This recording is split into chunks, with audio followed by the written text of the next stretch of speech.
Good morning and welcome back to Worcestershire's New Road, where we are all set for the England Lions against Sri Lanka in this tour match. Day 3 of 4 here, and we have full sunshine. We've had a bit of sunshine the first 2 days, but not from the start of play, not throughout, so it's lovely to see. Sri Lanka did not bat last night, as rained off at tea time, frustrating end to the evening session. Not a ball bowled in the evening session. I'm Harry Everett, and Frank Watson is otherwise engaged at the Worcestershire crucial playoff game in the Metro One Day Cup. We will of course update you on that. I'm delighted to be joined by Aaron Viles. Yeah, pleasure to be here, Harry. Lovely day for it, isn't it? Especially after yesterday. The rain playing spoil sports, ultimately bringing proceedings to an early end, but you just look here at New Road. This resplendent, splendid venue. You've got the cathedral over there. There are a few clouds in the sky at the moment, but currently dry, currently warm. It's a lovely day for some tour match cricket. Surprisingly hot, yeah, a bit of muggy actually. We are going to see Josh Hull, the left-arm seamer, bowl from the end. He bowled quite well from the other day actually. Josh Hull, 10 overs, 3 for 30 with 1 maiden. The left armer will try and angle it across the right-handed Madushka, opening with Karuna Ratner, the experienced left-handed test opener again. So the same 2 openers Sri Lanka had in the first innings. We'd expect probably the same batting lineup. You never quite know in these tour matches, but 3 slips in place, and straight away, we saw that a few times in the first innings, past the bat, that bit of extra pace, and the pretty moist, damp outfield from the previous days will hopefully dry up as this day goes on. Expect to see a slightly quicker outfield as the day goes on. Forecast dry all day, we should say. Nice little start that, wasn't it, from Josh Hull, pitching it up very full. Invited the shot there from Nishan Madushka. Interested to see him play today as well. He's been prolific in Sri Lanka's domestic scene, so fingers crossed he can score some big runs here today. Yeah, Sri Lanka needs something. Oh, that's quick and down the leg side. Yeah, that double 100 I talked about in that Ireland match when Mendes also got double 100. That ridiculous 1 innings Sri Lankan win. Few records broken in that match. The sound of the cathedral bells. We started before 11 o'clock. Is that a criminal offence? 10:59 we were underway. What am I at? Harry Everett _14. Are you the cricket connoisseur? Or at the County Cricket too. There you go. Going to go via the County Cricket podcast one, but Josh Hull now coming into bowl from the Diglis end to Madushka. Look at that. Wristy shot. We didn't see much of that in the first couple of days. That pick-up flick. Couple of bounce 4 over square leg. We've not seen aggressive shots in the air from the Sri Lankan pair anyway. No, it's a lovely shot, isn't it? Picked up the line and length of that delivery nice and early. Just a nice flick off the pads there, out towards the vacant square leg region. Great way for Sri Lanka to get off the mark. And in terms of this innings, of course, a big deficit, isn't it, Harry? 185 runs to make up, to make a contest of this tour match. But yeah, these two very, very capable indeed. I think they had the highest partnership in that first innings as well. 72 for the England openers, yeah, it's 36 for the Sri Lankan openers. Yeah, they'll be wanting more than that today as Hull again comes into bowl to Madushka. This one nice and full, flicked off the pad yet again. This one slightly finer on that occasion though. Just 2 leg side. Josh Hull was pretty. We were saying the England bowlers are pretty accurate, pretty good in the first innings of this match, but just straight leg side there. He's a good young prospect though, isn't he, Josh Hull? Put a little picture out on the socials. Feel free to share the link. We've got the live chat going again on day 3, so the numbers will probably improve as the day goes on. Spread the news that the Sri Lankans are batting. That's been a solid start, hasn't it, from this pairing, especially Nishan Madushka, as we see Karuna Ratner, the experienced left-hander, getting here on strike for the first time on day 3, and we cannot stress this enough, it really is a lovely day here in Worcester. Hall just getting ready at the top of his mark from the Diglis end. Really strives with purpose, does Josh Hull. Let's see if he can make an early breakthrough here. Won't on that occasion. Catches the inside edge. Will go down towards fine leg, which is Zaman active for just 1 run. And a rather watchful start that from Karuna Ratner. Wow, I mean, it's pretty, yeah, 6 off 5 balls is fairly racing by Sri Lankan stands in the first innings. Well, Karuna Ratner had 26 off 37 balls. His partner had 11 off 35. He went quarter, but they both went. To Zamanakta. Yeah. Career best figures. Well. Yeah, he's just bowled that good line of length. It wasn't rapid, it wasn't bounces, it wasn't swinging or seaming much. It was just that back of a length, making it awkward. What do you have? 5 for 32 with 3 maidens. That's better from Josh Hall. Just brings his length back slightly. Also better with the line on that occasion. As you mentioned, Harry was straying far too much leg side in that first over, but that will bring us to an end to our first over here on day 3. Sri Lanka move on to a score of 6 for none at the end of it. So we'll of course have a change of ends here and a change of bowling. And hopefully the crowd will pick up throughout the day as well. Of course, this is a Friday morning. Hopefully come the late afternoon, evening, we'll have a few more in the stands. But of course the big match today for those in this region is that quarter-final, isn't it? Yeah. At Edgbaston today, a place in the Metro Bank One Day Cup semi-finals up for grabs. And it will be Zamanakta to get us underway from the New Road end. Yeah, that's interesting, because he bowled from the far end in the first innings, bowled from the Diglis end. So now coming from the New Road end where Ajit Singh Dale bowled. So as Ajit Singh Dale opened the bowling from this New Road end, the Diglis end saw Hull and then Actor bowl, and Lyndon James and Kay Sholdridge were the 4th and 5th bowler. So interesting to see. Change in plan, change in tact. So Liz, I'm just looking at the live stream there, Harry, just seeing in the live chats.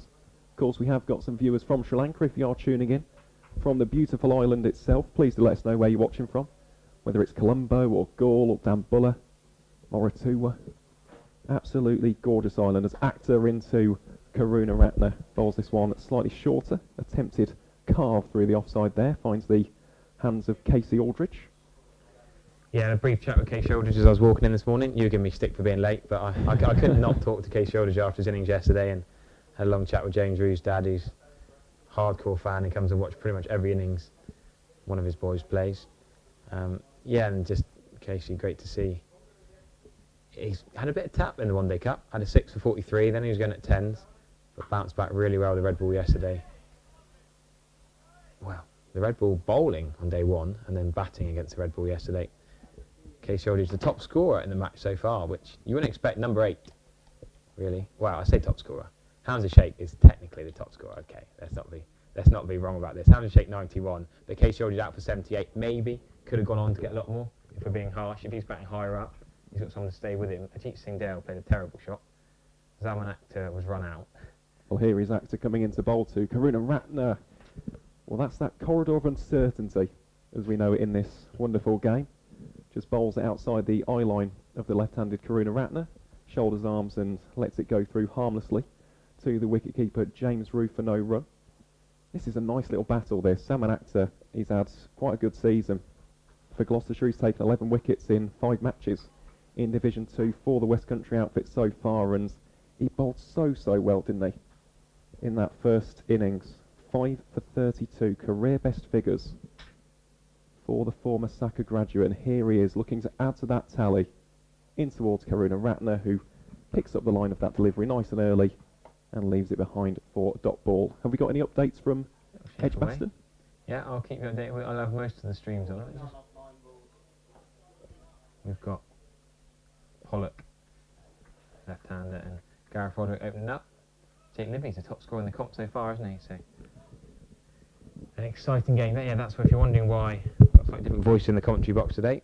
My mate Frank Watson, I've been contacting the last 2 days. He's at Edgbaston, so a couple of different voices joining me today. Thanks very much to James Rue for a cracking stint yesterday.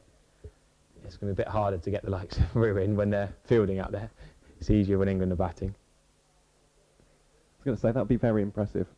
I think that the fans of the England Lions will be hoping that he stays out there with the gloves on, as opposed to joining us here in the comms position. But no, he's a fantastic young cricketer. I thought he spoke very well on the stream as well. Comes across as very likeable, very articulate young cricketer, and he has got a very high ceiling. As Zamanakta pitches this one up. Good fielding. Very good fielding off his own bowling. Richly applauded by the fans here at the New Road end, and that will bring us to an end of the second over. A maiden to start off with for Zamanakta. So the score at the end of 2 is Sri Lanka 6 for none here at New Road.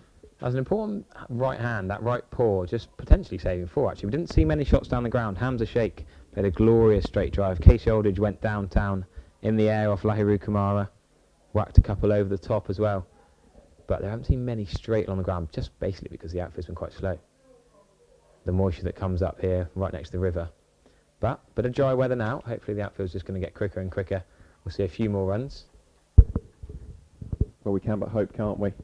We want to see a close fought contest, a good way to warm up for this series, which starts at Old Trafford next week, as Hull coming into bowl here to Nishan Madushka, shoulders arms, and leaves that behind for no run. I'm just looking at the live stream there, Harry. I think we've had a couple of shouts of Gaul, a couple of shouts of Colombo as well. Always. Yeah, we didn't have the live chat on day one. I put in a personal request to the directors here. I said, look, I quite like a live chat just to commentate from. Bit of interaction, especially as there wasn't much cricket on yesterday. Wednesday, of course, Metrobank One Day Cup finale of the group stage. Today, the playoffs, the pseudo quarterfinals, just 2 of them, so not really quarterfinals. What have we got? We'll mention the Warwickshire Worcester game quite a lot. Oh, that's up in the air, but it's not really over gully. It's in between where maybe a third slip and a backward point is. Hamza Sheikh's going to trot back and pick the ball up. I just do love it. I find it hilarious. Hamza Sheikh literally fields in like skate shoes with spikes on the bottom. Well, they're custom made. Yeah. They're custom made Nikes. They're absolutely wonderful. We saw them in person at rugby school for the Warwickshire versus Yorkshire match, and he gets them custom made. They're like the Spike Doctor. We had the Spike Doctor down at Taunton. Craig Keysford used to love it at the start of that, and Max Waller would charge around the field with his soft trainers and the spikes on the bottom. I wouldn't like it for batting. No, for fielding, it's, you know, you're not worried about the ball hitting your toes so much. Comfort first. Josh Hull still on a good area. Fortunate streaky edge. Madushka really throw in the bat this. Charlie Binns, the nutritionist, wandering around the boundary again. He will get some serious laps in. Seen a lot of that. Should also mention Seth Eisenhower, the 12th was duty the last couple of days. There's a Super 4s bit of action going on as well. So we've got a few different faces doing the 12-man duties.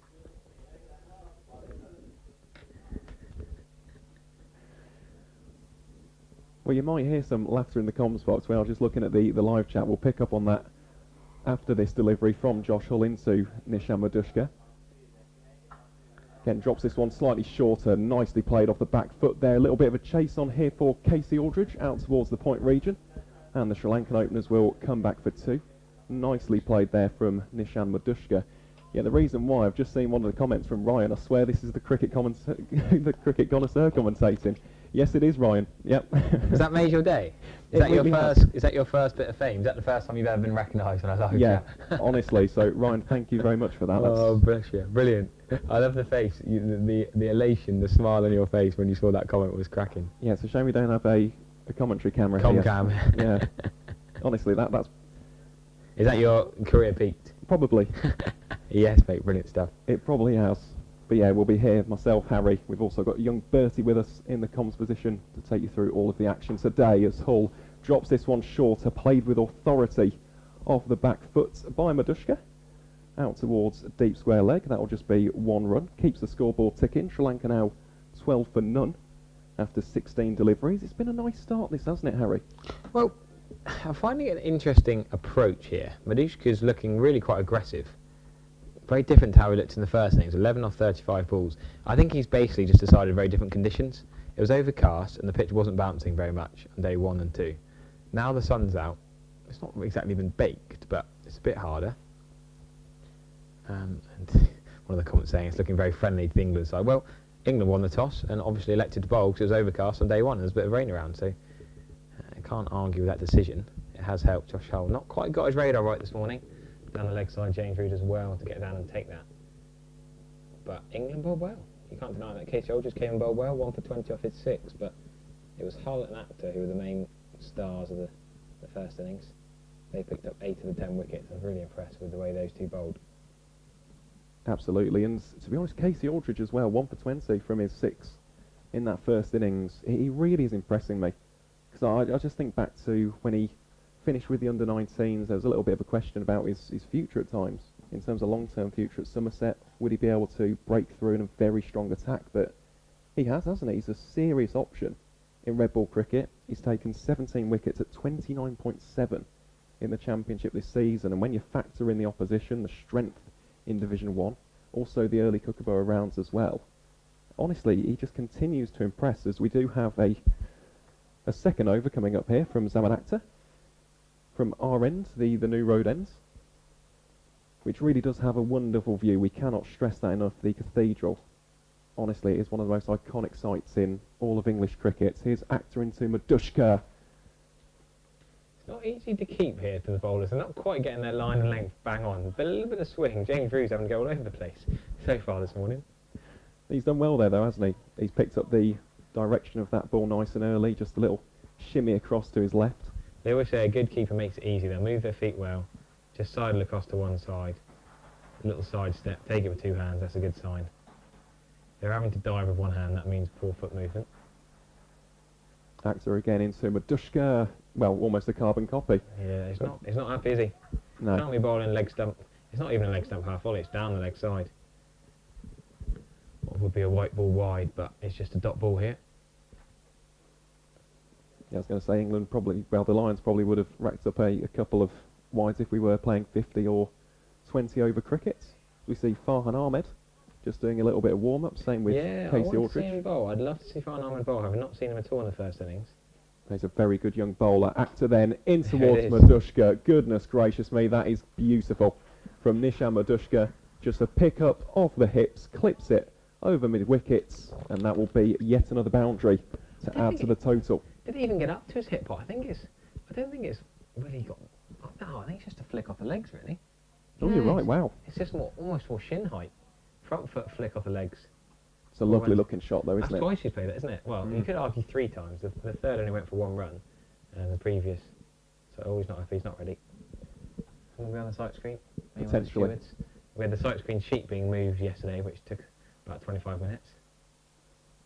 I like that. The bowlers should start a boy band, no direction. They actually bowled well in the first innings. Shouldn't criticise him yet. That's a poor ball. Zaman Akhtar, I just think, why change ends?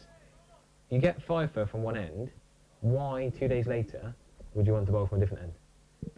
That's just slightly mystifying me. Why, when you bowled so well from the far end, from the Digvis end, surely you just say, skipper, let me bowl from there. Maybe my only thought is Akhtar and Hull were the 2 standout bowlers, and they both bowled from the same end. So maybe it was like, look, Zim, if you want to take the new ball, your option is from the far end, or otherwise you're going to have to wait to be first changed. Well, here is Akhtar again in towards Madushka, and yet again it's another beautiful clip. Oh, this is wonderful batting from the Sri Lankan opener. It's gone all the way for 6. Yeah, landed on that white cover Wow. sheet. A little bit of rain on that sheet, but hopefully the ball's going to be okay. And I'll continue with it.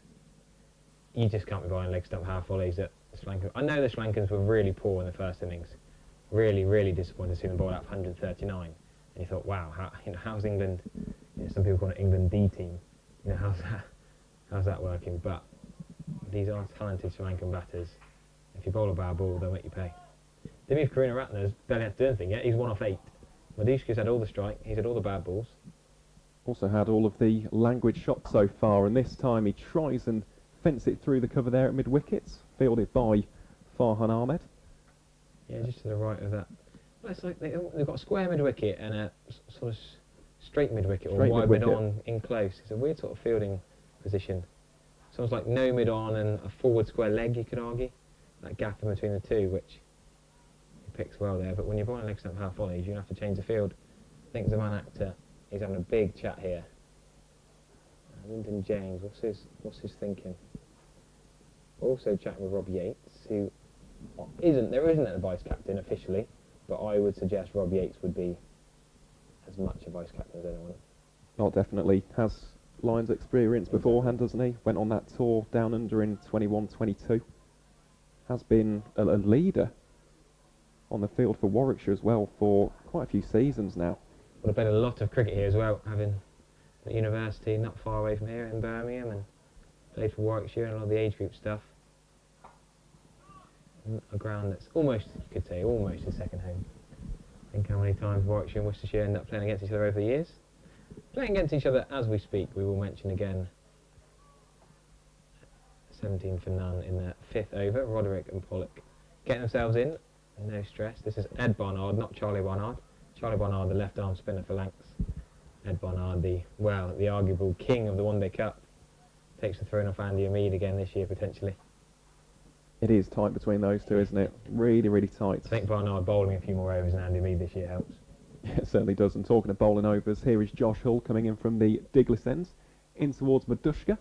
This one's shorter, just clipped down towards deep fine leg for 1 run. Madushka's looked really nice so far, hasn't he, Harry? In terms of his timing, in terms of his placement and precision. Yeah, quite contrasting to his first innings, not? Very much so, but he is a very capable cricketer, incredibly capable cricketer. He scored 547 runs in 8 Test matches for Sri Lanka so far, including 57 on his debut as well. So, yeah, that 205 helps mine. That Ireland knock does slightly alter his stats. If you take that out of it, it's very different. Very different. Josh Hull's not getting his radar right either. Not only when one bowler's struggling, the other end someone's bowling tightly, but this is very, very different to England Lions' first innings, where pretty much everything went right.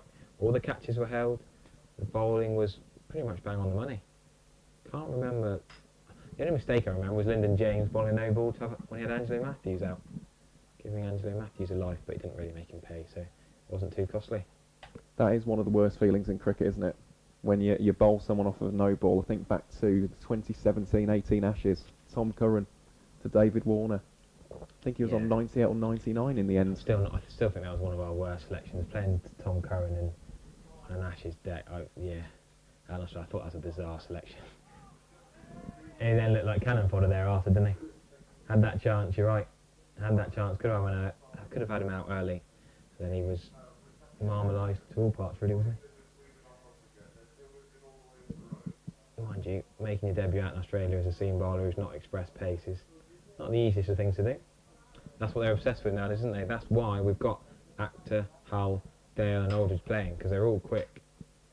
They're all young, quick lads who Rob Key and Darren Goff have been here the last couple of days, want to see quick lads. Not that this deck will give them much similar practice to an Australian deck, but that wouldn't look like an Australian deck. That's an uppercut for Mombat's 4. We have not seen that shot that actually. This is very, very difficult. You just rocked up for day 3 and you're seeing a batting deck that's bouncing up. They're playing uppercuts, they're playing pull shots, they're playing whips through the leg side for 4 or even 6. We've not seen this the first 2 days. Frank Watson will be back tomorrow and seeing a completely different wicket, completely different cricket. Well, it's a sublime piece of placement and timing, that, isn't it, from Karan Ratner. Read it nice and early, gets himself into a good position, and obviously it's just a big vacant space out there. England packing the slip cordons for the time being, so a really clever shot, and Karan Ratner, when he's in full flow, he's so good to watch, isn't he? One of the best openers in world cricket. All this chat about Bazball and all Sri Lankan playing too slow, they're going to get battered by the England first team. Well, suddenly this innings, there's been a switch flicked. It might just be because of the bowling's not been quite right, but suddenly they're playing quite aggressive cricket. But they weren't on that occasion, because that one is just fenced back for no runs. So that will bring us to an end for another over.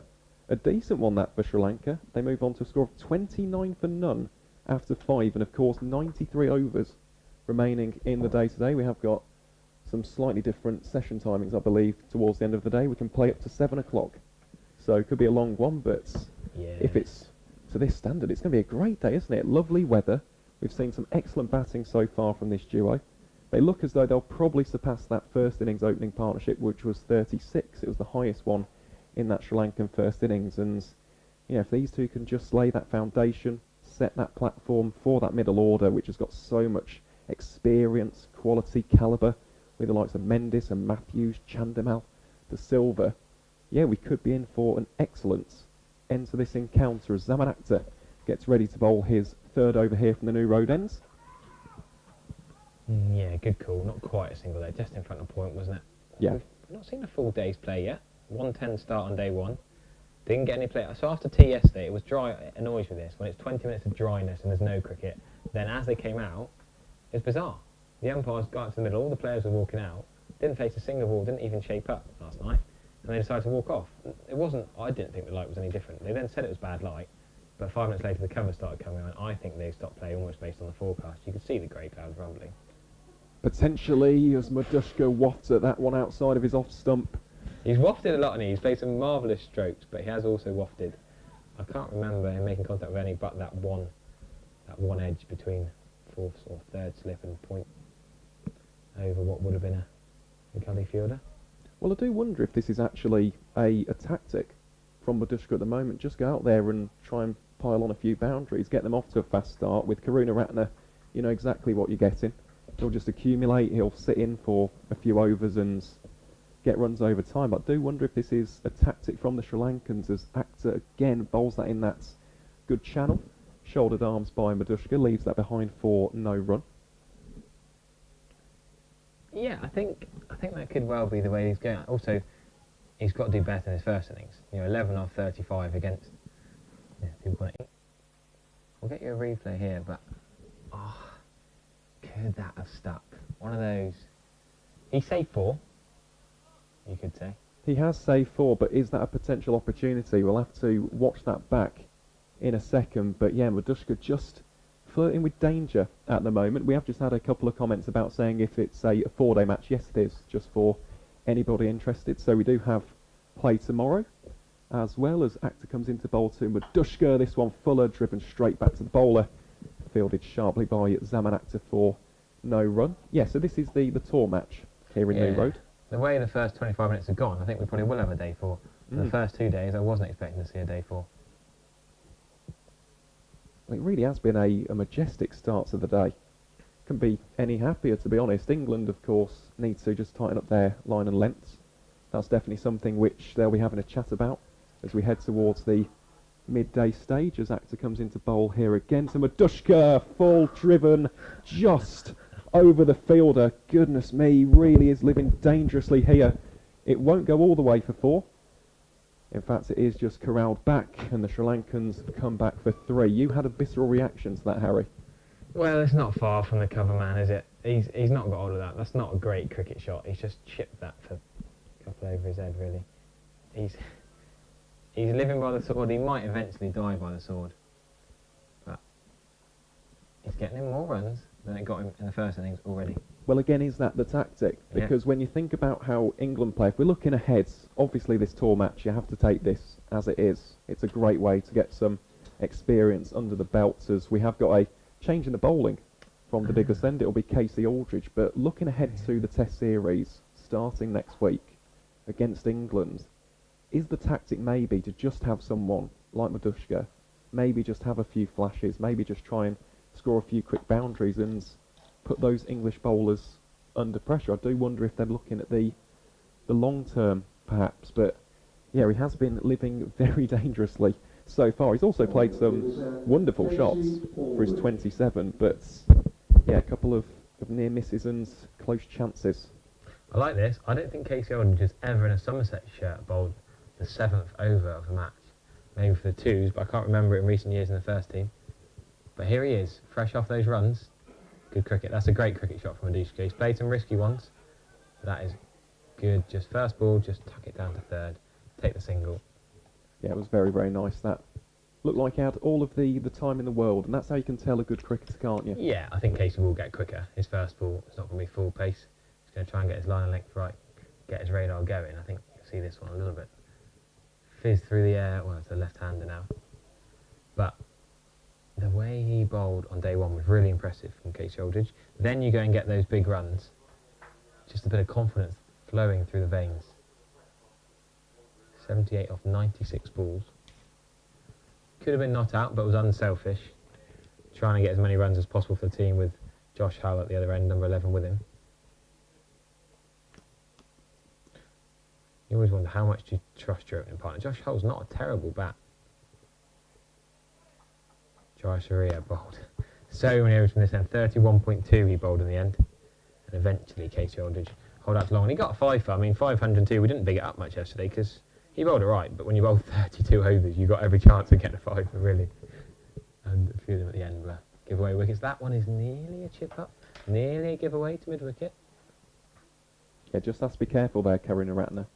Just played that one a little bit too early. Almost chips it straight into the hands of of Josh Hall there, in at that catching mid-wicket position. But no, a solid start this from Casey Aldridge, and we are going to mention this throughout the day's play. He's definitely someone to watch out for. You'll know that far better than me, Harry, given the commentary that you've done for Somerset over these past few years, but he really has got a very, very high ceiling. And here he is to Karuna Ratner, wraps him on the pads. Was always going to go down. The ball just trickles to the right-hand side of James Rue, who will do the fielding, so they'll run through for the first extra of the day. That's a leg bye for the Sri Lankans, and it will bring Nishan Mudushka back on strike. And just some interesting stats about him, Harry. In 2022, in the Sri Lankan domestic tournament, the 4-day league, he scored 1,000 runs in 6 innings. Absolutely unbelievable stuff. It included 300 not outs in one of those as well. Yeah, wicketkeeper as well. Not the gloves in this game, but and again, individual. Well, he's played a nice shot out there into the covers. Hamza Sheikh doing the fielding on that occasion. Yeah, good work, Hamza Sheikh. I think there could have been 2 there, but Hamza Sheikh attacked the ball so well. Those light trainers he's got on, sprinted to the ball, picked up cleanly. I think he saved a single there, and he's going to go off for it, is he? Save a single, bring a sub on. No, he's just going to have a chat. Who's he chatting to? We can't see. We've not got the best view here in Euro. We're sort of stuck under at the back on the stands. We've got a few posts in the way. Who's he chatting to? I can't see. One of the lads on 12 for his duty. I think it might be Eddie Jack. I said we do just have a pillar in our way here, but yeah, I think he's just having a chat to Eddie Jack. We have got a change of field as well. We've got Zaman Akhtar here down at deep fine leg. That is a cheeky single. It's a really good run, that, isn't it? Nice early call. Casey Aldridge couldn't quite get there. Then he was worried about the non-striker bashing into him. Josh Hull coming behind him. And the single was taken. They will tick over. And the left-handed Karuna Ratner will keep the strike. Yeah, ticks the scoreboard on to 37 for none. It's been a very good start, this, from the Sri Lankan openers. Of course, Mudushka taking the initiative. He's been the far more aggressive and attacking of the two, but Karuna Ratner, this is what he does.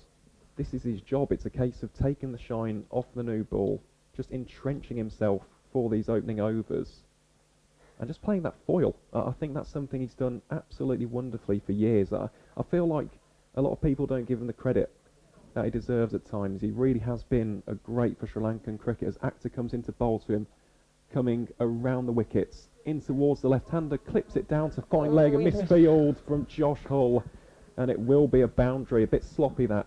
I learned about this yesterday, Aaron. I was saying, if you're at deep fine leg, you should be on the boundary. It's probably a captaincy thing. Why is he 15 yards off, and why is he so square? I think he should be fine. I think he should be on the clock. He's not trying to be backward square leg. I don't know why he's so wide. It is very wide. That's actually a really good observation. He is almost in that gap, isn't he, between a deep backward square leg and a traditional fine leg. It's yeah, and if he's on the fence, he might stop it anyway. But 2 things wrong with that, in my opinion. That is a sloppy forward concede. Zaman Akhtar has not been bowling well. The least he needs is a ball that should be 1 going for 4. No, but he's followed up very nicely there. Got Karuna Ratner just questioning whether to play that on the front or the back foot. Eventually just trickles in front of the left-hander's leg for no run.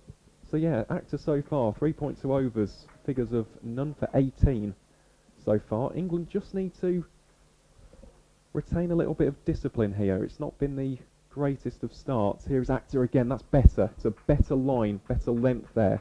Karuna Ratner thinking of whether to play it or not, opts in the end wisely not to, but that's a much better area from the Gloucestershire seamer. Yeah, much better.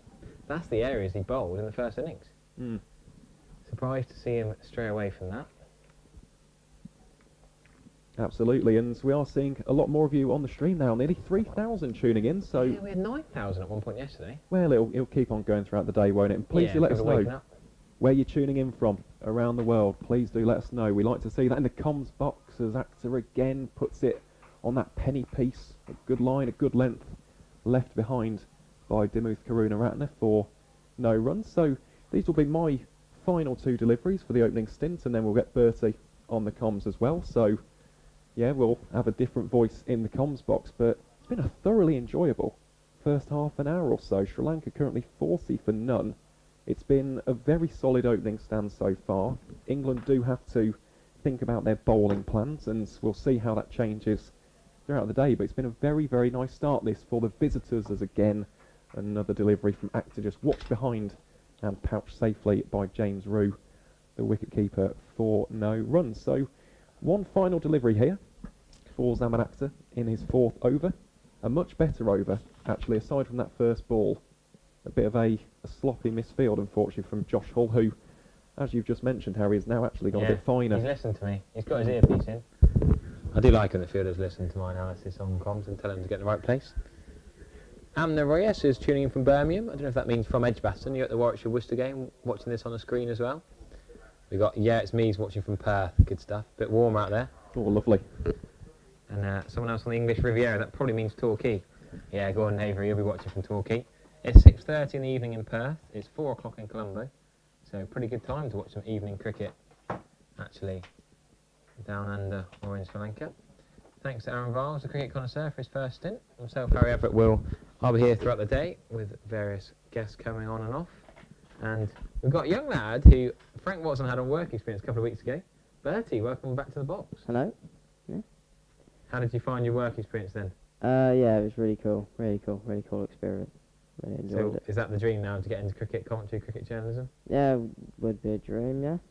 It'd be really cool. Here we've got Casey Aldridge still. That's a drive straight to mid-off, no run. So yeah, you've got the nod again. You can't have done too badly. I hear you got on 5 Live Sports Extra on your first ever day of commentary. How did you manage that? Yeah, good question. Yeah, it was a very eventful over. Record-breaking over that was then broken the day afterwards. Oh, do you mean the Shoaib Bashir to Yeah, Dan Lawrence Bashir, over? yeah. You were on comms for that, were you? Yeah, me and Frank.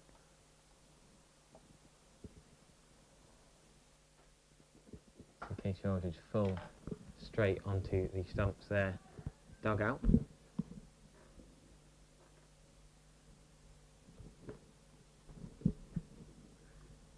For none. Sun shining here with a cathedral in the background. Glorious day for a bit of proper red ball first class cricket, the same 11 being used in both innings so far, so we hope this game will continue to keep its first class status. And he comes again from the Douglas end and playing miss outside off stump.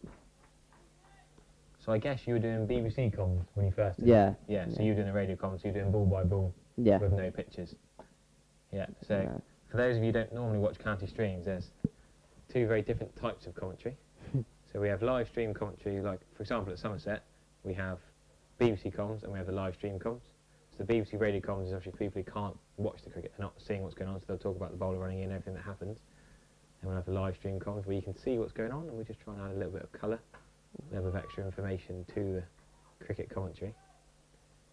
But then some counties try and save a bit of money and have one commentary team, and they put the BBC comms on the live stream, so they might be talking through every single ball, which is the same on the radio as on the video pics. So Bertie, this is your summer holidays, is it? Yep. Just started the 6 weeks. Got a little break. Surely you're nearly finished now. Lovely shot, cut shot, but there is a man out there. Only going to be 1 run. Cut straight to the man, Ahmed. For 1 run. So who are you playing tomorrow? I've got Welford at home. Okay. Who do you play for? Broadway, just local side. No, they're saying you need to speak up a bit, they reckon. Okay. You're quite quiet on the mic, so we've got, Frank's left us his commentary box, but it's a bit, Frank won't mind me saying, it's a bit of an archaic box. Yeah. So we're, Bit old fashioned. yeah, we're trying to keep the volumes up enough. As you see, a few members that arrived late, not sure what their excuses are. 11:37, there's some people just turning up. A few blazers, a few in the posh seats. For those of Worcestershire Persuasion and Edgbaston, Worcestershire 37 with their loss in the 10th over against Warwickshire. Yeah, and Pollock looks like he's going well. 20 off 26. 37 for none off 9.2 overs.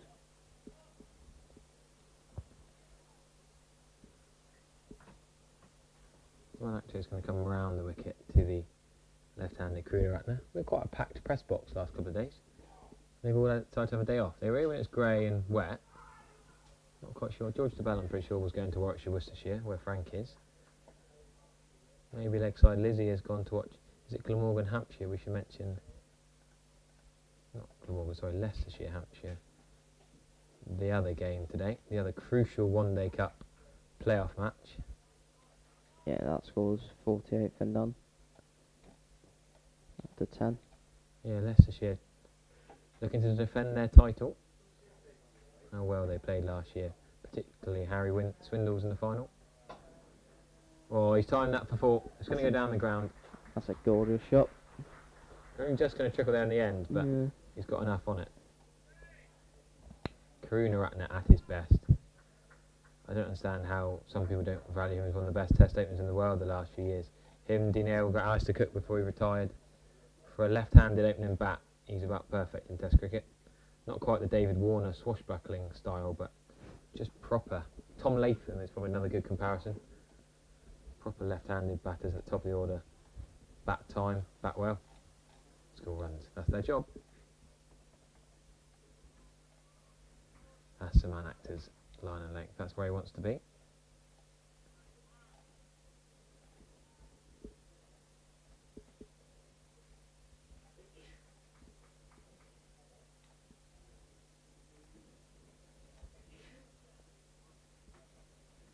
Just struggling to find the Leicestershire live stream on the YouTube channel. Not quite sure. Is it paid? Oh no, that is terrible news. Aaron Vars has just informed me that they're charging for live stream. Oh no, Leicestershire have joined the dark side. Is that 100%? $3.99. Oh no, $3.99. Oh, I'm really sorry to report that. The Matchbank One Day Cup, the wonderful 50 over competition, the format England won the World Cup in just 5 years ago. The same year Somerset won the last 50 over final at Lords. And now Kent are charging for some of their streams. Leicestershire didn't charge for the original ones. They weren't charging for their group stage ones.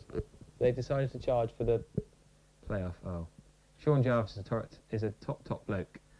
Former Huddersfield commercial director, Huddersfield Town. Brilliant guy. And he's doing a lot of great work at Leicestershire, but I'm a little bit disappointed by that decision. Anyway, well, we'll keep updating you on Warwickshire, Worcestershire, and we probably won't give you as many updates on the other one they cut semi-final. We'll have to look at old-fashioned scorecards rather than pictures. As there's a wicket. Michael Ray, the Kiwi, has got the breakthrough. 38 for 1 of Worcestershire. Gareth Roderick gone for 16. So it does sound like we're going to give much more updates, but we are on the Worcestershire stream, in fairness. We are at Worcestershire, so we can update those two local sides a little bit more than the other One Day Cup semi. It's not very helpful for me though, because I'm commentating on Somerset's semi-final on Sunday. So normally I'd watch the game that I'm going to be commentating on one of the teams in preparation. So it's not very good. On Sunday I'm going to have to go, not blind, but this day and age I like to watch pretty much every game going. And whoever wins at Leicestershire, Hampshire, I won't see much of. Middleton and Gubbins going fairly well there. They are 49 for none after 11. Still seeing Casey Aldridge in tandem with Zaman Akhtar. We keep being asked who are the commentators. I'm Harry Everett. I've been in the last 2 days, and well, I'll let him introduce himself. I'm Bertie Evans, only here for the day. No single there. Ollie Price trots round. Aaron Vars will be back on in a few minutes. We said we'd roughly do half an hour's, but at some point I'll go AWOL and wander around the ground and end up chatting to someone and probably won't be back on time, so these two will be absolutely fine. They're trustworthy enough. I don't think I've ever been the most senior, most experienced cricket commentator. It's the first day in my career that I've been so-called in charge at the tender age of 28. But we, like the England Lions side, we are a youthful commentary box today. What are we, all under 30? Which is pretty rare. And Lyndon James at 25, I reckon, is the oldest England Lions player. Without going through every single one's age, I think, roughly. So yeah, youthful England side, youthful commentary box, youthful cameraman, not so youthful crowd. Hopefully a few families will wander in. It's the summer holidays, I don't quite know what you're doing. If you're a Worcestershire cricket fan and you're not at Edgbaston, I don't know why you wouldn't be here. but hopefully a few more will trickle in. It's still a little bit low. Casey Aldridge getting the ball in a decent area. I reckon we might be seeing a bit of Ahmed in a minute, do you reckon? Just looks like he's a bit busy out on the boundary. Yeah, I'd love to see him bowl soon. Love to see him bowl. Farhan Ahmed, not in Leicestershire, at Notts.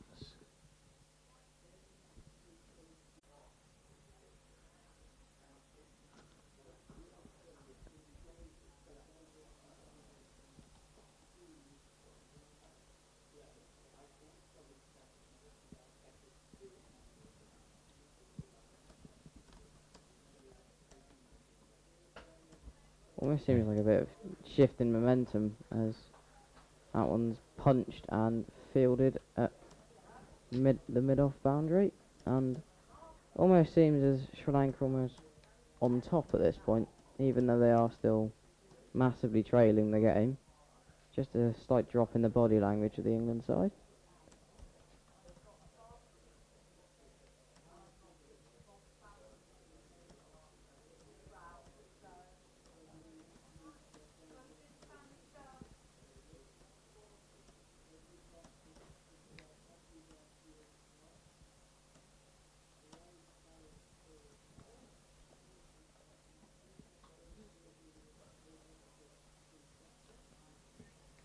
Yeah, taking the ball around at will, really. Not looking any bother here, the two Sri Lankan batters. England haven't really settled on a line at all, really, yet. Been a bit wayward compared to the first innings.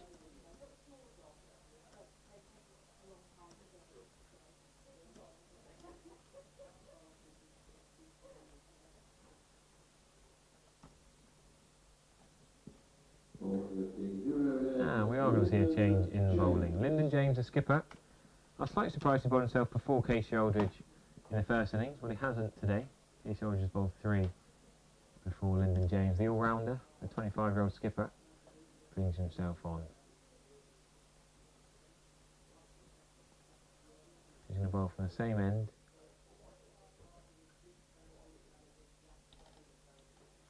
Some of you might not have seen, some of you slow news if you're from the West Country cricket. You might know that Heathcote Cricket Club, Knightsea, is a ground that I play at quite a lot, I get asked to play most Sundays. It's tragically burnt down overnight. They were training there last night. My village club merged with Tymon Heathcote. Sanford Peveril, and that pavilion is used by so many touring teams, so many games, Devon trials and all sorts over the last few weeks. Tragically burnt down, so thoughts and prayers with the Heathcote community as to what can be done to rebuild and start again there. Tragic, you know, saw Wesley, North Devon's second ground burned down a couple of times. They've had to rebuild again, but it's a massive wooden pavilion. Oh, right. Do have a look on Devon Live, or it's all over the old social media. Horrible when these things happen. Talk about the floods here, and the complete opposite down in Devon. Bit of heat overnight. We're not sure the exact cause yet. I'll let you know when I hear officially, but it was absolutely fine at training last night. Anyhow, more positive sights here with the cathedral in the background and the floods abated here. We've got dry conditions. Sounds a real shame, that. Yes. Shocking. I was watching a video on YouTube this morning saying that Valley of the Rocks, Linton Limouth, I think it's Cricket District put it out. You ever heard of this Cricket District? Do some social media videos. Talking about all these international test grounds, and they love it. Valley of the Rocks, where I quite regularly play down in Devon. Been asked to play there in September. I reckon that's the nicest ground in the world, above Newlands, above Queenstown. I thought putting above Queenstown and Newlands was a pretty big stadium. Yeah. But I've never been to Newlands yet. Yeah, they go do amateur v pro, don't they? Yeah, that's more your age. Your age, you're more into these little funny videos. Yeah. The amount, it's funny, I'm 28, but there's people under 25 who are obsessed with that Wii cricket or our cricket. Dan Jankovic, the guy who commentates the Northant stream. Weak crowd, I think I've... Bit of obsession with that. These modern ways people get their cricket content. But yeah, some special grounds down in Devon.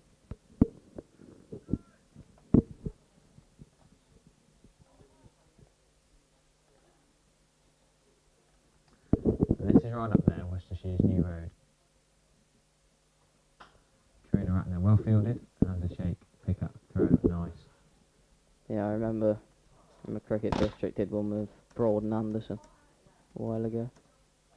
fair to say they didn't fare too well in that one.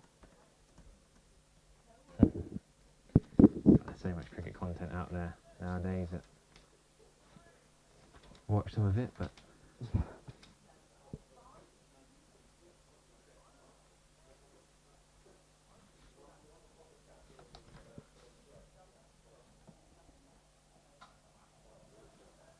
there we go. More runs through the leg side this time. Dimi Karunaratne in front of square.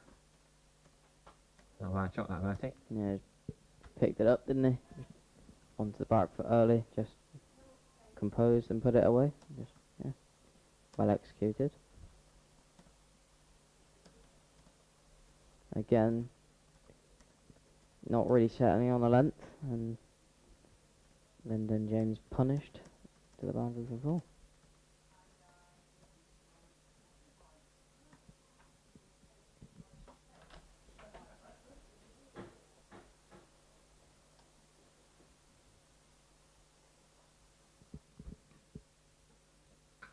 Shot again, short and wide. Not good bowling for Lyndon James.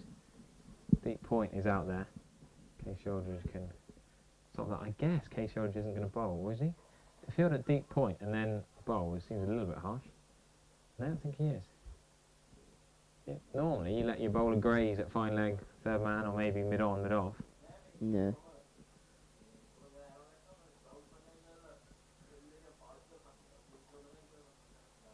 Yeah, he is. Yeah, so they make him do deep point to bowl. That's a little bit harsh, but fit is Casey Aldridge. Won't worry him too much. Very good fielder. Can't think of many better fielders in the county game. If you haven't seen the Adam Washington catch from the last T20 finals day, then where have you been the last year? T20 finals day and the One Day Cup finals consecutive weekend in September. So cricket fans do keep those dates free. Trent Bridge for the One Day Cup final, Edgbaston for T20 finals days, of course. Right, we're going to see 2 men back. Is Katie Aldridge going to bang it in? Deep square leg and deep fine leg. There you go, into the armpit. Not really short, but just 1 run. Katie Aldridge has been used as the enforcer in a Somerset shirt, and I think it's almost a bit of a waste of his talents. He's better than that. There's a celebration, so I think there might be a second wicket in the game. Yeah, celebration from Aaron. Yes, we should admit we have brought a Warwickshire commentator into Worcestershire. £4 to watch Leicestershire. Yeah, yeah, shocking. They're getting rinsed in the live chat. I totally agree. 45 for 2. Yeah, Rob Jones. Gone Oh, thanks, second man. ball. There's certainly a few fist bumps in the con box there. Sri Lanka making hay while the sun shines here. Their highest partnership of the match by a long way. 36 these two put on in the first innings, and then wickets fell steadily, regularly after that. The highest partnership of the match I made note of was 104 between Casey Aldridge and Hamza Sheikh for the 7th wicket. Don't forget Farhan Ahmed was a night watcher, so Casey Aldridge batted 1 spot lower than he would have done, and Farhan Ahmed did hang around, did well. Hamza Sheikh should have dived down on that ball, I think. He's still going to stop the second run, but probably scored a bit more than he needed to. I'll talk you through another over or two, then I'll go and have a wander around the ground and leave in the capable hands of Aaron Viles, the cricket connoisseur. Lovely sunny day. Didn't really bother doing laps previous days because it was grey or raining. Something special about a lap of the ground. Still getting traction on my tweets from yesterday when James Rew come in the commentary box. No offence to YouTube, you're not going to get the excitement as No. as having a current England and county cricket. Legend seems a strong word, but definitely got potential to get that. Oh, over throws. Sure. Oh, that's sloppy. That's really sloppy. Should have been 1 run out to deep square. Nearly run out, came out for the second run, that overthrow, but... we've had a positive comment on the mics. By the way, your mics have been great today so far. Thank you very much, Satori. We had so many people moaning about them being... I don't know what we've done differently. Frank, we don't really have any technical support in here, so we're sort of doing it ourselves. Please get good quality cameras. Oh, okay. Then there's every positive, there's a negative as well. Yeah. So we're nothing to do with the technical, the camera or the mics here, but I think the cameramen have done pretty well, giving us different angles. Very grateful for them showing us a lovely backdrop and tracking the ball. It's a brilliant opportunity in county cricket these days. So many jobs, 18 counties with 3 or 4 cameramen and commentary jobs. Different opportunities, especially for students and young lads to spend their summer holidays working at cricket grounds. I think it's brilliant. When I were a lad, as I'm now the oldest in the box, I think a few years ago, there's only these stationary cameras. So now to have roaming cameras, ball tracking is brilliant. All free of charge as well, unless you're a Leicester fan. Leicestershire. You're not happy about that, are you? No, why would we be? We've got to encourage people to watch cricket. Thank you very much. Monty Don, there you go. Wonderfully insightful. Thank you very much, Monty. Mind you, if I'm Aaron Bars, I've got to jump up and down now. I've got a name mentioned in the live chat. I've got to jump up and down celebrating. Giving him a stick for his little jig. No, I'm just really disappointed because county cricket should be accessible to all. Why do some of the counties decide? Yeah. If it's an also, I don't think Leicestershire and Kent are the best streams either. If you're the best stream, then you might have more of an argument. Yeah, if to you got like spider cam and stuff, that'd be quite cool. Yeah, but the Kent stream was one of the worst streams anyway, and then they decided to charge. I thought, really? Just thought it was ridiculous. Kent getting hammered? I know that I understand that counties are short on money, and you've got to take your money where you can, but I think there's better ways. I think having a free stream, you can get money through adverts. You also get people to support them. Like I was talking yesterday about these American fans who've become Somerset fans because of the live stream. Lads who live out in Denver, they had a whole army of them in this village in Denver because they loved the live stream in COVID times. So if your live stream's free to anyone in the world, then... Cool. Dynamo Circa, I think you need to understand this is live stream commentary, it's not radio commentary. We're not here to tell you what's happening because you can see that in the pictures. We're here to give you a bit of information, a bit of extra info about cricket. And we're not here to commentate and tell you the bowler's running in, the batter's missed it, because you can see that. That's what radio commentary is for. We're here to give you a bit of inside information, extra information around the game, which you might not be able to pick up. Great bit of fielding there from Sheikh running in from mid-wicket to stop the single. It's different though, I mean, different fans coming from different places. Different places across the world, different ways of watching cricket. So, you look at the Plunket Shield in New Zealand and they're still stationary cams. The Sheffield Shield, you can watch little bits of footage in the Australian cricket app, but a lot of first-class cricket in other countries don't live stream at all, so we should be grateful for what we've got. Outside edge, just squared up a little bit. Madushka's still going quite hard at the ball, quite hard hands. It will be interesting to see how Sri Lanka do against the England, the actual England side. Because you look at the likes of Atkinson and Mark Wood will hurry the likes of Madushka and Karunaratne up. But it's interesting to see their approach to those test games and the test series. Oh, thank you for that. Ignore any hate comments. Great commentary, really enjoyable. Thank you. And yeah, Gordon Avery, could we get ball tracking at ultra edge on a county stream? Oh, maybe. I have to mention that to the bigwigs who run the county streams if they do. But or get DRS. Is that what they're asking for? Yeah, maybe.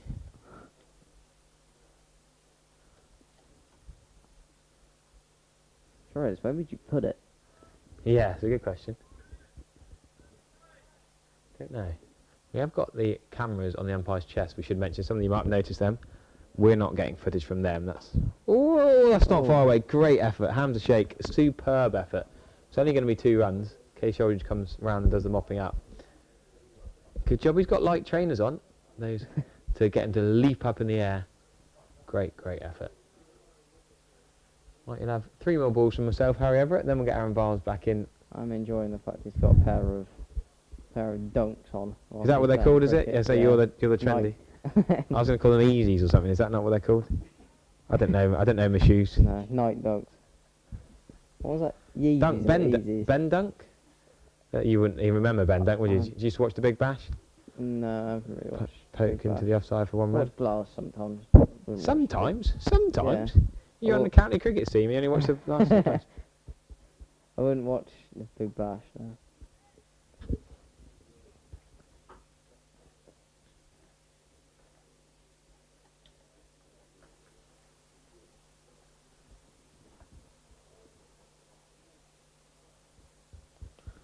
Well, a bit of chat about baseball. I suppose you could call this baseball. It's an overly used phrase, really, but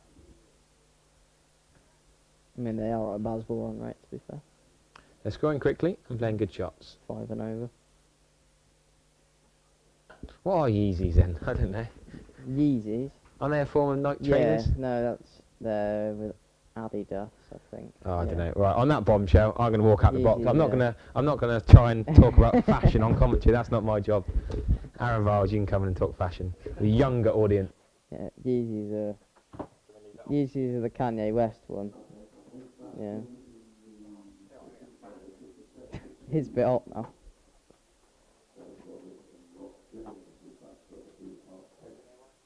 Yeah.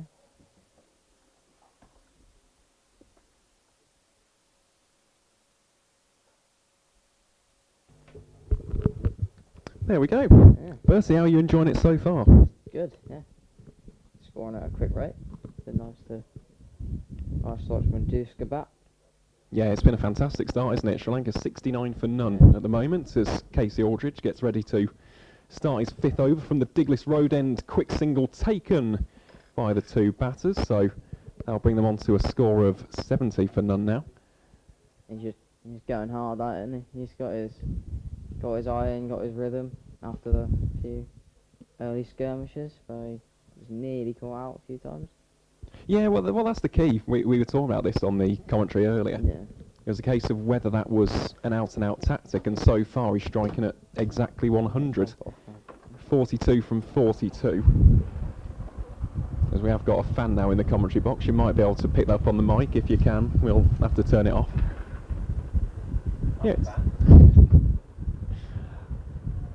Yeah, it's been a very, very good start from this pairing, especially from Adushka. He has taken the more proactive and attacking options. Here he is on strike against Casey Aldridge, just played out in towards the point region for 1 run. Nice little single taken there. And of course we did ask this question on the comms earlier, but please do let us know where you're tuning in from around the world. We've had a couple from Colombo. We've had Gaul earlier as well. We've had Perth, we've had Birmingham. No finer city than Birmingham, if I'm being a little bit biased, to be honest, Bertie. But yeah, let us know where you're tuning in to watch this game between the Sri Lankan touring side and the England Lions. Should be a fascinating day of cricket. So I've just had to turn the fan down slightly. I couldn't even hear it myself. As Aldridge in towards Karuna Ratner. That ball fended out by the left-hander, and that'll be a dot ball for no run. Watching from Dubai. Wow. That's a lovely place to be watching the cricket today, Dane. Imagine there's a few Yeezys out there for, for Harry. Oh, we got Candy as well from Suppen. Got London. Yeah, let us know throughout the day. I always like that when we have got a live stream. It's Variety. yeah, it's wonderful to find out where people are watching this game, as this ball from Aldridge dropped slightly shorter, played off of the pads by Karuna Ratner, and that'll be no run.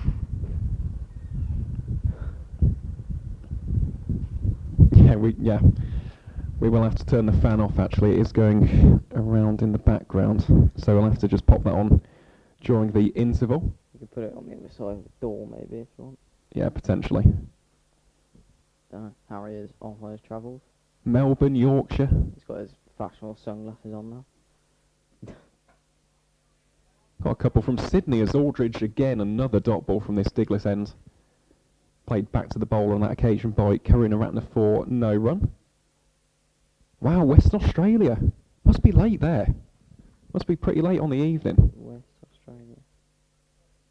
Yeah, it would be, what? Yeah, it must be probably pushing midnight. I was going to say, I can't do the maths on that, unfortunately. I'm not great with. Probably about 12 hours. That's where Uncle lives. All right, that's interesting. Got Uncle out there. Yeah, quite cool. Aldridge into Karuna Ratner again, drops this one short. They didn't have a third in, so they've had to get the fielder out from deep backward point, so the Sri Lankans will come in for 2. And that was Zamanakta doing the fielding on that occasion, the Gloucestershire seam bowler, so that'll bring us to an end to Casey Aldridge's 5th over, and Sri Lanka move on to a score of 73 for none at the end of the 15th. Chris Ray. That's drinks.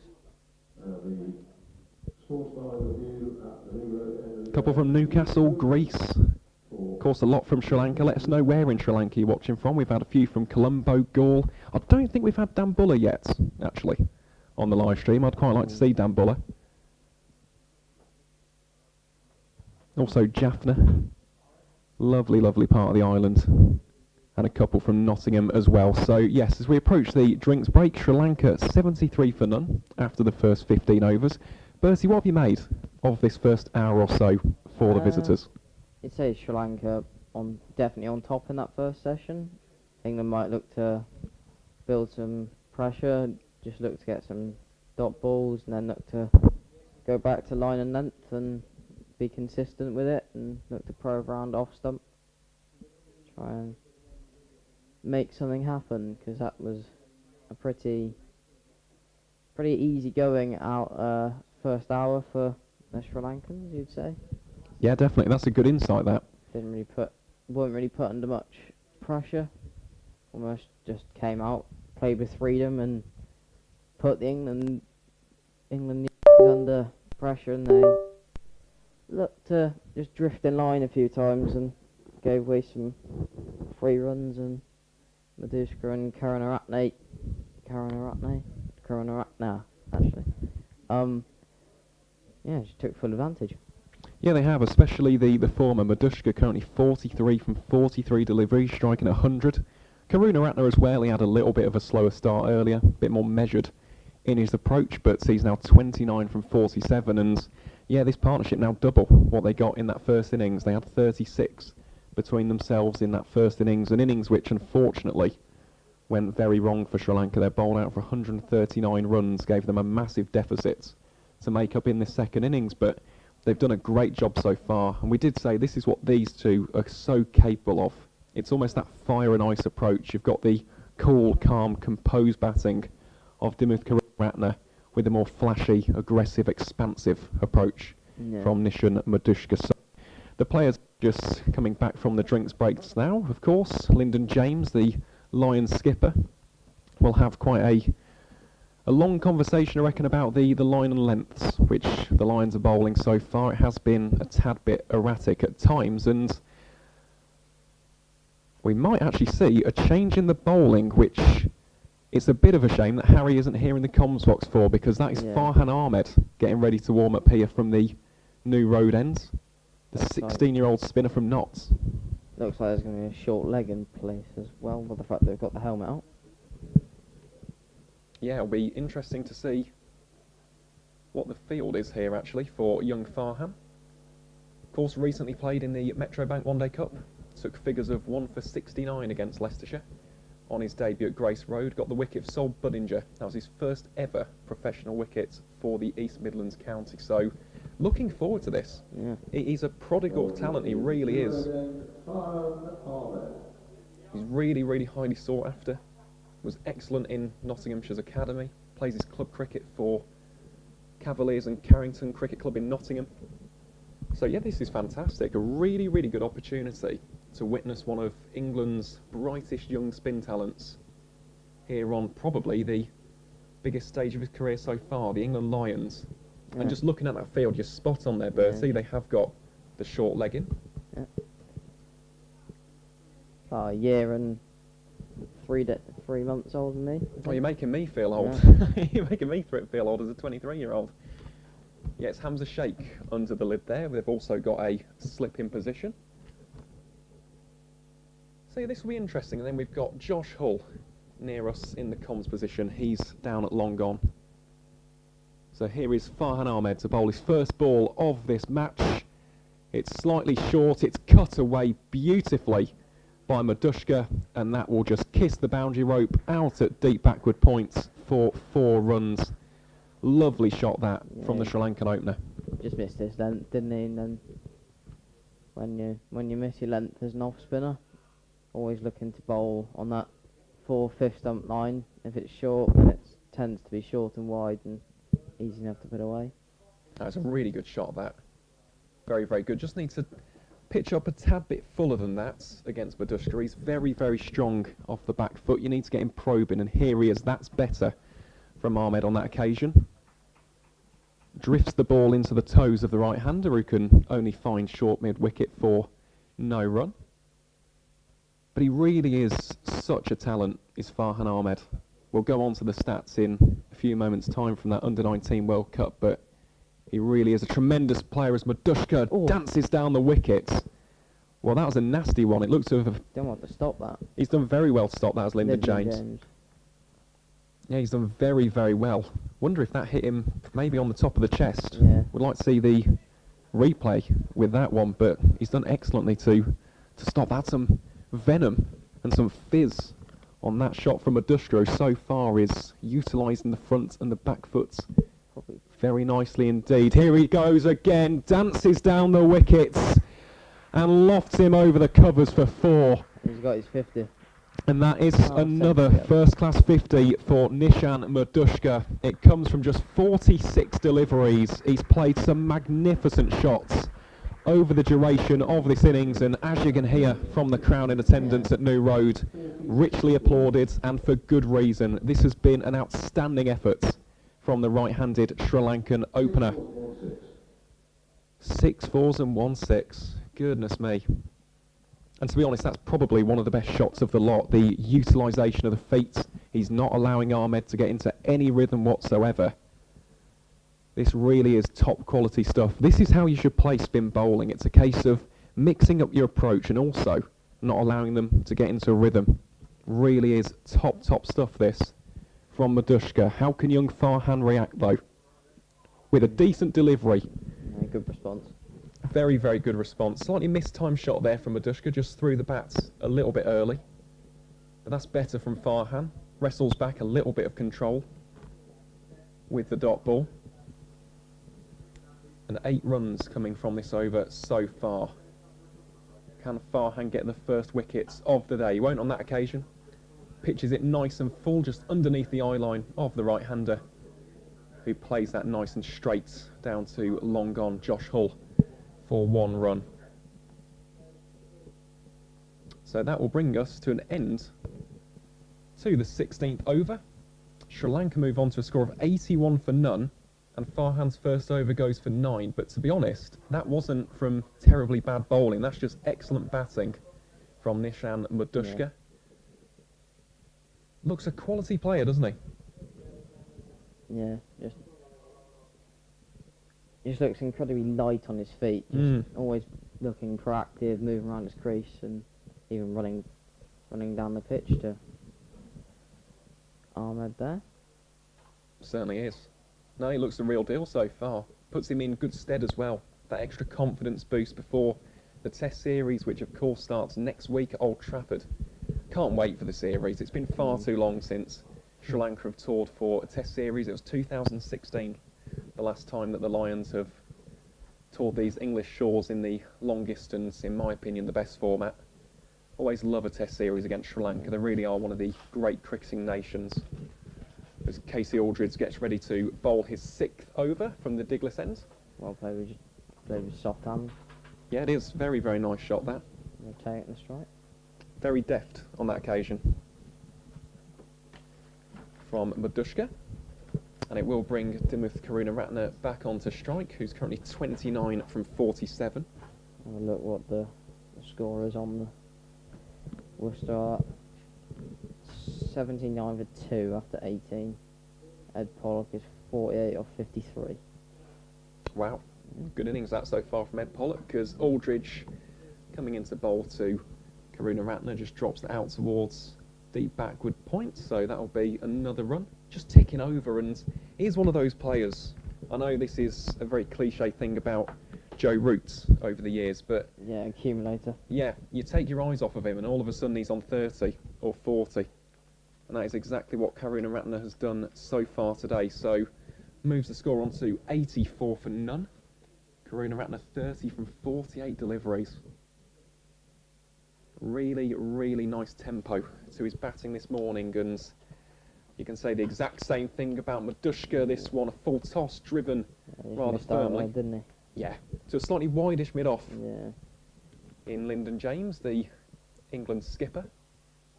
Of course, plays his cricket for Nottinghamshire. So he'll be more than happy to give Farhan a few overs here. He'll want him to be more aggressive, he'll want him to be proactive. Yes, he went for 9 runs in that first over, but with any spin bowler, the key is getting the backing from your captain. And I've no doubt that Lyndon James will give his Nottinghamshire teammates exactly that. We just have a little gap in the play here. Madushka inspecting his bat. I do wonder if he might get a replacement here. Essentially a splice or something in the face of the bat. Yeah, he's certainly not happy with something, is he? No. No, they're just inspecting at the moment. Yeah. Potentially just something on the side of the bats might have had a little bit of a crack in it. I do imagine he'll probably have a replacement, so we have got a little bit of a stoppage in play here as Nishan Madushka looks to replace his bat. And of course that deficit was 185 at the start of the day's play.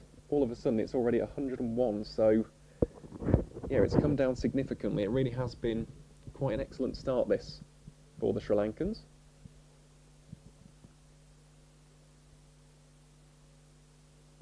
Yeah, as you can see on the live stream pictures there, just attending to the bats.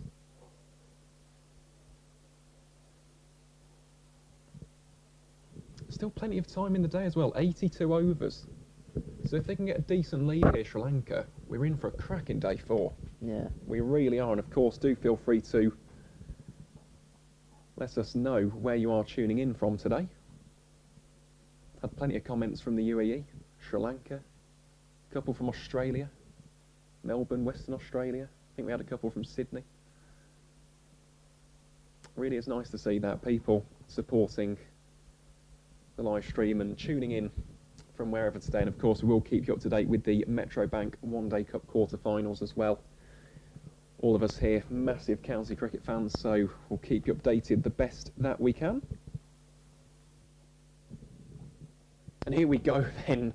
That's a spicy delivery from Casey Aldridge. Bangs it in short. Madushka thinks about pulling it, wisely opts against it, and that'll be no run. Good change up that, wasn't it, Bertie? Yeah, From Casey Aldridge. fired one in. Yeah, keeping the batter on his toes. Maybe a slight bit of frustration in that one as well. Potentially, but it's just been one of those morning sessions for the Lions, hasn't it? They have been a bit erratic at times, but there's still plenty of time in this game. And there we go, that one's set up a little bit nicer. Plays a nice full-blooded pull shot, and it will go down to the man at wideish deep fine leg for 1 run. I believe that's the substitute fielder Eddie Jack on the field there, who's now been moved a little bit squarer after that. So he moves into more of a deep backward square leg position. Yeah, it looks like short ball players going to use for both left and right hander. I don't mind that with Aldridge, to be honest. He has got quite a good short ball. Harry, of course, will be able to give you more insight into that than I can. And here is Aldridge, goes short again. Very nice controlled shot that from Dimuth Karuna Ratner. Plays out towards Hamza Sheikh, patrolling on the boundary, and that will bring us to an end to another over of Casey Aldridge. So at the end of the 17th, Sri Lanka move on to a score of 86 for none, still trailing by 99 runs. And I do believe, Bertie, we do have that score update from the game at Edgbaston. It was 87 for 2. Yeah. Oh, Worcestershire. Off 19.2 overs. And Ed Pollock's brought up his 50. So, of course, that is a massive game. The winner of that goes on to take on Glamorgan at Sophia Gardens on Sunday. And the winner of the Leicestershire-Hampshire quarter-final, which we'll give you the score update on now. Hampshire currently 94 for 1, after 20 overs at Grace Road. The winner of that will face off against Somerset at the Cooper Associates County Ground in Taunton. So plenty to play for up and down the country. Most of it in the Midlands today, though. Got that one game in the East Midlands and, of course, this game in the West Midlands as well. So we'll keep you as best up to date as we can as Farhan Ahmed gets ready to bowl his second over of the day from the new road end. And Josh Hull, interestingly, has come up from the boundary. He was in at long off beforehand. Ahmed gives that a little bit of flight, and that is just tucked away delectably by Dimuth Karunaratne. There's no one out there at square leg. Steps into the ball, meets the pitch of it, and just deposits it for yet another boundary. Yeah, Karunaratne seems to almost be looking like he's going to take the same proactive approach of attacking Farhan Ahmed. Yeah, it's been a tough start, this, hasn't it, for Farhan? Yeah, it's tough to get your line when you got one left hand, one right hand. Is why it's so sought after, having a left and right hand batting partnership nowadays. It is difficult. You're constantly having to change up your radar. Yeah, every especially single when time. you're trying to settle into a spell as well, which you would be as a spinner. Well, it is so important. I always say that when it comes to young spinners, you want a good first over. Really does get you off to a good start to proceedings. But of course, this is life as a spin bowler. As this ball just trickles down to deep backwards square legs, that'll be another single to the total. Karunaratne will move on to 36 from 52. But yeah, I always say that with young spinners, you want a good first over, just get into some rhythm. Makes your life so much easier when you're not having people dancing down the track and smashing you for 4s and 6s. Yeah, you feel a lot more confident, you have a bit more mojo, a bit more swagger in your bowling as Ahmed in towards Madushka. Plays that rather defensively, but... Well bowled from Ahmed. Just also well played by Madushka, just soft hands, just nice into the offside for a single. Well, that is a characteristic of his game. We saw that against both Bangladesh and Ireland. He does have quite low hands, but he does also play it very softly, plays it nice and late as well, which gives him plenty of time. Wonder if he and Karunaratne have actually had a chat about that over the years as Ahmed comes in. Well fielded. Very well fielded. Bump ball there, so it won't be out. It isn't a Corson bowl, but yeah, sharply fielded off of his own bowling there from young Farhan. Just had it thumped back at him. Just got his hands in the way. Here he is to bowl again to Karunaratne. That one trickles off the bat face. It's going down towards fine leg.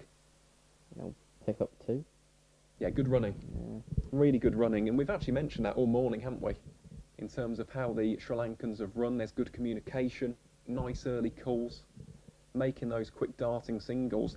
That, again, doesn't allow bowlers to get into rhythm. It's so important to do that. And yeah, that will bring us to an end to the 18th over. So Sri Lanka 94 for none. So the deficit now just 90 runs. Or 91. Yeah, 91. So, yeah, they've done a really good job of eating into that deficit so far. The Lions desperately vying for that opening breakthrough. We've had quite a few rotations of the bowlers. We've already seen the likes of Casey Aldridge and Zaman Akhtar. Saw Josh Hull opening up from the Diglis end earlier today. And here we go. We will have another change of the bowling. It'll be Lyndon James, the Lions captain. Bowling at Diglis end, Lyndon James.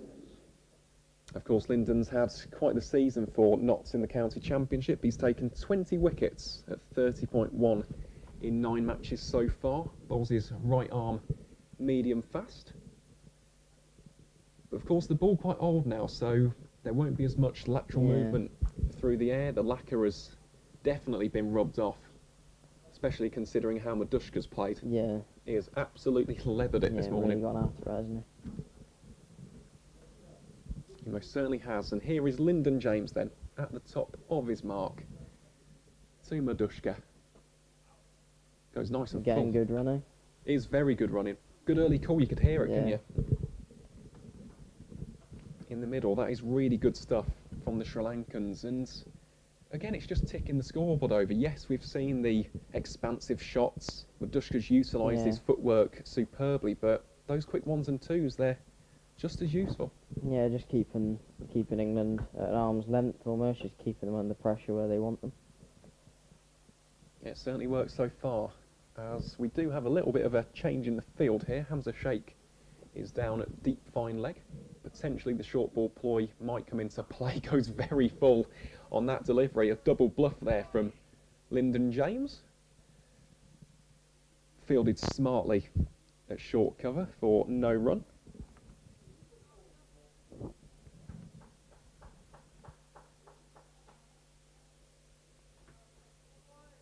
This really has been a top start for the visitors. 95 for none. We haven't even had 20 overs of play here in New Road so far. How can James respond here to Karuna Ratner? That's better from Lyndon James. Much, much better. And that's only the second time you've seen the ball beat the bat. It's a rare play and a miss, that, isn't it, from Dimuth Karuna Ratner? He's played with a lot of control and composure. Yeah, he went a bit harder at that than usual. My bowl from Lyndon James. Yeah, it's a good area from Lyndon. Very, very good area. It's that probing channel. When you're coming, especially with the angle from round the wicket as well. Absolutely. Angle it back to the stumps and take the outside edge. Yeah, it's so difficult to play. I say that as a terrible batsman myself, Bertie. When I faced left-handers, it is very, very difficult when they're coming around the wicket. But yeah, it's good stuff from Lyndon James, that. Yeah. Makes you get squared up when you play on the front foot. Sometimes, if you get left-hander in, coming and just takes the outside edge. Well, here is James then for the 4th time in this over. Well played. Very well played. Nice, confident forward defence there from the former Sri Lankan captain, of course. The skipper nowadays is Dhananjaya de Silva. May or may not see him later today, depending on how these two bat. Also got Mendes, Matthews and Shandamal to come before him. Yeah, of course. Sadir as well. Top player. No, it's quite a deep batting lineup, this. It's just a case of how they're going about their batting. And on the first day, it really wasn't the correct approach at all, as Karuna Ratner just guides that one down towards mid-off. And that'll be no run. So that brings us to an end to the 19th over. Sri Lanka move on to 95 for none. Madushka on 55, Karuna Ratner on 38. Yeah, it's been an excellent opening partnership, inching ever closer to 3 figures. And it is exactly what the doctor ordered from a Sri Lankan perspective.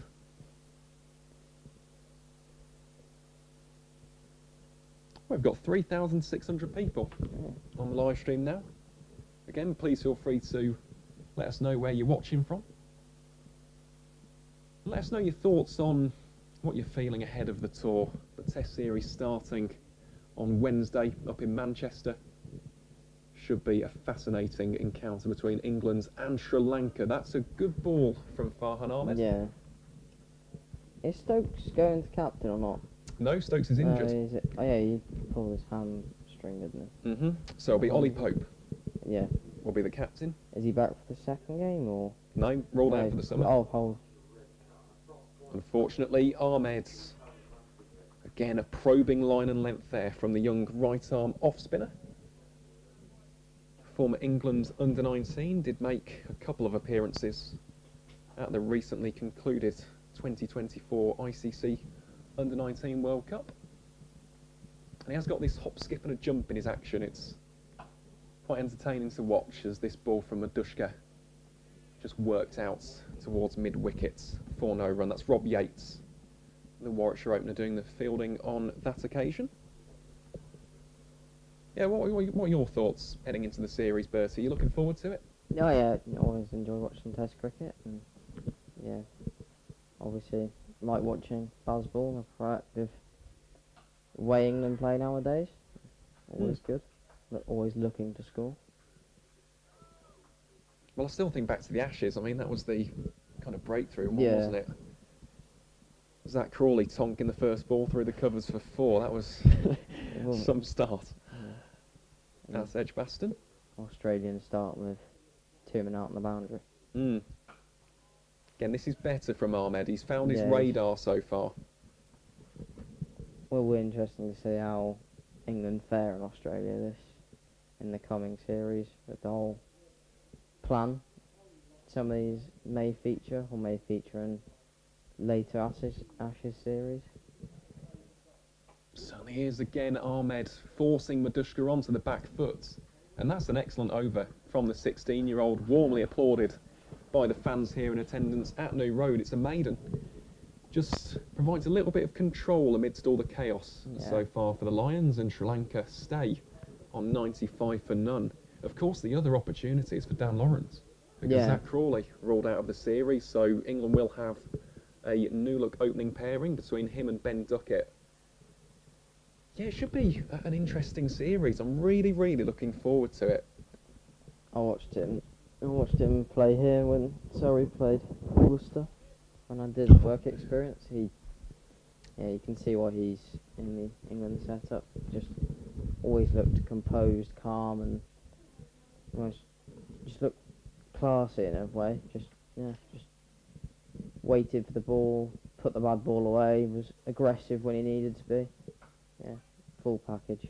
Yeah, definitely. Dan Lawrence, a seriously talented cricketer, as Lyndon James' first delivery in this 21st over is a dot ball guided out towards backward points. Only Price doing the fielding there. Yeah. He also offers the other spin option, doesn't he? Yes, with the unorthodox windmill. Very, very unorthodox action. Yeah, he's a great cricketer to watch, isn't he? Dan Lawrence, also a fine fielder, so yeah, hoping that he can have a big series from an English perspective, as James goes a lot straighter on this one. Hamza Sheikh darting in there. Good energy from the Warwickshire youngster. Prevents the quick single on that occasion.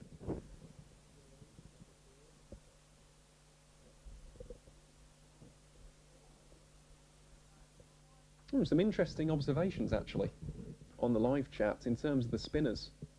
Because we have seen Ahmed, we haven't seen ridiculous turns so far, but there might be a little bit of assistance heading into tomorrow. So if Sri Lanka can pile on the runs as that ball is flashed out towards deep backward points, so that'll be 1 run.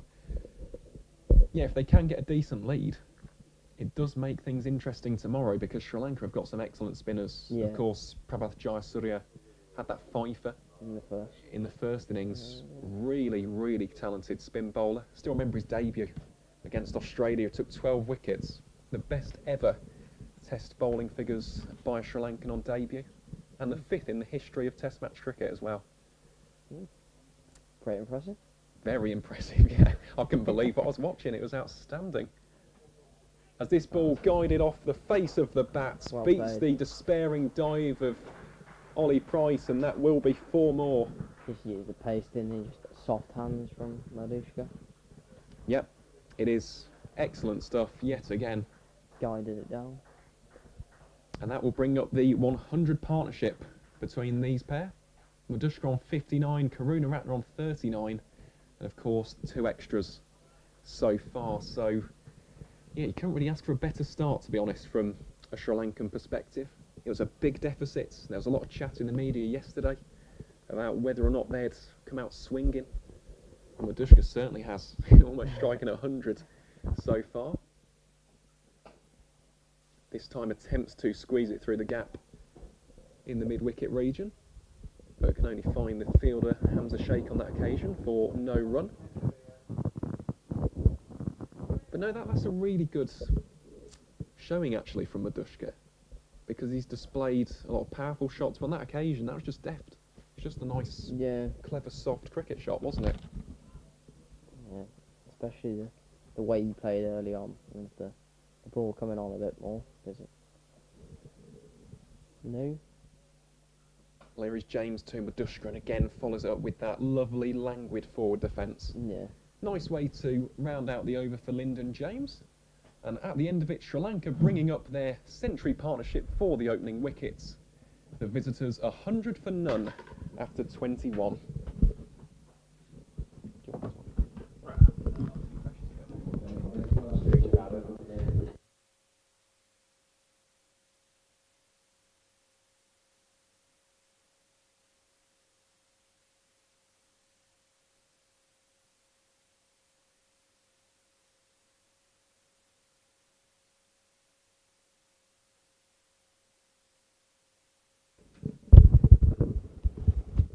Well, Harry Everett is back in the commentary box, and I'm going to talk you through a bit of spin. I love commentating on spin. Foreign armoured. I'm always gutted when I walk out the commentary box and spin comes on. Karuna Ratner using his feet first of all, get on the pads. Foreign armoured has bowled pretty well so far. 3 overs, 1 maiden, knock 17.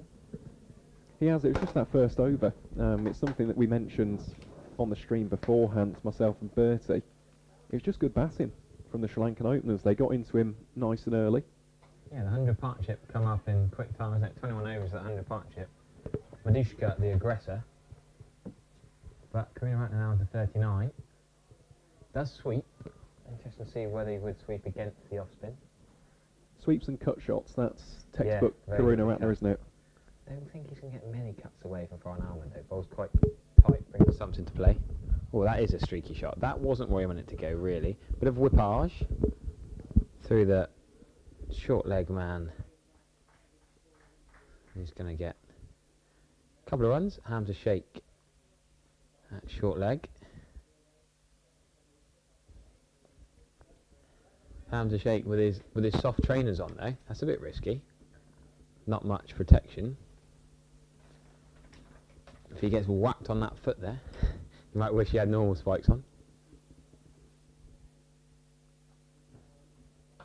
Oh, good use of the feet. Good one-handed half stop. And it's something which Karuna Ratner does very, very well. Has done throughout the entirety of his career. Yeah, mixes it up on the front foot and the back foot ever so nicely.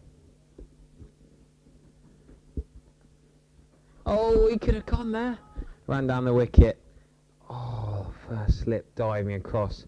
Trying to get a hand on that. Karuna Ratner. Bit of a head in the sky moment. Foreign Ahmed has bowled well, but that's a rare mistake from Damuth Karuna Ratner. We didn't expect to see that from the experienced test opener. Well, it's typical commentator's curse, wasn't it? Just as much as we're talking about his composure, his control at the crease so far, goes down and almost gives his wicket away. Comes again there. He's not perturbed. He'll keep using his feet. Might be a 4-day game, but they're pretty happy to use their feet. Get to the pitch of the ball. Well, that is the big debate, isn't it, Harry? And I've had this conversation on the Warwickshire stream on numerous occasions.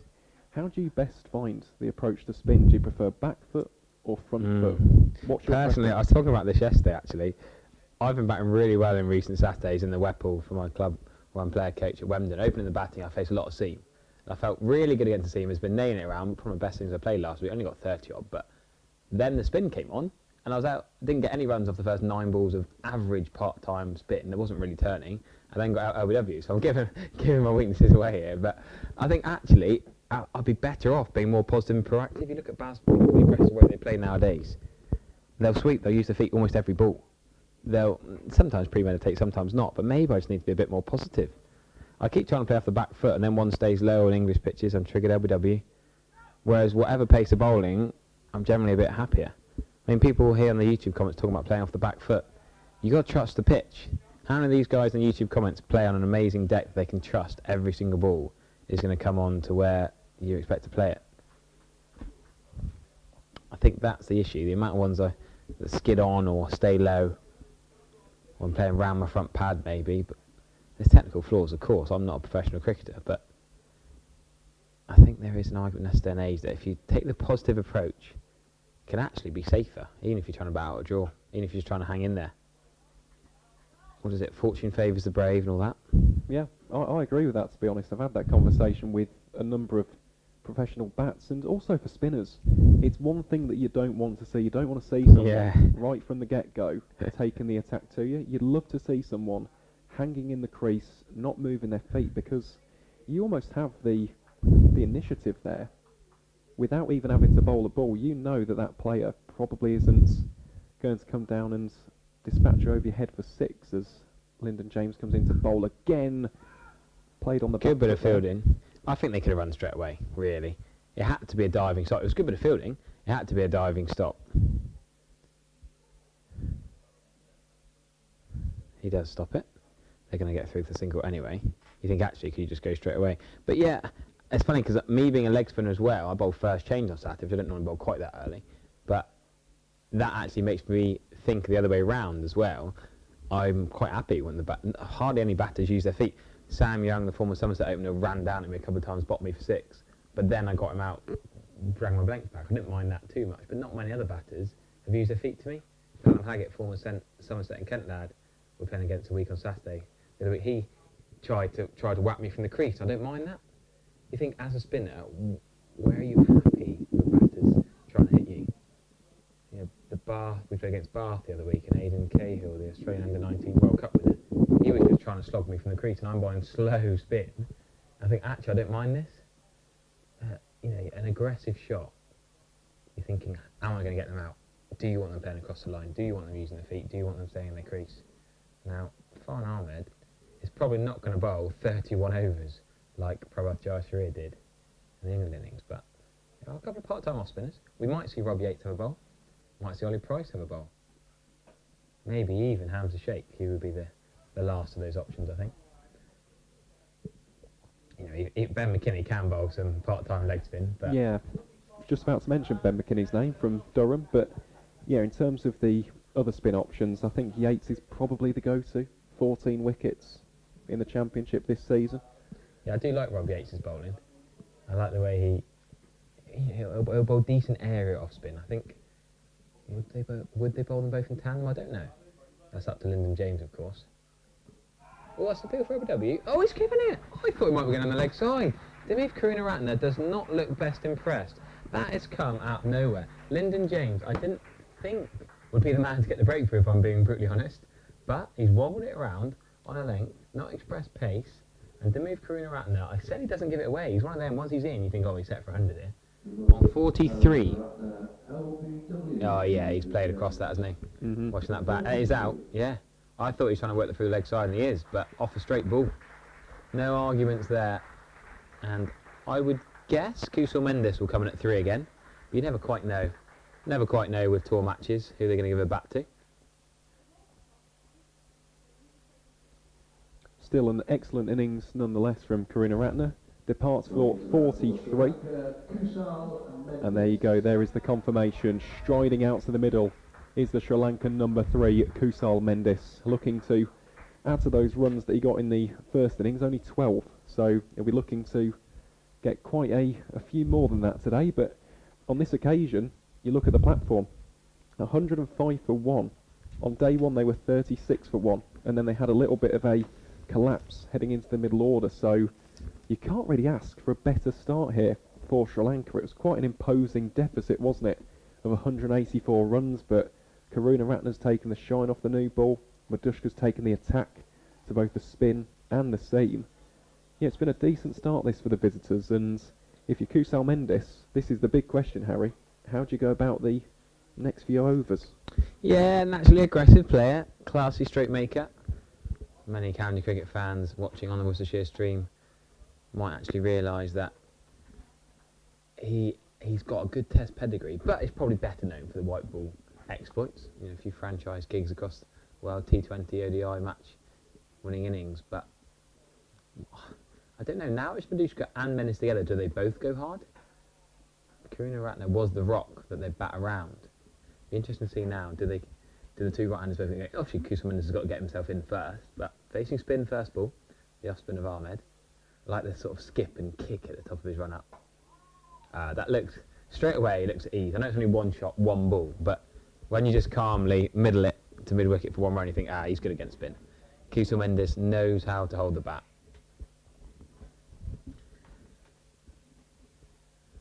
Josh Hull limbering up down below us. He is a massive figure.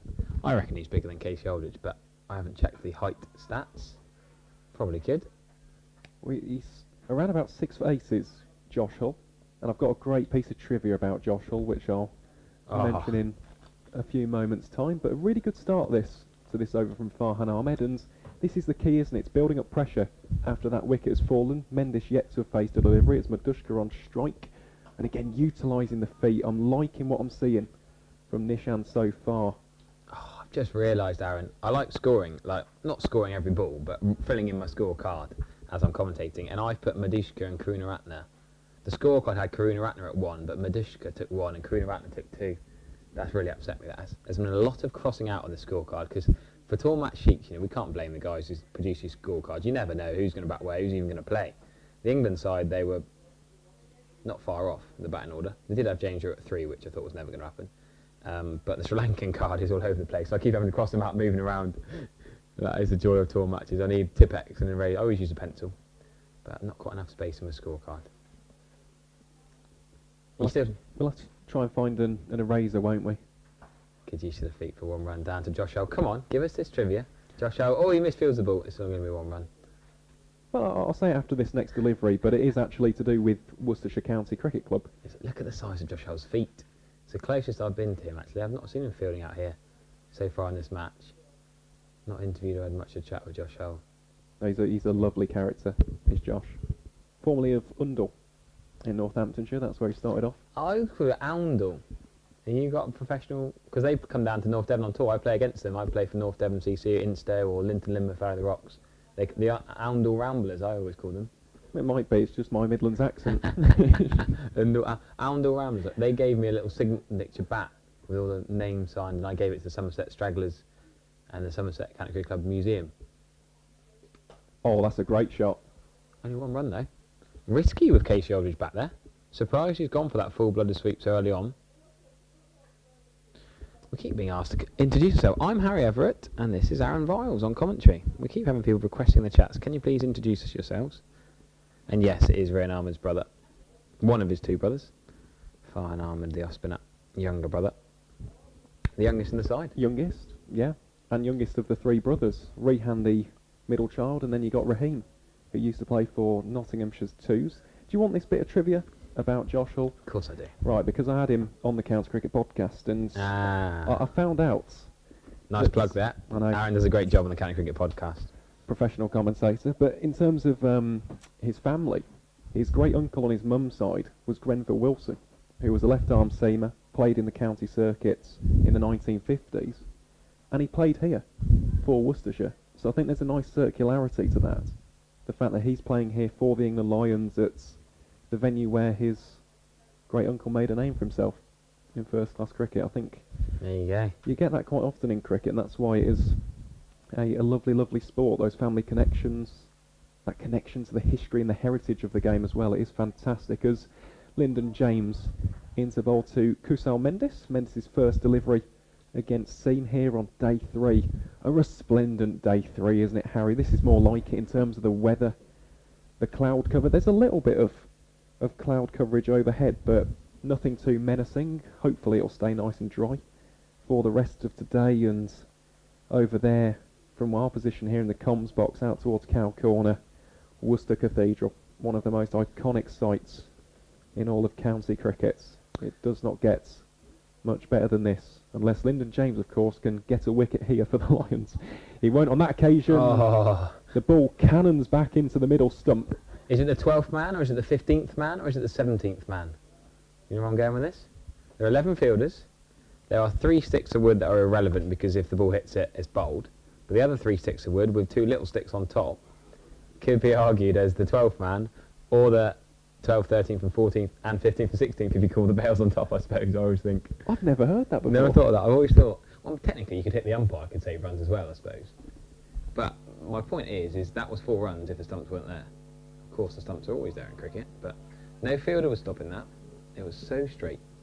It's funny, when I coach, I say the best shot in the game is a straight drive. But if you play it too straight, then actually you don't get any runs for it, because the stumps do the business. Stop it going away. Anyway. Yeah, solid point. It's almost like the extra fielder, isn't it? Yeah. How's the forecast tomorrow? Yeah, it looks pretty good the next few days, doesn't it? I don't think there'll be an issue there.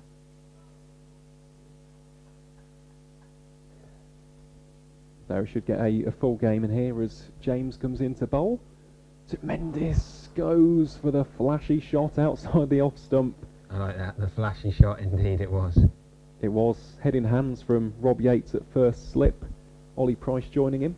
Of course, 2 of England and Wales' most talented young batting options. Really excited to see how they get on in the next few years of their career. Yates, of course, a former England Lion on the Australia Tour in 21-22, and Ollie Price going on the tour to India as well. So those who have got previous experience. And don't forget his brother had his day out here, didn't he? Yes, he certainly did. What day out that was? One of the best days, I'd say, in modern county cricket. The century and the hat-trick Yeah. in one day. That's the other Price, not involved in this game. Yeah, Tom Price. Honestly, Gloucestershire, again, a county to watch out for. We're seeing 3 of their players in this game here today. The other 2 being Ajit Singh Dale and Zaman Akhtar. They've got some excellent young talent down there in the West Country. Joe Phillips from Cornwall. He's another one to watch out for. Tommy Borman, the young opening bats. Ahmed Saeed, young spinning all-rounder. And Archie Bailey as well. So, yeah, some very, very bright prospects indeed down in Bristol. James in again to Mendes, who plays this one defensively. And fielded by Farhan Ahmed. And that will bring us to an end to the 25th over. Sri Lanka move on to 107 for 1. And Lyndon James so far definitely the pick of the Lions bowlers. Currently got figures of 1 for 16 from his 6 overs to date. And that's exactly what you want from your captain, isn't it, Harry? You want him to take the onus, the emphasis. You want him to place the responsibility of the side on his shoulders and, yeah, get the breakthrough. And he did exactly that. Not really many bigger wickets than Dimuth Karunaratne. Mentioned beforehand the prolific nature of his batting in Test crickets. He is one of Sri Lanka's greatest ever in this format. So, yeah, that really was a big breakthrough, but plenty of batting still to come, even after these 2, with Angelo Matthews, Dinesh Chandimal and Dhananjaya de Silva. As Madushka just cultivating the strike so far. Plays that ball nice and straight down towards Josh Hull. That's a straightish long on for 1 run. And Farhan also just getting into a bit of rhythm after a difficult first couple of overs. Starting to build up some confidence. There's a little bit of extra mojo in his game in these past 2 or 3 overs. Of course, the Lions would love him to get one of these 2 outs, especially Madushka has looked the pick of the batters so far as Mendes drives on the up. Potential chance here at the non-strikers, instead goes for the strikers end. James Rood does collect that cleanly, but yes, safely home is Nishan Madushka for the single. Does make me laugh watching the Sri Lankan fielders doing a lap around the ground. To us, this is a nice hot sunny day. We're sweating, we're struggling, we're getting the fans in. We've all got t-shirt and shorts on and find it too hot. The Sri Lankan lads wandering around with trousers and jumpers on. I think this is 20 plus. This is summer. This is too hot. I'm gonna give him my overseas. Lohander's always a first-class cricketer. He's my spin twin and number 4 bat at my club, playing again with tomorrow. And he keeps wearing trousers to train. I said, mate, this is summer. This is the warmest it'll get. You gotta get your shorts out. And too cold. A few times at training goes, are you batting today? No, too cold. Are you on it today? No, too cold. Good shot that. Punching it to rotate the strike. Just getting out the wagon wheel of Fernando here. 4 runs behind square on the leg side. But he has hit all around the ground. You look, I was talking yesterday on comms about some of the batters being pretty prolific behind square on the offside. Quite a few edges through third. And there wasn't a deep third. There were 3 slips and there's a deep point at times. But fair play, Fernando Madushka, 63 or 73, and he has scored runs all around the ground.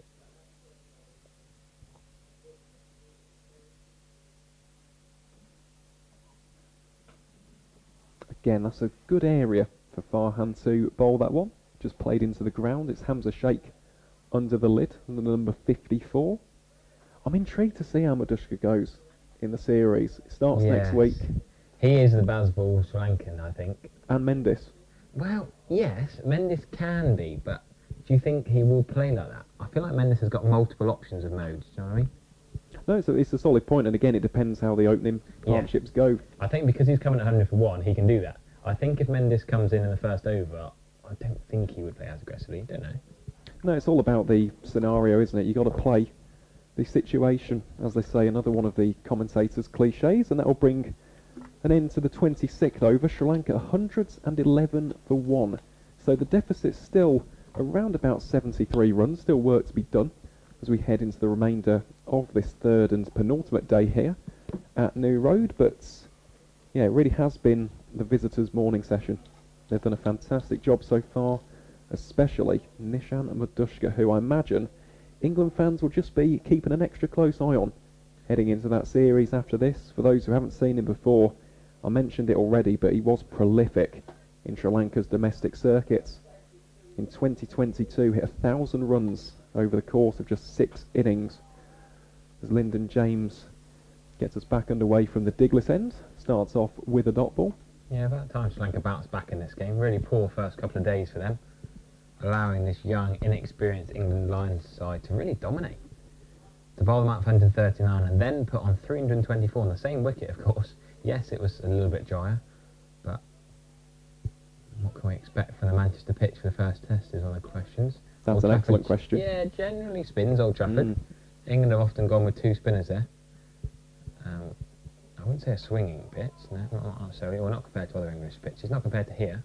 Unless the overheads come into Generally it's grey and overcast up north, but that's the only thing with Manchester. It is quite deceptive at times, because I've been to quite a few championship matches there, especially in the morning session. If it is quite heavy cloud coverage, you do get the ball to nip about in the air. Maybe not so much assistance off the surface in comparison to other grounds, the big one being Lords, of course, with the presence of the slope, but yeah, it can nip about up in the northwest, as James again probing Kusal Mendis on this occasion with a slightly fuller delivery, played out on the offside for no run. And again, just a piece of trivia about Madushka. He actually has the highest score in first-class cricket by a Sri Lankan on English soil. So he scored 269 against Kent at Canterbury in 2022. There'll be some very familiar names on that scorecard for county cricket fans.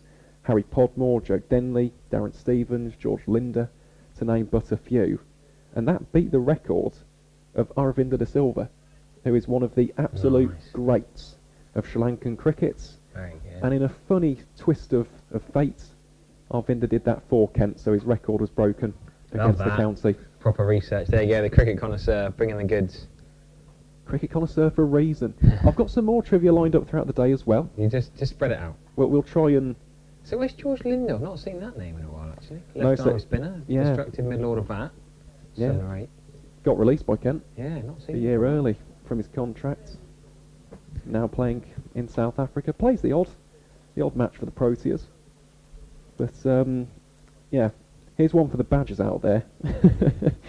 If anyone can name who Aravinda de Silva scored that 255 against in 1995. Lyndon James just getting out to keep a little bit low. Well, I say getting to, the pitch allowing him to keep it a little bit low.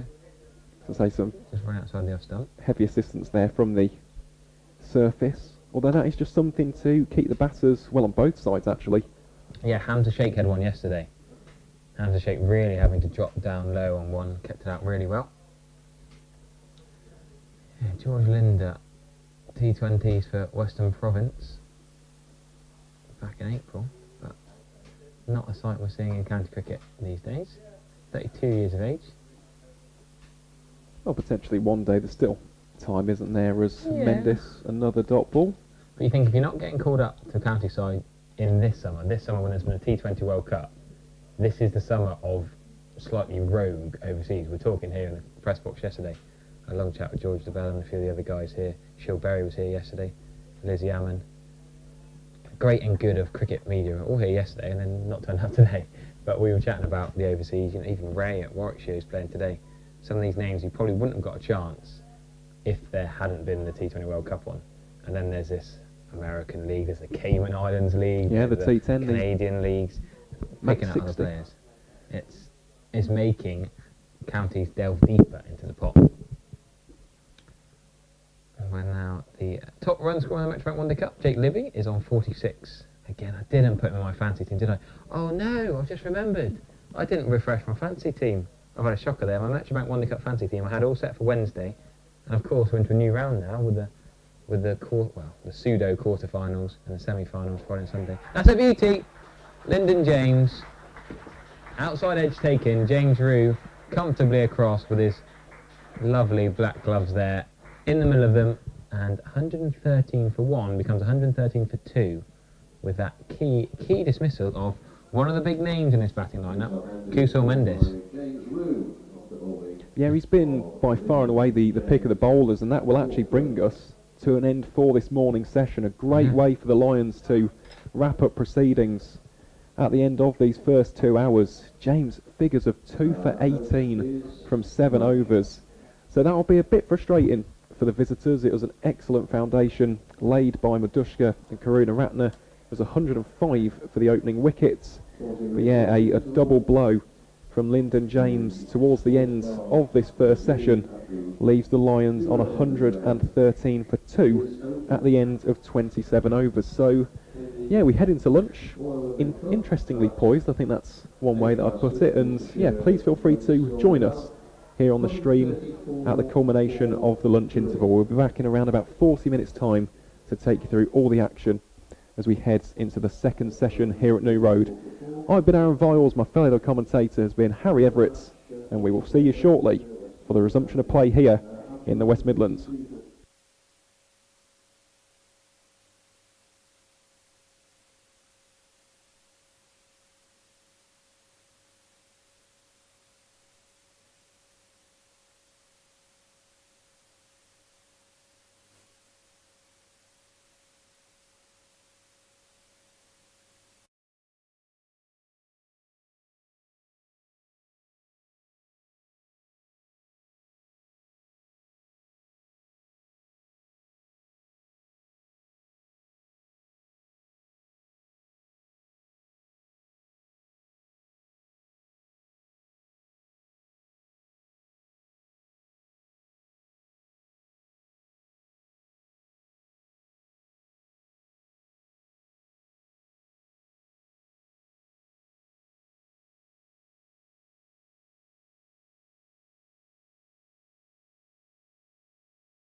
keeps going with the proactive approach that he took before the lunch break.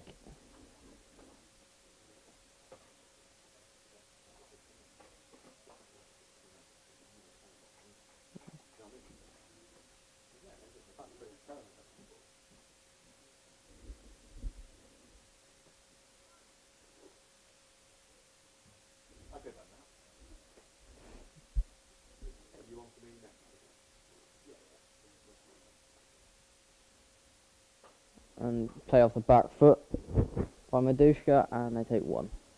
Well played. Just rotating the strike.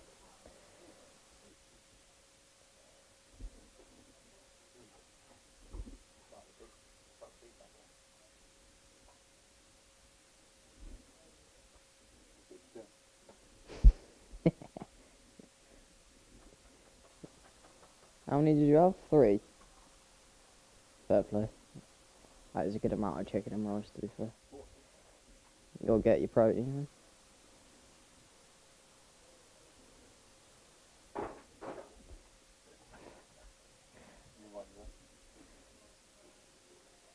And Matthews just defends his first ball. Shout out to the Worcestershire catering team. Cracking lunch of chicken and rice, thank you very much. Athlete's diet. The Sri Lankan lad in the press box down below us is absolutely smothering it in ketchup and brown sauce. Quite a nice healthy meal, and he's just covering it in sauce. That's shocking behaviour.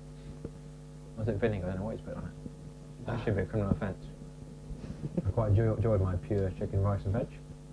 Myself, Harry Everett, back on comms. I just let him Bertie do a few balls on his own.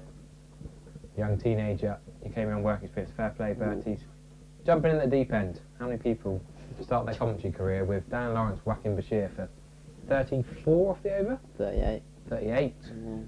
And then next game is an international match. Not bad, eh, mate? Not bad. No. Not bad. Myself, Harry Everett, I'll be back on Somerset Comms on Sunday for the, what is it, semi-final, actual semi-final, against one of the 2 teams currently stuck behind a paywall. Apparently the Leicestershire streams from mid-off as well. People are even more fuming, you can't even see the wicket very well. From mid-off, and you've got to pay for it. So that actor, the man of the first innings, that fifer, I was here days 1 and 2 watching him bowl, and to be honest, I didn't realise he took fifer. Surprised us with those last, what he mopped up the tail towards the end.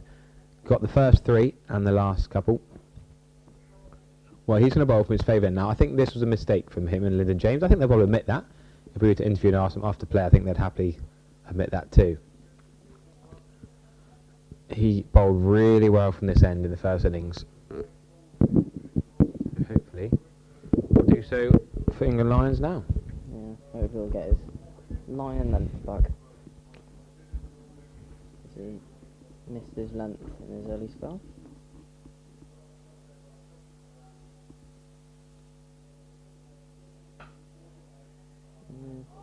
Not got hold of that drive. No, he just didn't really time that, did he? Can't slice the bat.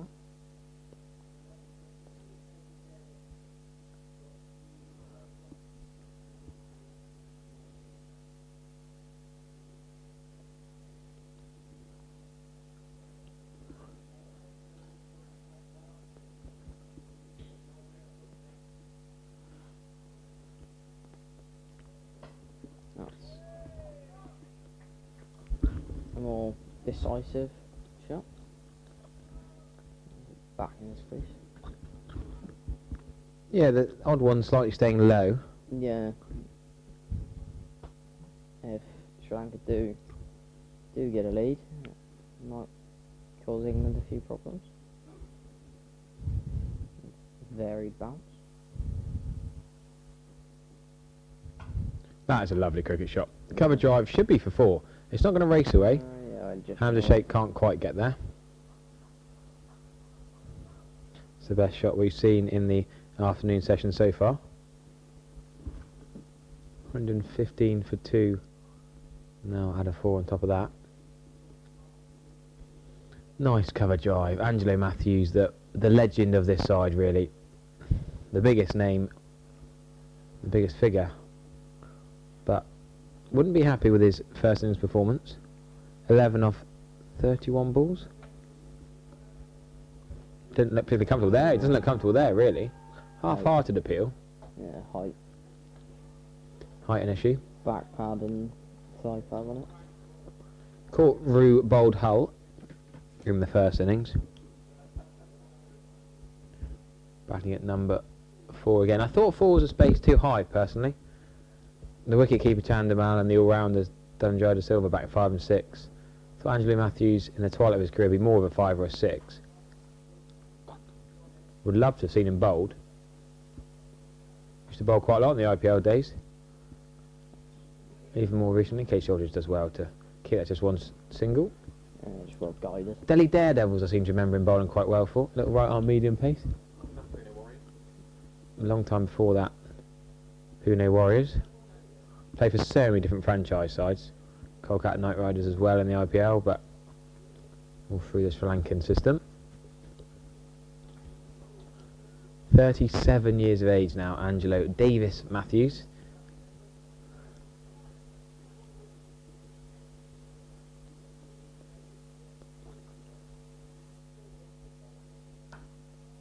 He's got the slightly rogue records of having scored 100 and a 90 in the same match, in a test match. He's also scored 100 and a duck in the same test match.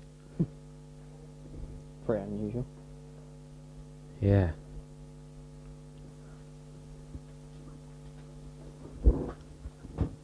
I looked for the most runs on a single test ground in tests. Gaul International Stadium has seen Sangakkara, Jayawardene and Matthews all score a lot of runs at that ground. They play a lot of international cricket at Gaul, like the Lords equivalent in Sri Lanka.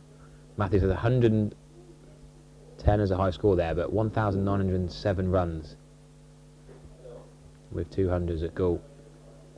A favourite of Jayawardene, Sankara and Matthews himself.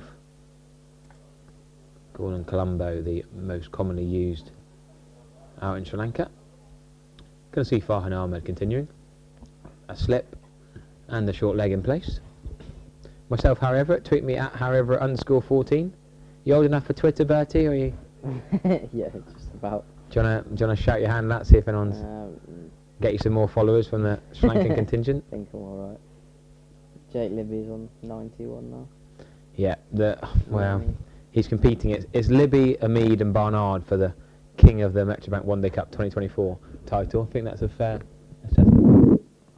Jake Libby not quite as prolific last year. Andy Mead not quite as prolific this year. Barnard's been pretty consistent in both the last 2 years. But Tom Taylor is a man who really, really excites me. From Northants up to here, New Road, Worcestershire player now. Lovely sweep, we should say. It's going to be 4. Angelo Matthews, the one-handed. Rishabh Pant does it with his other hand. Angelo Matthews, with his class, his experience, and his long levers, just sort of one-handed times that behind the 45 man for 4. Oh, a bit harsh. Angelo Selfish Matthews coming through the comments. Well, not to a certain degree of being selfish as a batter.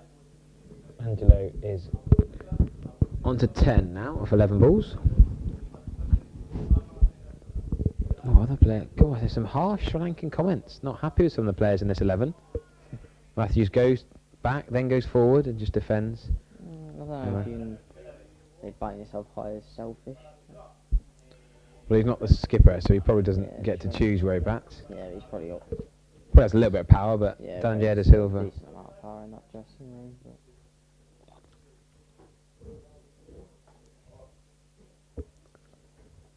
There it is, the sweep again, this time more orthodox, cleaner, in front of square with 2 hands.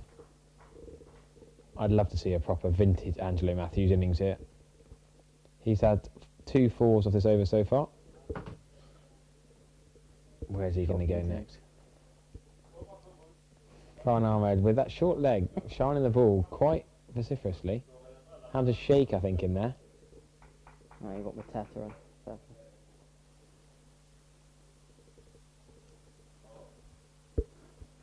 Mid-wicket's in quite close on the 1. Yeah.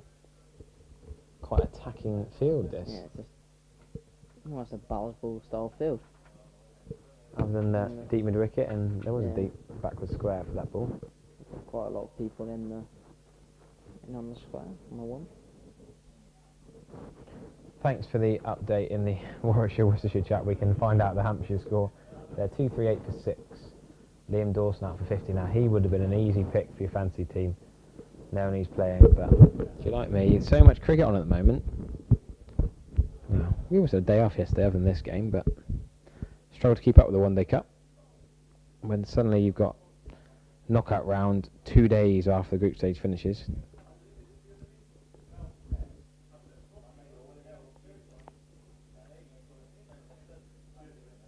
Oh, that's a beauty. Well bowled, Zaman Akhtar. Yeah, it was well bowled.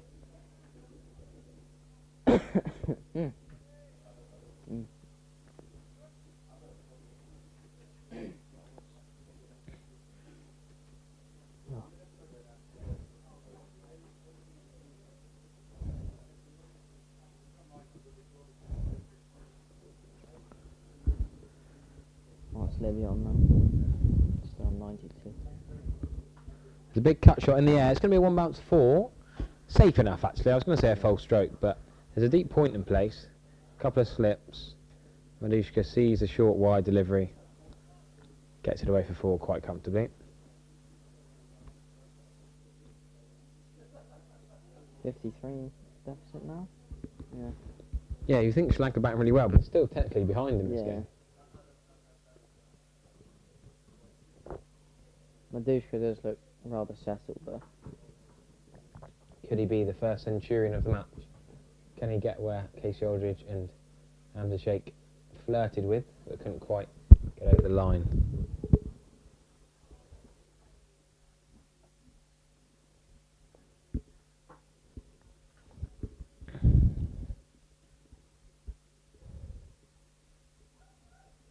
Hopefully we don't see many more fist bumps from Aaron celebrating any wickets. Aaron Vars, our third voice, third commentator, he'll come in for me shortly, is a little bit associated with the Bears. Dare we mention?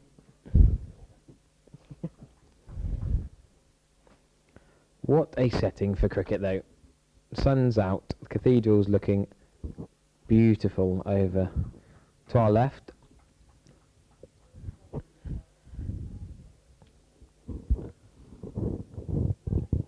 And Sri Lanka putting up a better fight this innings. Oh, that's a good bouncer. Angelo Matthews has still got a bit of use in those hamstrings, getting down and out of the way of that one. Flexibility still decent enough.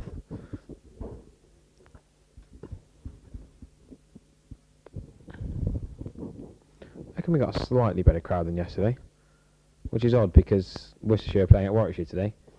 Maybe it's the weather, but it wasn't terrible yesterday until tea time. Yesterday had less cricket on elsewhere. Good back of a length, hitting the splice of the bat. There's Man Akhtar.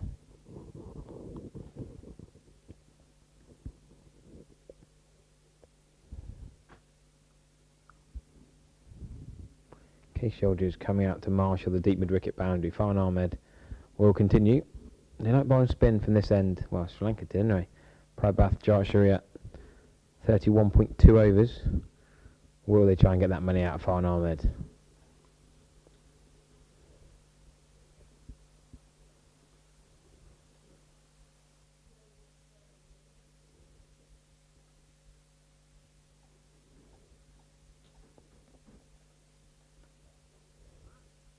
He's coming round. Come on the wicket. Interesting. They got long off, 20 yards off. Mid-on's only a couple of yards off the fence. Change in angle, change in approach. No change from Madushka. Runs down and chips it down to long on for 1 run.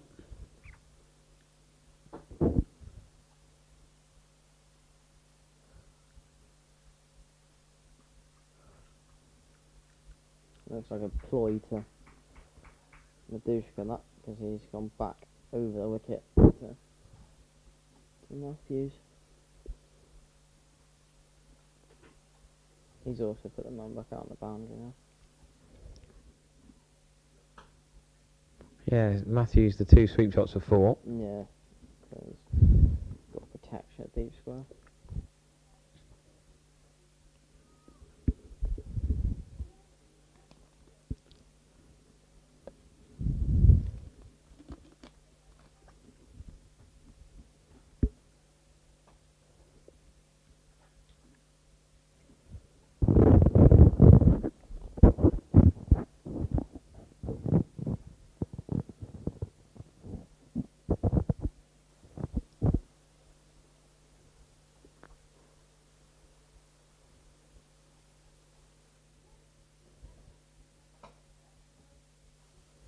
Good bit of fielding, getting round there for mid-wicket, keeping that to a dot ball.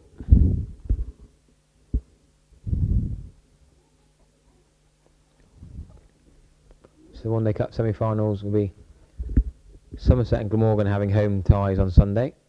Don't forget that big day in cricket, Metrobank One Day Cup semi-finals on Sunday.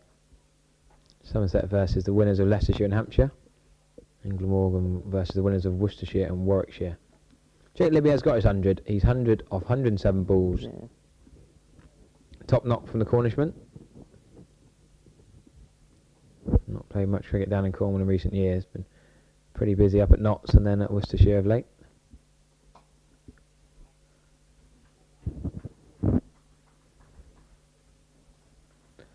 I'll talk you through another couple of overs, then we'll get the cricket connoisseur back on comms. Buzzing and he's confident. Next that's the January as 100 for Worcestershire, 230 after 5 and 40 hit.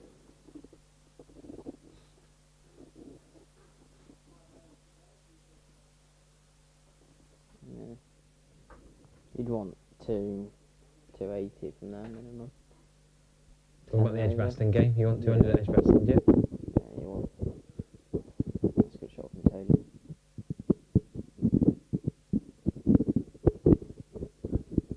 Wickets in hand. I hear them talking outside the steward saying exactly the same thing. Yeah. What can Worcestershire get at Warwickshire? Can they get 280? 280 to 90 would be good. Good, taking on the striker on Zim Akhtar, just hitting that back of a length, almost armpit height.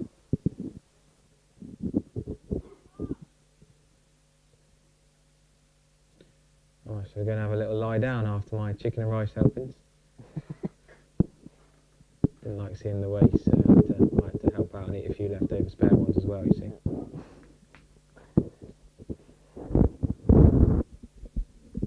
That is a lot of chicken and rice.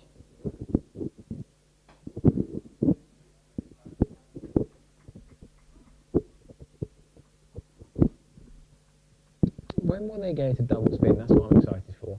Will it be hand to shake? I think it'd be more like to be Ollie Price and Rob Yates first. But something rogue like a hand to shake or a Ben McKinney. Just one of the more even part-timers. Just do something different. Just maybe buy a wicket. It's not quite that big. I do enjoy that option. Andrew Matthews has definitely tried to leave that one. Ended up hitting the bat and he's practiced the leave afterwards. End of the over. Oh, maybe I might gentle lap round the ground. Try and find some cake somewhere, I suppose. We did have some brilliant cake delivered at tea yesterday.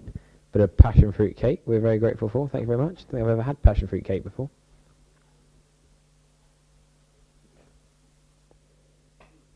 On the money from Zim Akhtar. Gloucestershire not got a game for a few days. Him and Ajit Singh Dale haven't got a rush back for a game on Sunday. Sadly, they are no longer in the Metrobank One Day Cup.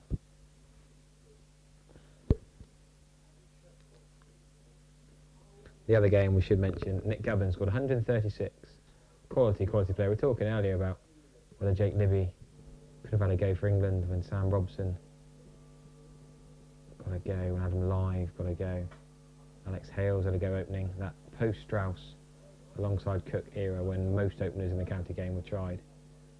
Nick Gubbins didn't get a go and Jake Libby didn't get a go, and guess what? They've both got hundreds in the playoff matches of the 50 over comp today.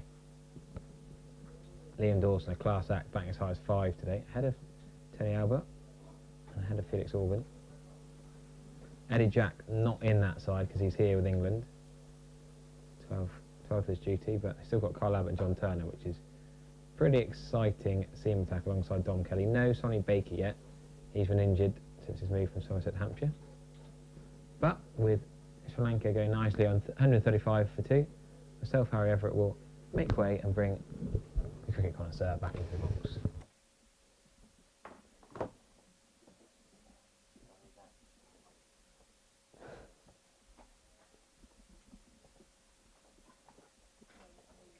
Oh. Taylor's out now. With a cheeky fist pump.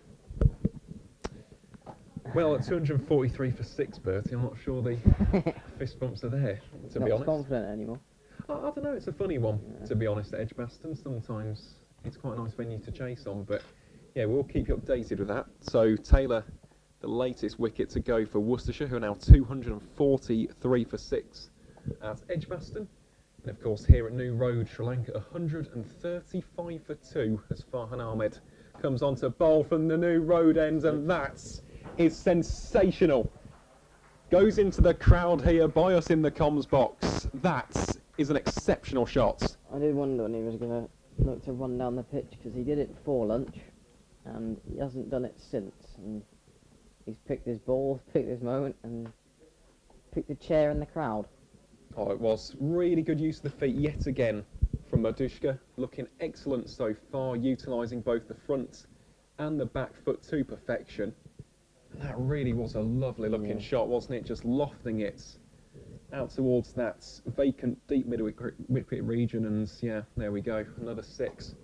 Good response from Ahmed. Very good response there from Got Farhan ball. Ahmed. I mean, in fairness, he's been quite impressive today. It's just at times, especially Madushka, they've just taken the attack to him, haven't they?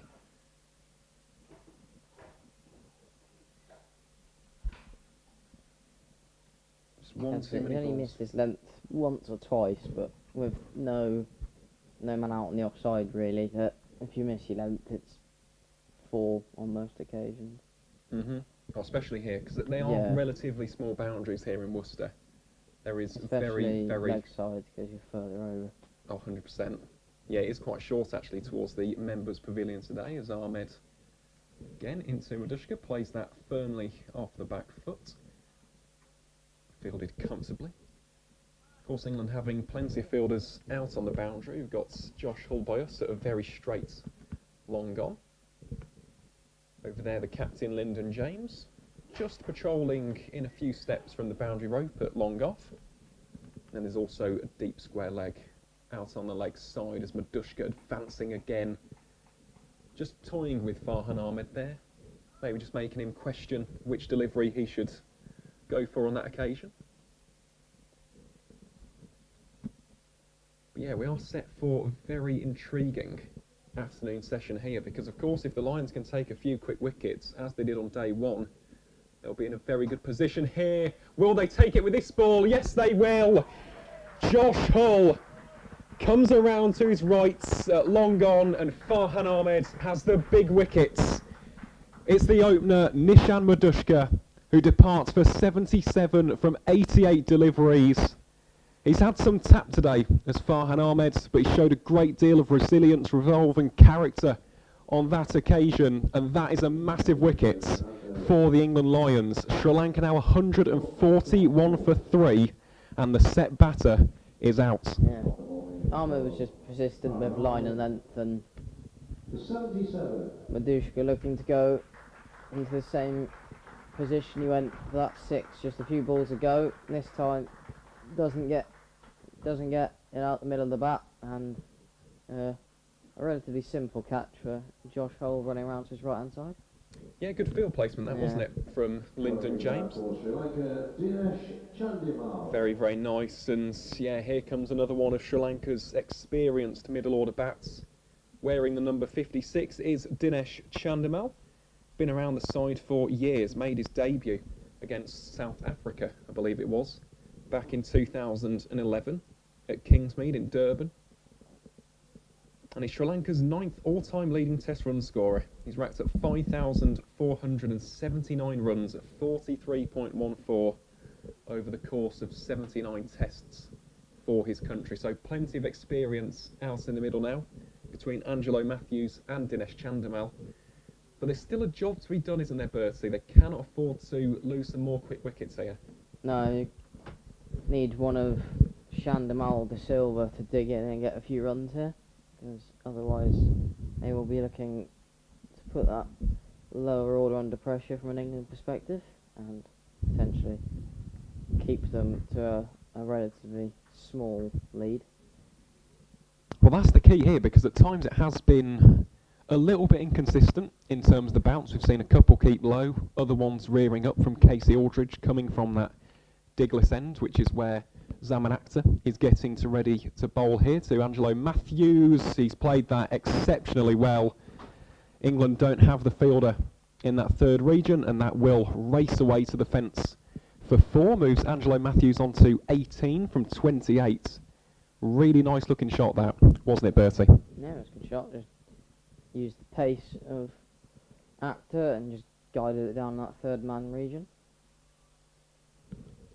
Yeah, utilising all of the experience and class and quality from over the years. It really is a pleasure to watch Angelo Matthews in full flow. Actor drops this one a bit shorter. England have got the protection out at deep square leg, so that'll just be 1 run to add to the total as Sri Lanka inch ever closer to 150. The deficit's still somewhat substantial at this stage, around about 38 runs behind. But of course it just takes a good partnership or two, get a big lead and just set up this encounter for day 4. Should be a fantastic day, and please do join us, whether that's here in the grounds or indeed via the live stream on Worcestershire's YouTube channel. Actor goes more of a channel line and length here. There's a miscommunication. Oh, And there is going to be a run out here. It's a rather comical end to Dinesh Chandamal's stay at the crease. He's run out for Platinum Duck. He hasn't even faced a single delivery here. And now he's strolling back to the pavilion. A major miscommunication. We'll have to watch the replay on that. It was an excellent piece of fielding from Ollie Price in at Gully. They thought about throwing it back in to James Root at the stumps. Instead goes to Zaman Akhtar at the non-striker's ends. And that really is a calamitous way for Dinesh Chandamal's stay to end here in Worcester. we were just talking before the lunch break about how clear and how good the Sri Lankan running has been. That was a comical piece of running from Matthews and Chandamal, 2 experienced players. Just complete lack of communication. Yeah, it was an unfortunate way for it to end, to be honest, for Dinesh Chandamal. But his stay at the crease is done, and that brings to the middle of the field the Sri Lankan captain wearing the number 75, Dhananjaya De Silva. Yeah, I imagine there'll be a few words in the dressing room after that. Schoolboy-esque from 2 extremely experienced players. Not what Sri Lanka needed, especially when you're chasing a game. No, not at all, especially when you look at that deficit. I mentioned it beforehand, it's still 38 runs. There's still a job to be done here. Oh, that's frustrating. Really, really frustrating. And it is Matthews still on strike there. This occasion, no damage done, just works out towards the square leg region for another single. And just to give you a score update from the Metro Bank One Day Cup quarter-final at Edgbaston, Worcestershire are currently 258 for 6 in the 47th over. Still got a few wickets to spare, and yeah, they'll be looking to get around about 280 to 290. But yeah, I'll tell you what, Dinesh Chandamal will not want to watch that back on the live stream later. But it does bring Dhananjaya De Silva to the crease. Another experienced option. He's the skipper for the Sri Lankan touring side, and he gets off the mark very nicely there. Cuts it down towards that vacant third region. Casey Aldridge doing the fielding for England on that occasion. And that will be another single. So at one point, Sri Lanka were 145 for 2. And then now 148 for 4. Got a new batter at the crease in Dhananjaya De Silva. Matthews, he's gone well for his 20 so far. The issue, however, is in that miscommunication on the run-out. Could be a pivotal moment. In this game, another ball there from Akhtar keeping low. Barely got shin height. My word. Bowl one of those straight. Yeah, just something for the Lions to be aware of as well. That's a couple from the Diglis end which have just kept a little bit low in the past couple of hours. But decent over that from Zaman Akhtar will bring an end to his 9th. So Sri Lanka now 148 for 4 at the end of the 35th over. Still trailing by 37, so yeah, still got some work to do here as Farhan Ahmed gets ready to bowl his 11th over from the new road end.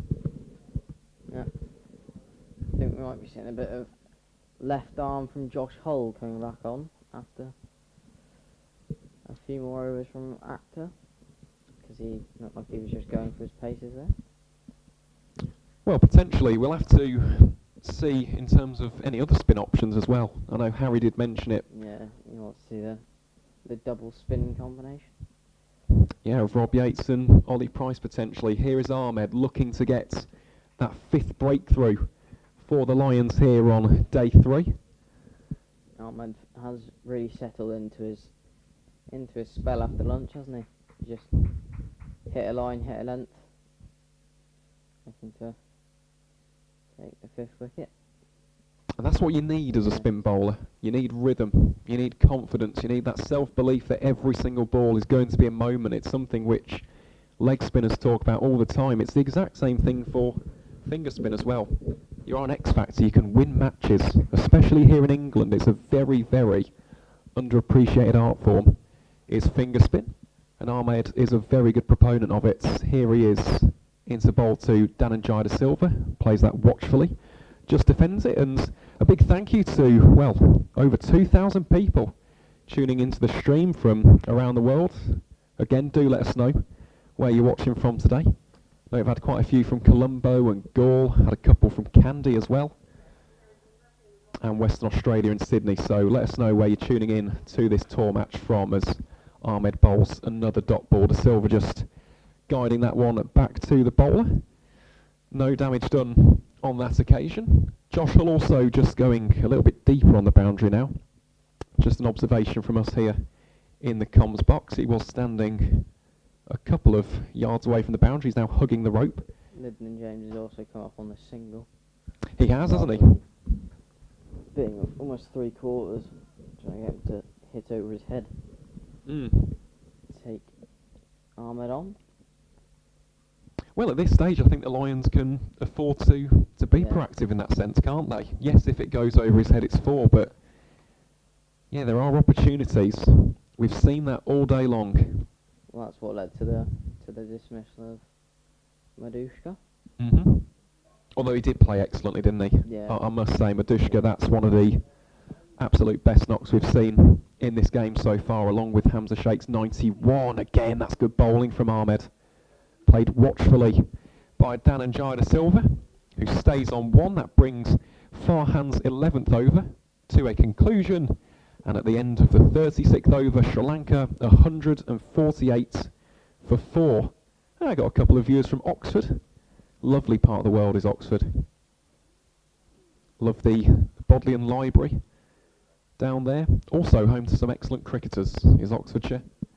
James Coles immediately comes to mind from Sussex, England under-19 all-rounder.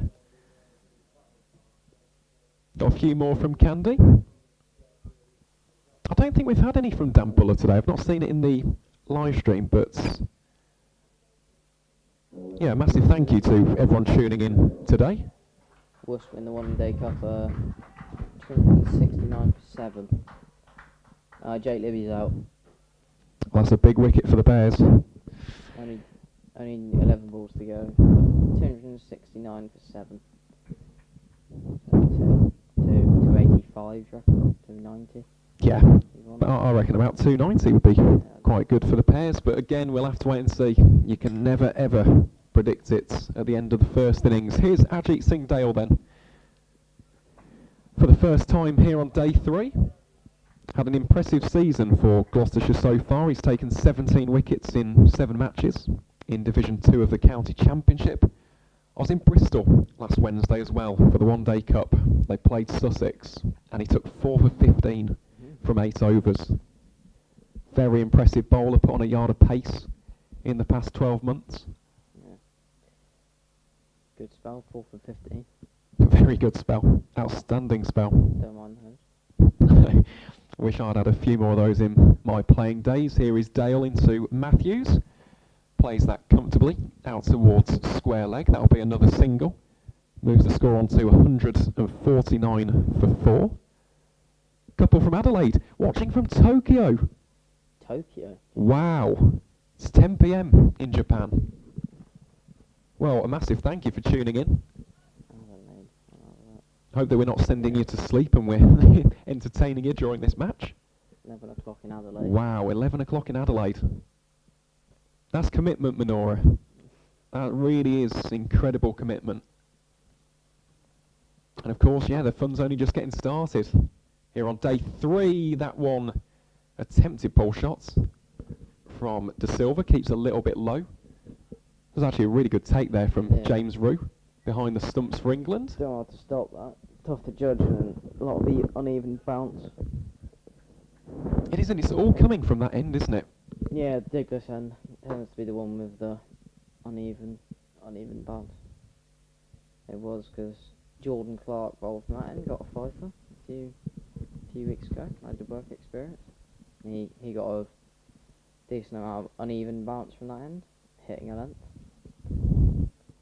Fine bowler is Jordan Clark, as is Ajit Singh Dale, as De Silva just guides this one down to Casey Aldridge in the backward point region, so that'll be another dot ball. I'll put together some trivia at the end of this over as well. I like to keep the live stream interactive. And of course, folks, if you do have any comments, leave them in the live stream. For us here in the commentary team, Seen a few predictions of saying 190 all out is what they're predicting in live stream. I'd say that's a bit pessimistic personally, but well, we'll have to wait and see, won't we? you'd certainly back England chasing 5. Yeah, you definitely would, yeah. Take something tremendously special. Need to bring back Murali and Harath and Chaminda Vas to try and defend that total. I mean, over the years, Sri Lanka really have had some exceptional bowlers. Good over from Hannah and Dalby, look. Very, very good over from Oliver Hannon-Dalby. We'll give you the... I say that as he goes for 6 on the 5th ball, anyway. The commentators curse Bertie. You'll have plenty of those over the years as Dale bowls in to Dananjaya De Silva, works out towards mid-off, and that will be no run. So it brings an end to Ajit Singh Dale's first over. Just 1 run conceded from it. So that's a very good start for the Gloucestershire seamer. And yeah, there we go. Sri Lanka now 149 for 4 at the end of the 37th over. 278 for 7 in the one-day cup. Went the ball to go in the 49th over. Yeah, it's set up quite nicely, that game, isn't Yeah. it? Very, very nicely. We said about 280 to 290. It's very, very good, that. I'll check to see if Frank's happy with that or not. Well, he should be, to be honest. I think Yeah. that'd be quite a good one. Farhan Ahmed gets ready to bowl again from this new road end. So we enter the 38th over here on day 3. Still plenty of overs left, actually, for the day's play. 61 overs remaining. So England do have a little bit of a change in the field as well. Got another man. His Hamza Sheikh under the lid.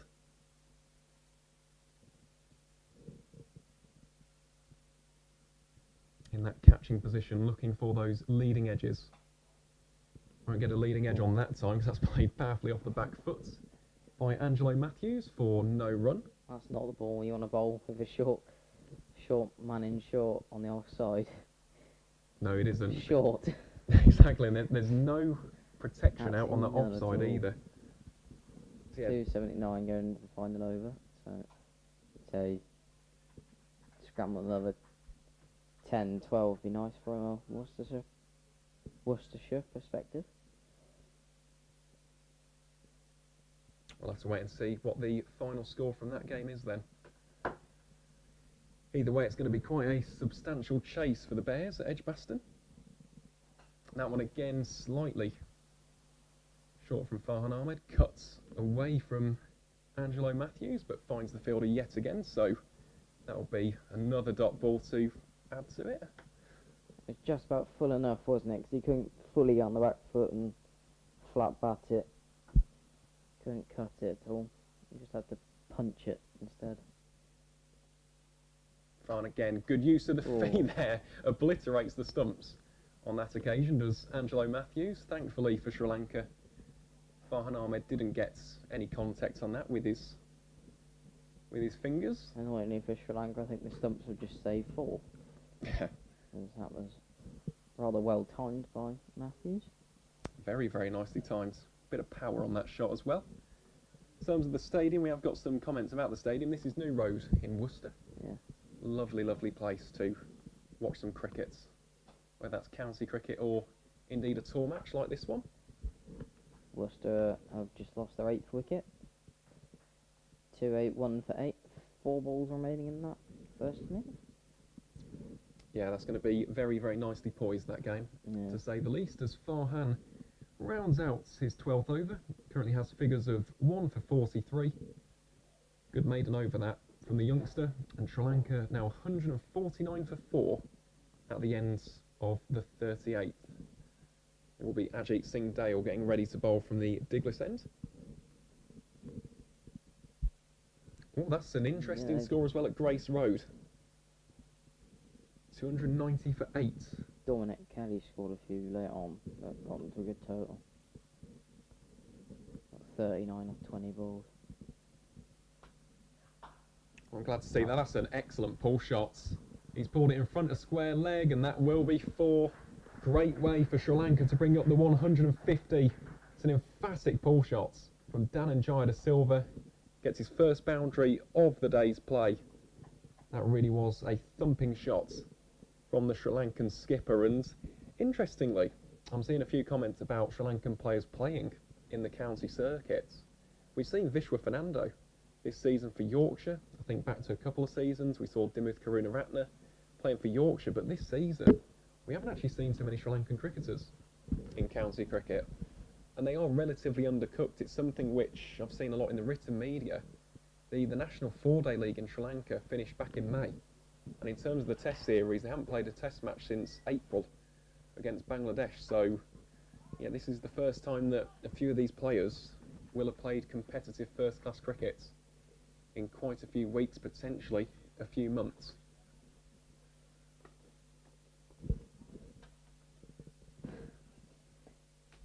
Nice little start this though from Singhdale overall. Had an excellent first over, went for just 1 run from this Diglis end. Yeah, that first ball of this over going to the fence, it was a very, very nice shot from Dhananjaya de Silva. See what he's got in the locker for this delivery from Dale. He pulled the hand away there, maybe a little bit of additional pace there from Dale, who actually ends up on the floor. Additional pace and a bit of uneven bounce as well, because that tends to be, you take your hand off the bat when there's more bounce than you predicted or expected. It's just one of those surfaces though, isn't it, Yeah. so far? Some are Seems rearing up and... Yeah, just some are spitting, some are just shooting along the deck. It's one of those, it's going to be... It won't be an easy run chase if Sri Lanka can build a somewhat good lead. You'd say they'll want to target around minimum probably 150 as something to bowl at, but might struggle to get there if England can bowl well, because they currently are still trailing by 31 with 6 wickets remaining. Changing the field here for England. Hamza Sheikh's just moved on to the onside, and that's played very nice and straight by Angelo Matthews, fielded though by Ajit Singh Dale, so there'll be no damage done as far as the Lions are concerned. Yeah, over 3,000 in the live stream now. Again, a massive thank you to everyone tuning in today. Plenty of cricket actually going on around the country and around the world, so we do appreciate the fact that you're tuning in to our coverage today.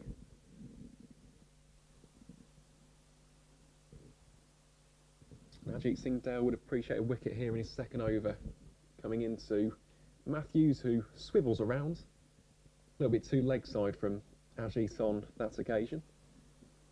So that'll be another dot ball. Dribbles harmlessly behind to James Rue.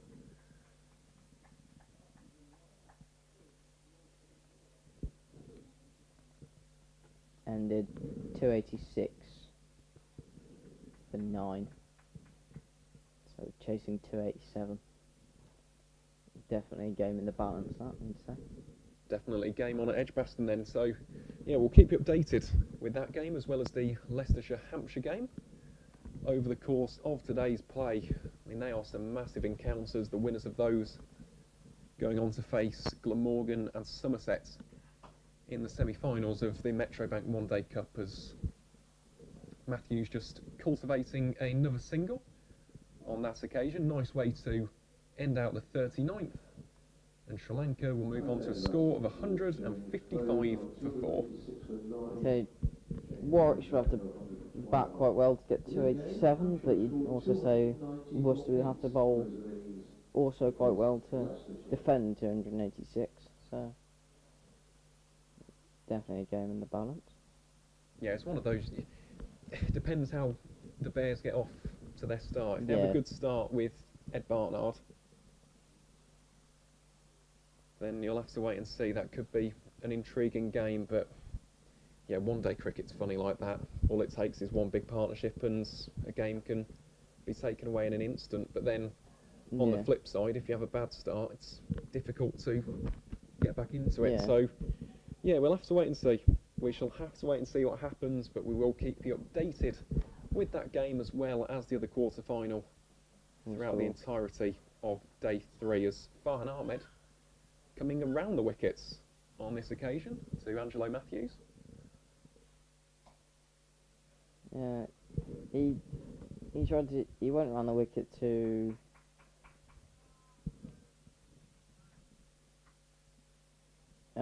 Nisham Fernando and to almost just use that as a different ploy, and he's now going to use it against Angelo Matthews, who just is happy to just take the single on offer out to the deep square leg boundary.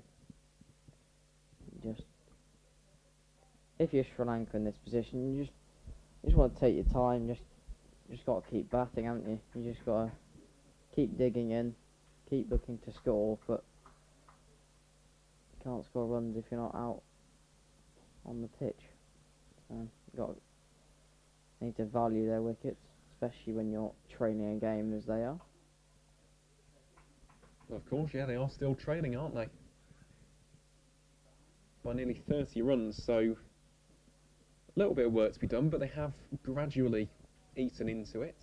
The run rate 3.97, it's not pedestrian by any stretch of the imagination, but it's all about wickets.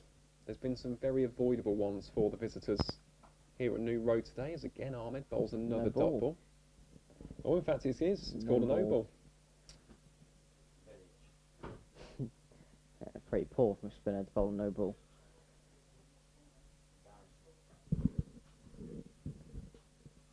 Well, let's see how young Farhan can respond after that.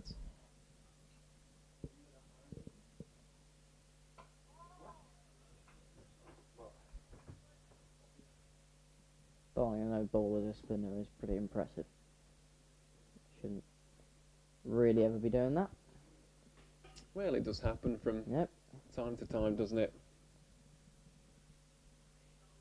This is the thing about cricket. You've got to remember, even though they are very talented players, they're all human. We all make mistakes, don't we? Yep. Can't always be 100% all of the time. So Ahmed again, another dot ball. He's really getting into some rhythm here, is the Nottinghamshire youngster. Aside from that no ball, it has been another solid few deliveries here from the 16-year-old who's looking to make a name for himself here on first class debut. Rounds out the over with yet another dot ball. Brings Sri Lanka on to a score of 157 for 4 at the end of over 40, and we'll have a little bit of a change in the comms box. We'll say goodbye to Bertie for the time being, and joining me here in the box will be Harry Everett, whose voice you'll hear very, very shortly.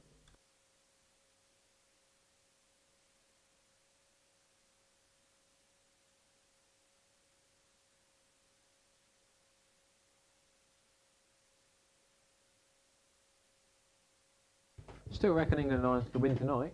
A few quick wickets, knock off the small meagre total that would then leave them 58 overs remaining in the day, plenty of time. My analysis of the last half an hour though, why did it take 35 plus overs for Ajit Singh Dale to get his first bowl in this innings? Very good point. That's something that we probably should have had more of a discussion about actually before the lunch interval, because he has been a standout bowler for Gloucestershire this season. I've mentioned the stats already. He didn't bowl badly in the first innings. 1 wicket for 29, 11 overs, 2 maidens. So my only thought is it's an England Lions game. It's giving different people a go at different things. You've got 3, or well, I wouldn't say Case Aldridge or Lyndon James are opening bowlers. So you've got 3 opening bowlers. Maybe you give a different guy a go in the second innings. Maybe that was the plan. Or maybe just because Actor and Hull out-bowled Ajit Singh Dale, they got the go earlier here. But neither of them bowled particularly well at the start play this morning. They bounced back all right, but Medusa got hold of both of them. That's a beauty. Good ball.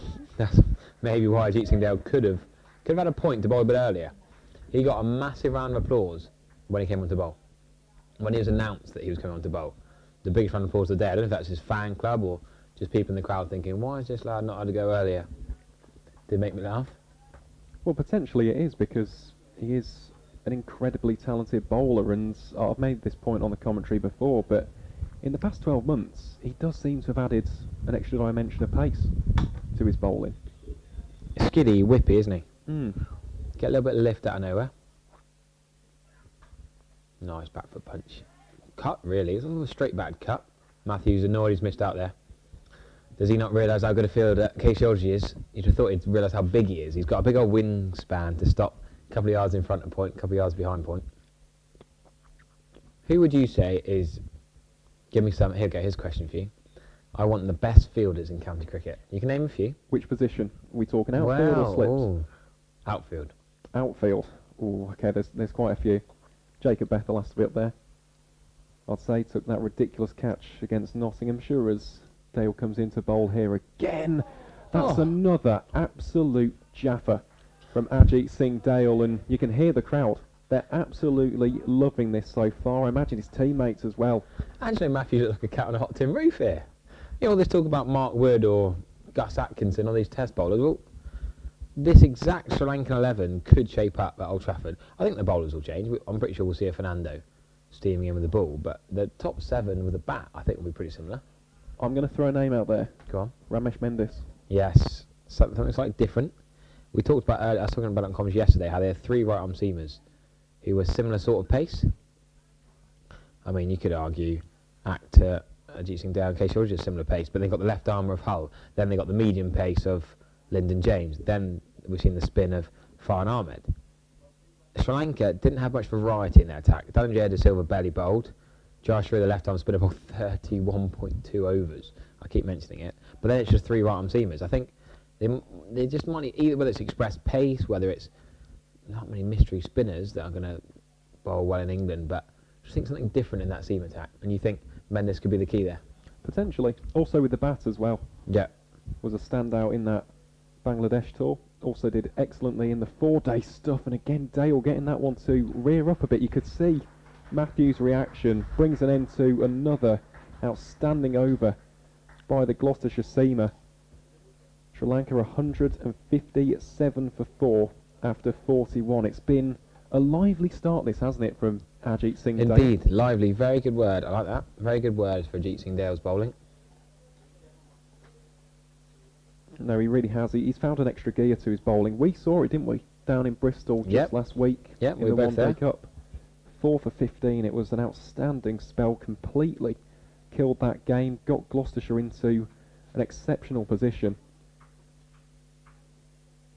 But yeah, it's great to see him not only bowling very, very fast, but also just fully fit and firing. He had so many injury problems during his stint down in Hampshire. Made the move to Gloucestershire. They've given him a lot of patience They've invested a lot into him, and it really is a great sight to see him bowling here for the England Lions as Farhan Ahmed starts off with a dot ball in his 14th over. We'll have some trivia at the end of this over as well, Harry. Give a bit of trivia I from you. think we need You to have love a it. little bit over the course of today. Plenty of prep going into this Lions match. Might as well use it as the Silver utilising the footwork there. Comes down the track to Farhan Ahmed, plays it back to the bowler for no run. We should chat while we're talking about England and the England schedule and England Lions. The 2015 summer fixtures are due to be announced on the 22nd of August. Just 1 week to go. You can get the fixtures for next summer in your calendar. It's a big summer next year, isn't it? 2025. Got India at Edgbaston. Be a big, big tour that, as Josh Hull again just hugging the boundary rope here. He's moved back a few yards. Might be a deliberate ploy here with Dhananjaya De Silva, who plays that one defensively yet again. He's been quite reserved in this innings so far, currently 6 not out from 23 deliveries. Has got a whole plethora of shots at his disposal though, does the Sri Lankan captain. Very classy operator in the middle overs. Can also bowl a bit as well, as we've seen over the years. As can this fella, Farhan Ahmed. Darts that one in a little bit more. And it's just worked down towards Josh Hull at long on.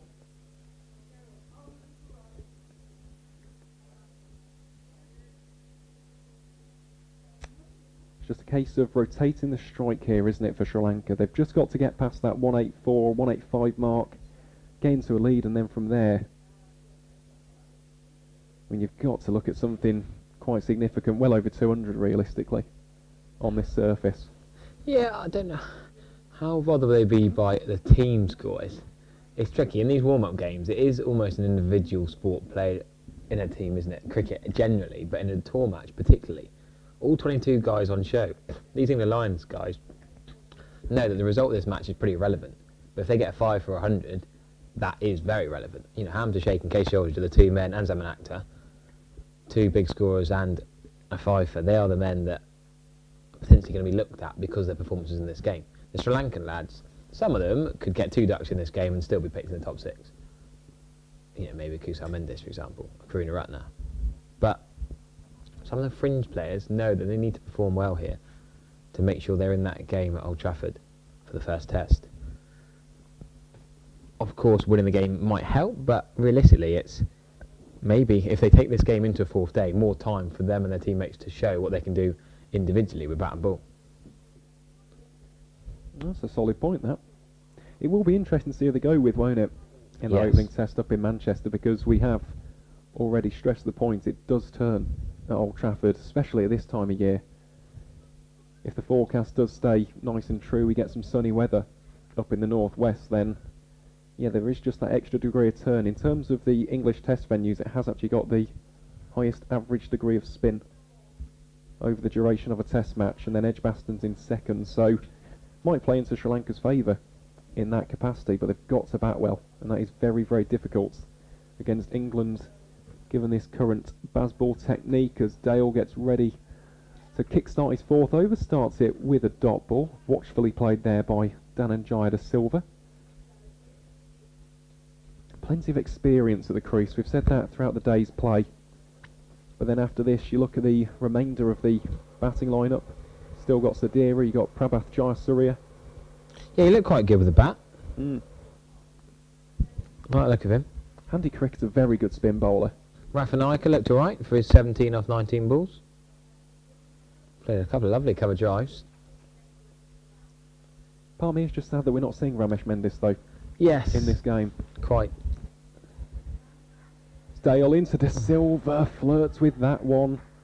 I mean, I could be as rogue and say I'm quite sad we're not seeing Sangakkara in this game.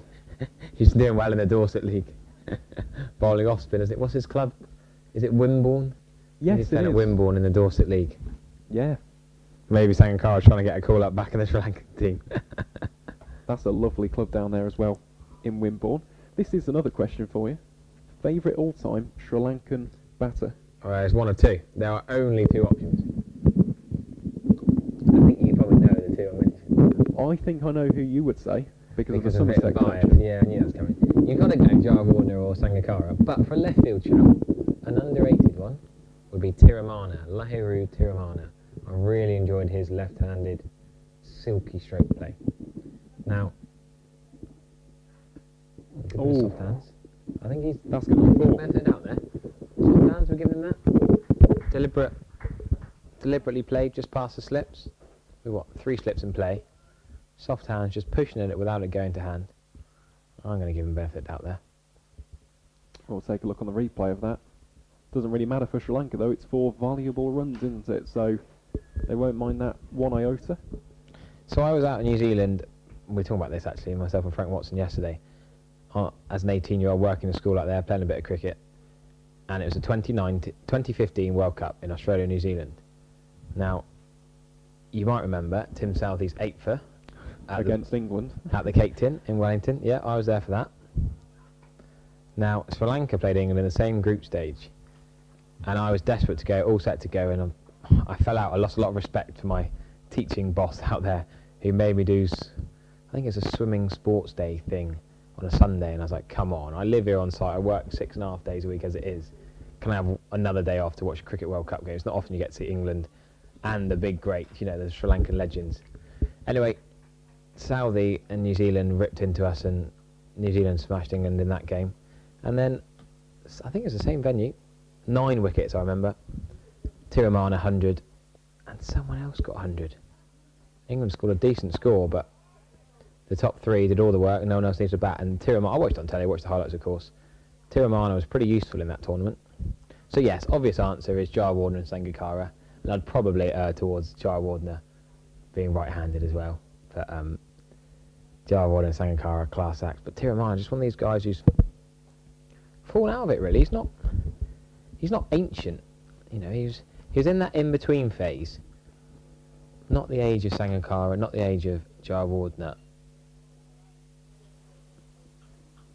Played for Sri Lanka between 2010 and 2022.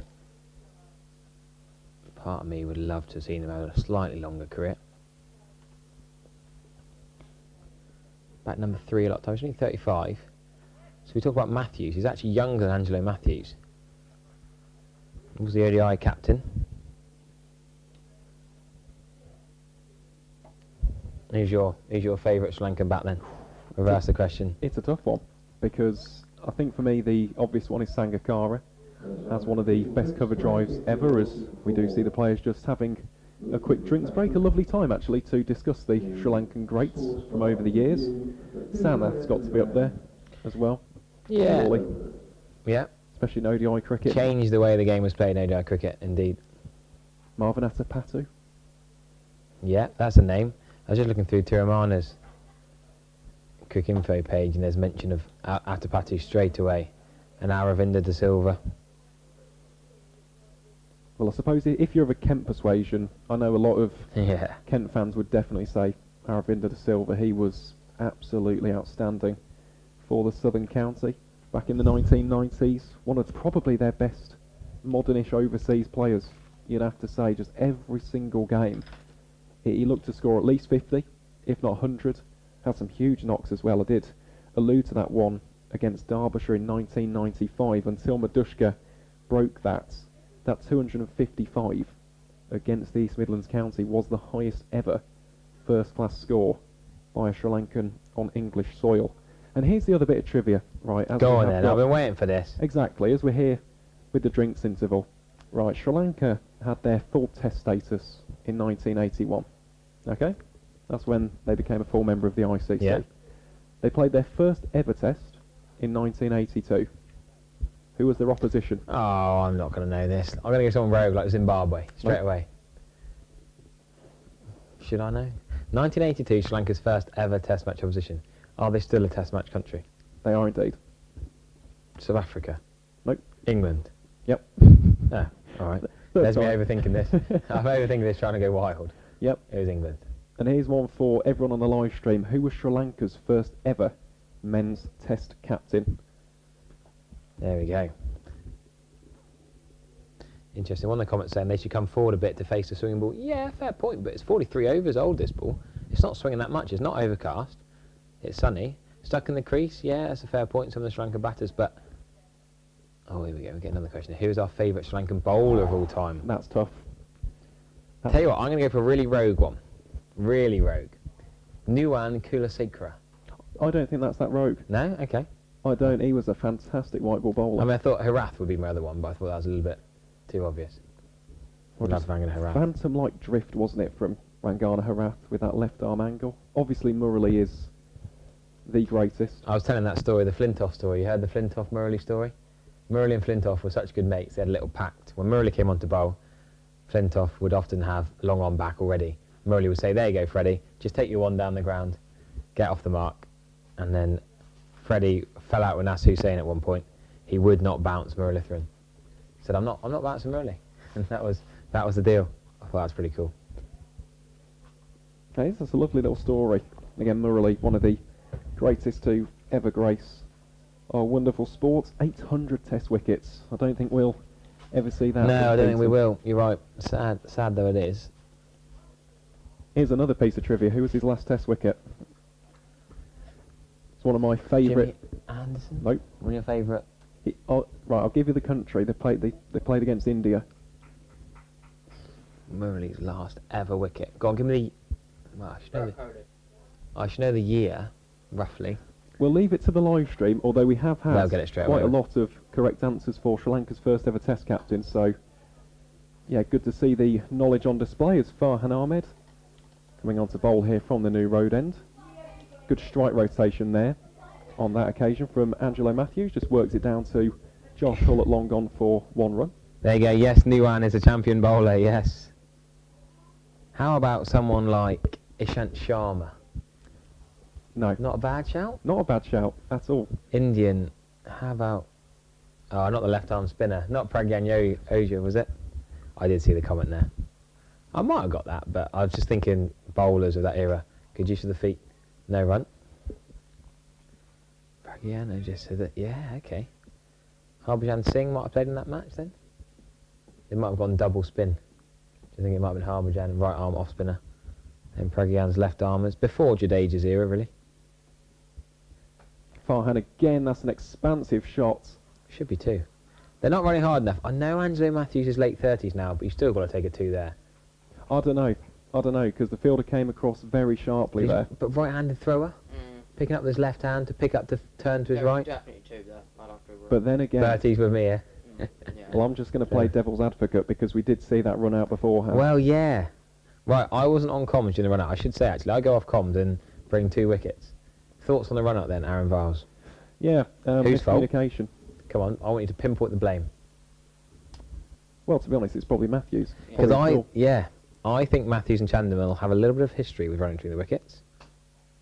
Matthews barbecued him. We'll let the Sri Lankan comments come in as well. What's our thoughts on Matthews and Chandimal's running between the wickets in general over their careers? I mean, it's not like Matthews is bullying a younger lad. Chandimal's pretty experienced and one of the other statesmen too, but he didn't really have a leg to stand on. I think Matthews should shoulder the responsibility, really. Well, it's been and done now, isn't it? He probably just got to stay out there now, hasn't he? He certainly Oh, does. he Oh, shouldn't my be there word. anymore. Well, just as you say that, Harry, almost chops it straight back onto his stumps. It does trickle down to fine leg. It is fielded cleanly, so will just be 1 run there for the visitors. But Angelo Matthews, just as we're talking about him needing to stay at the crease, almost castles himself. Inside edge, just trickle past the stumps. As 3 of the many England support staff. I reckon there's more support staff than players with the England squad these days. This is the Lions, remember, as well. You know, there's so many coaching gigs, support staff gigs, nutritionists, physios. They're having a wander around having a chat with Josh Hull. But yes, Murali got Pragyan Ojha as his last wicket, but we're talking about Angelo Matthews. A little bit to blame for the run-out and is lucky to still be there. He's had a bit of luck this match. First innings he was caught for no ball, not given. Now he's had that inside edge and a couple of streaky shots. And could Chandimal have maybe stayed there and Angelo Matthews been run out? Well, it's too late for that now, but...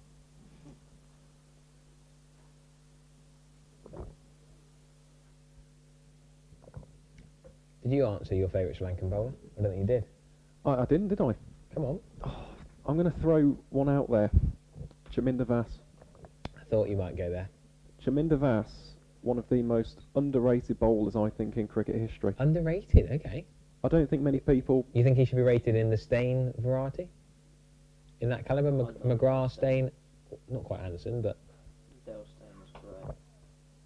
Honestly, I think he was a brilliant bowler as Dananjaya Silva works it out towards deep mid-wicket for here we go, I like this. one Sorry. run. It's an even better question. Stokes or Kusal Pereira's innings? Which was the better Test match innings? That's tough. That's That a one, great question. Kusal Pereira against We're not talking about South Africa. Yeah. Stokes.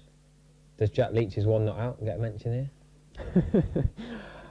I mean, the best. Wait, we've got too many questions at once here. We're gonna have to hold these live streams. We'll get to that question in a minute. We've got to tick off this. Stokes or Pereira? Stokes, 100%. Now we'd be biased saying it was Stokes. Yeah, but still. And we'd be saying it's the Ashes against a quality. I still think that's best innings of Well, all time. Here is Who had Dale more- into Matthews. That'll be a dot ball as we Who had still more luck? ponder that. Yeah. I mean, Nathan Lyons should have run out that partnership. Yes, true. Stokes should have been caught. I'm pretty sure Marcus it was Harris. Marcus Harris. Yeah, exactly where I was going to go. Should have caught that catch running in. I can't remember Kusal Pereira exact drops, to be honest with you. You could argue Kusal Pereira had 23 more runs in that amazing last-minute Well- partnership. I'm going to sit on the fence. Yeah, me too. 'Cause that both are fantastic innings. Some of the best in modern Test cricket as Dale again. If we're top 10 Test innings of all time, those two are up there with Brian Lara. Yeah, it's just that Lara's probably the best. A.B. de Villiers has probably had one of them as well. One of his. He had a blockathon that I'd probably put in there as well. Here we go. We got a question rather than. This is trivia rather than our opinion. Who has the highest Test score for a Sri Lankan in England? Hint: he's in the current squad. We already mentioned this. Yeah, haven't Nishan Madushka. 269 against Kent in 2022. we? That's his Test score. Oh, Test score. Who's the highest Test score? That is a very good question. I would We'll guess. try and answer that after this ball from Singh Dale. Karunaratne or Mendes? I would have guessed.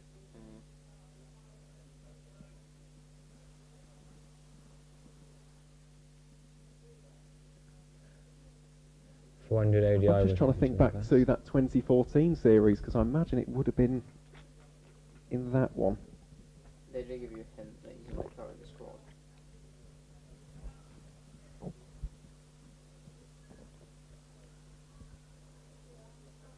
Hamza Sheikh still without a cap. That really stresses me out.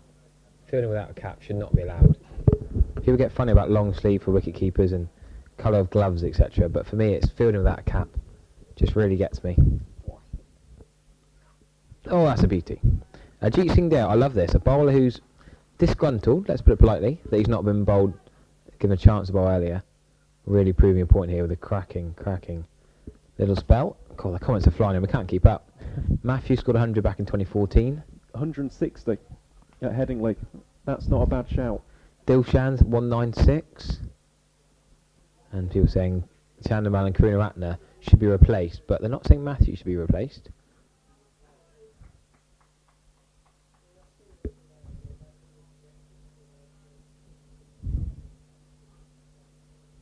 Ajit Singh Dale, the Gloucestershire seamer, into his 5th over, last ball of it. Oh, that's a good ball. Matthews is having to really get his bat out of the way. Another great question. I like this a lot. The greatest rivalry moment. Straight away you think Atherton against Donald. I think of the ODI. I think of Wahab Riaz against Shane Watson. More recent time in the... Was that the 2015 World Cup? Yes, it was. That's, think of individual battles. You can only have 10 overs of that in an ODI, but that was pretty special being a World Cup as well. What are the one-to-one individual battles? This is not Sri Lanka specific, but... I've got one. Go on. 2018 it was. I think I know where you're going with this. Go on. Do you? Well, you go. I was going to go with Keisa Rabada versus David Warner. Yeah. I was also thinking, when I'm thinking of quick, you often, when you think the rivalry, you think the aggressive opening bowler, fast, quick bowler against a normally a top order bat. I was also thinking Jofra Archer's, well, it was almost against Smith and Labuschagne, the concussion replacement, as we see a missed sweep shot. And Jay De Silva trying to get hold of Farhan Ahmed, but doesn't. Jofra against Steve Smith. Was it at Lords in the Ashes? Yes, it was. Yep, second test match. More Great recent, series, that. Hopefully this series between England and Sri Lanka will provide us with some memorable moments as well. Certainly had a few over the years. Think back to 2014, Sri Lanka's first ever win on home soil in a test series. That ball is too short from Farhan Ahmed, and that is dispatched out to deep mid-wicket for 4. Lovely shot there by Dhananjaya De Silva. Brings up yet another boundary. Takes Sri Lanka to 174 for 4. Just picked up the length nice and early and gives that one a bit of extra zip and zim on that shot. Yeah, well played, well put away. Very, very well put away. But It yeah, wasn't pulled with a horizontal bat, but just that straight bat. 2 men I've mentioned already, Jaya Warner and Kulaseka, that 2006 partnership at Lords to save the test. Worth another mention, seen from the chat. well, it's a premeditated sweep on that occasion from De Silva. Misses out on that occasion. Rude does disturb the bails, but yeah, he was well in his crease. That 2014 series, though, very proud moment for Sri Lanka. They won the one-off test match in 1998 at the Oval. Seem to think back to Murali's performances. I think that was one of his first standouts. As this ball again, another dot ball dropped in by Farhan Ahmed. Currently got figures of 1 for 55 from his 15.4 overs. But yeah, that series, Angelo Matthews, it was that knock at Headingley, that was the one which completely changed it. 160 up in Leeds. Absolutely wonderful stuff. Talking of England, Sri Lanka, don't forget the Jimmy Anderson. Did he get out the second ball, the penultimate ball in the entire test match? Was it Lakmal bowling to the last over? Good taking of the strike here, the right-hander just taking the run into the leg side. Who's our best Sri Lankan captain of all time? That's a bit of a more niche question. That's one for Bertie to answer, I think, because we'll have a change in the comms position at the end of this over as we approach 3 o'clock here in Worcester. Sun still shining magnificently, hardly a cloud in the sky. Really is a lovely day for some first-class cricket as Ahmed comes back over the wickets towards the right-handed Angelo Matthews, currently 26 from 59, and a slight field change there for Hamza Sheikh coming in at short leg now, as opposed to the previous silly mid-on. Let's see how Farhan can close out this 46th over. Well, that is a cracking shot through the covers. Will it be cut off? I think it will be in the end. It's really slowed up on the outfield there. It'll be Lyndon James, the Lions captain, to do the fielding in the covers. The Sri Lankans do come back for 2 though, and at the end of the 46th over, the visitors move on to a score of 177 for 4. Angelo Matthews at his best there, getting deep in his crease, using his feet. I talked about Shane Watson earlier on, just bringing him up and talking of passages of play when he had that battle with Wahab Riaz, but the way Shane Watson makes room for himself, goes deep in his crease and back foot punches it and pulls. Angelo Matthews, when he's at his best, gets his feet moving early and does well too.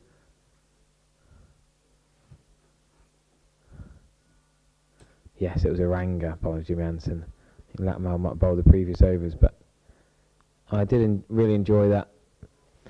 Some cracking moments over the years. Sri Lankan woman against Ireland woman still going, yes. Surprised when the Sri Lankan Twitter page has not mentioned this game once, but is giving regular updates on the Sri Lanka women's game. 177 for 4 here.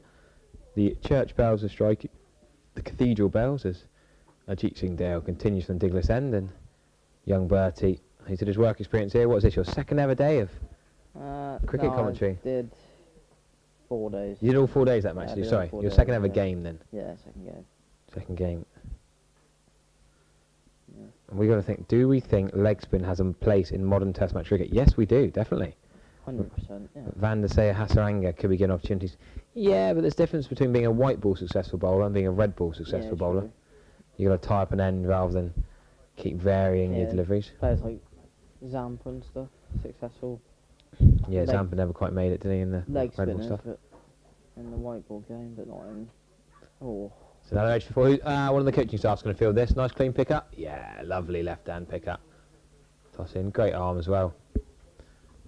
he does have a leg to stand on.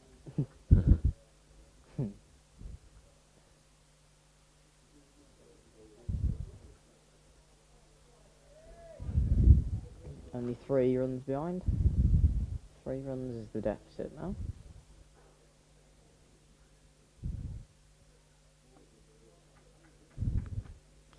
Should also mention the West Indies South Africa Test match, which is second day, is just getting underway. That's live on TNT Sports. Watched a bit of that recent days.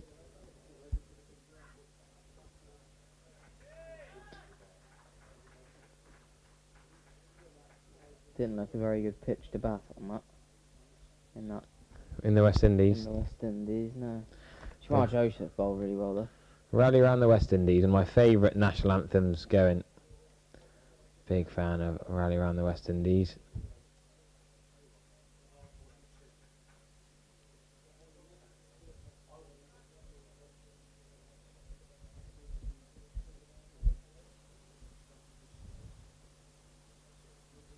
So, do England keep bowling these two, would you say? Singhdale and Farhan Ahmed? You'd say you want to get as much out of Singhdale as you can, to be honest, because he's bowled line and length for 5.5 overs now. He's been extremely consistent since he came on, so you certainly wouldn't want to take him off without fully using him, because he's been economical and put a bit of pressure on the Sri Lankan batsmen. Hurried them up a few times, hitting the outside edge of Mafi's bat and creating a bit of uneven bounce from that digless end. And then Ahmed has really settled into his spell after that before lunch spell where he was a bit off his line length. He settled back into it afterwards. And yeah, he's been good since. Yeah, Jeet Singh Dale really bowling well here. Not yet gone for 20, having bowled nearly 6 overs. Wherever they might go, the two Gloss lads together, will we see Zim Akhtar and Jeet Singh Dale bowl in tandem.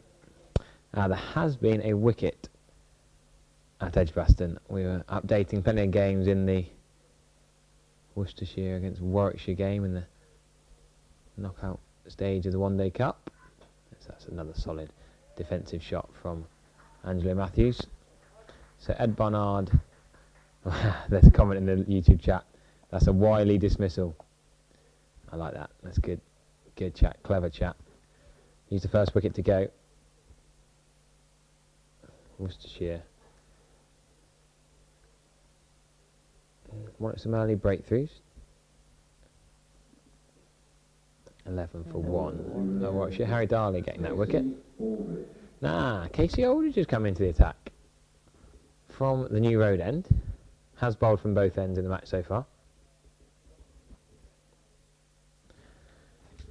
Casey Aldridge batted really, really well. We can't compliment his innings highly enough. Him and Hamza Sheikh batted magnificently together.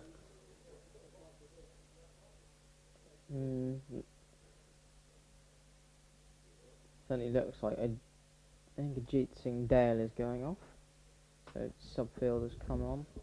Yeah, we've had a couple of different subfielders. We've had Seth Eisenhigh, who plays at Ombersley Cricket Club. He was here yesterday, but I don't think he's here today. I wonder if Charlie Binns, a nutritionist, ever goes on the field with his England under-19s and England Lions work. Yeah, so subfielder down at fine leg. Eddie Jack, of course, is here. He's the official 12th as duty, so it should fall on him first, really. That is a glorious cover drive, first ball. No run, but there was a little misfield. Nice shot from the captain.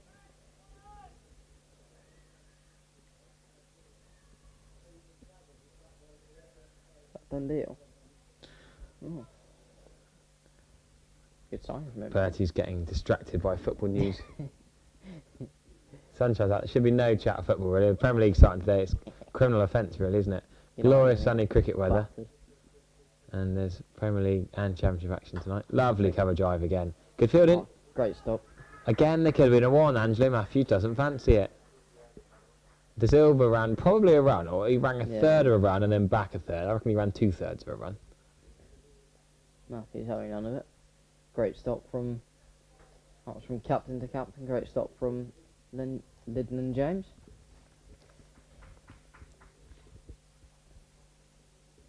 Diving to his right hand side.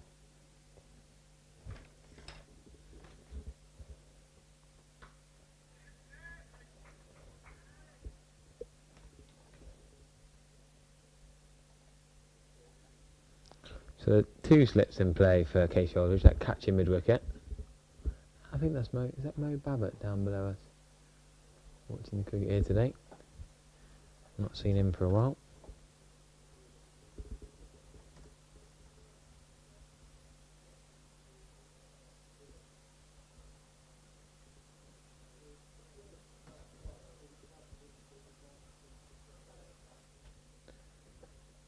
Casey Aldridge getting Dan and Jada Silva to just hop around a little bit.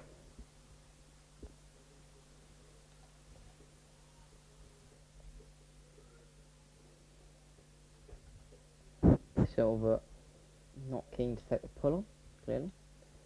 Yeah, I don't think it's bouncing quite high enough on this deck Yes. to regularly They play don't that shot. seem as confident as they did early on that the ball's actually going to get up as much. Still deficit of 3 for Sri Lanka. De Silva just biding his time. I think we'll be seeing some of Josh Hull. Yeah, the Leicestershire seamer just massaging his left shoulder, ready to go. Mr. Jackson's wandering round as well. I talked about the many men involved in the coaching staff today. Wow, there's 4 days of this match.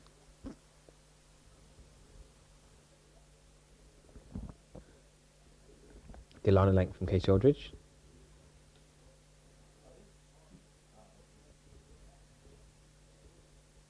There's going to be a change of bowling, I think, as Josh Hull has just taken his cap off and run back to find his mark.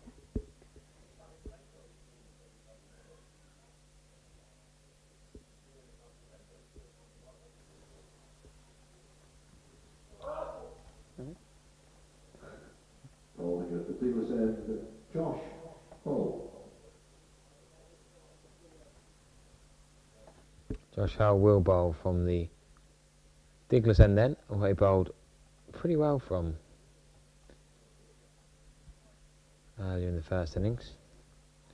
3 for 30, 1 maiden, 10 overs with first innings figures.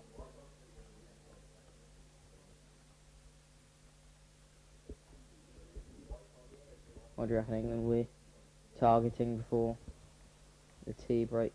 Reckon I don't think they'll have much of time, just be Yeah. intact. I just think have wickets in hand. yeah. They can still be there. If these two are there at tea, then Sri Lanka take this into a 4th day. If they're not, England could sniff a win tonight. After this, there's not a massive amount of batting left. These are the 2 key men.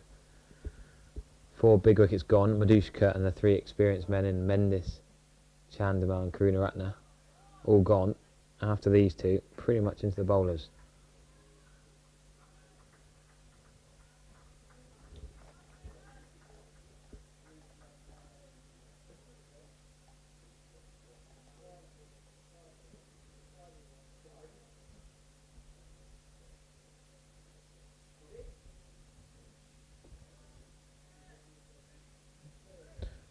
Sad stories about Bangladesh maybe not being able to host the Women's T20 World Cup and India refusing to step in.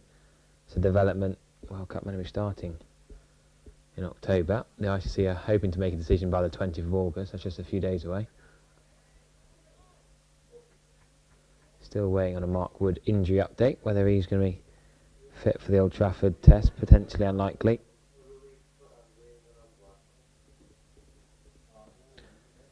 Warwickshire, Worcestershire has Harry Darley bowling pretty well. He's got the key breakthrough, barely gone for a run as Ed Bernard is only just getting off the mark in the 4th over. Their key man, 12 for 1 Warwickshire against Worcestershire. Good start for Worcester.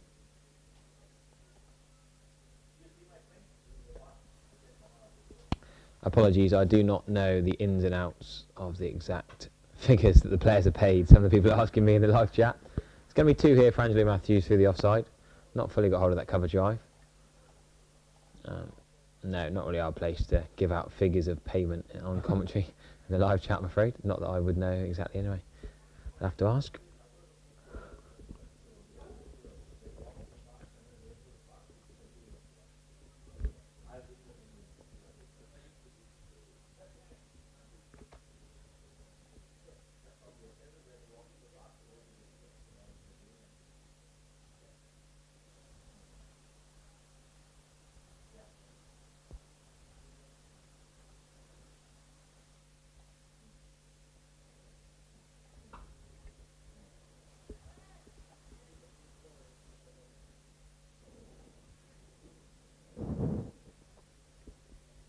Deficit of only 1.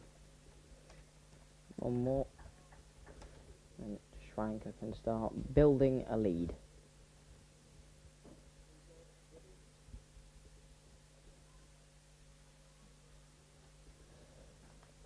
What do you think will be tough for an England run chase? What do you reckon a good score would be from a Sri Lanka perspective here? Good lead. Yeah, it's hard to tell, to be honest with you, on this pitch that's not got a particularly quick outfield. It's not been easy to play your shots, but I think England Lions will chase anything over 200 quite comfortably. Unless Sri Lanka can do something particularly special with their bowling, I'd back England to chase anything over 200, even in the 4th innings. Even if Danjaya De Silva and Jayasuriya come into the attack a little bit more.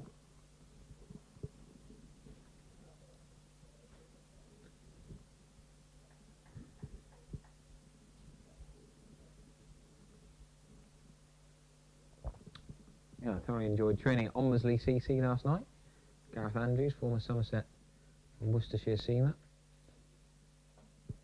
Good chap. George Panay was also there, former Warwickshire seamer. The 2 of them, county pros. Jack Haynes, Brett Oliveira, also Ombersley Cricket Club, just 15 minutes from here up towards which spot?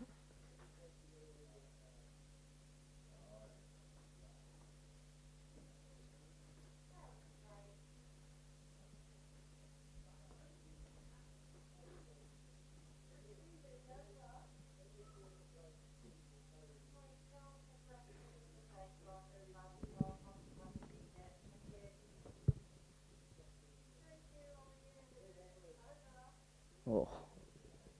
We're seeing Casey Aldridge still from the New Road end. Josh Hull taking his cap, he's going to field up mid-on. One of the bigger mid-on fielders. Pretty poor to give a send-off for that. Just outside the off stump from Casey Aldridge. James Rew takes comfortably. The 2 Somerset men in action together.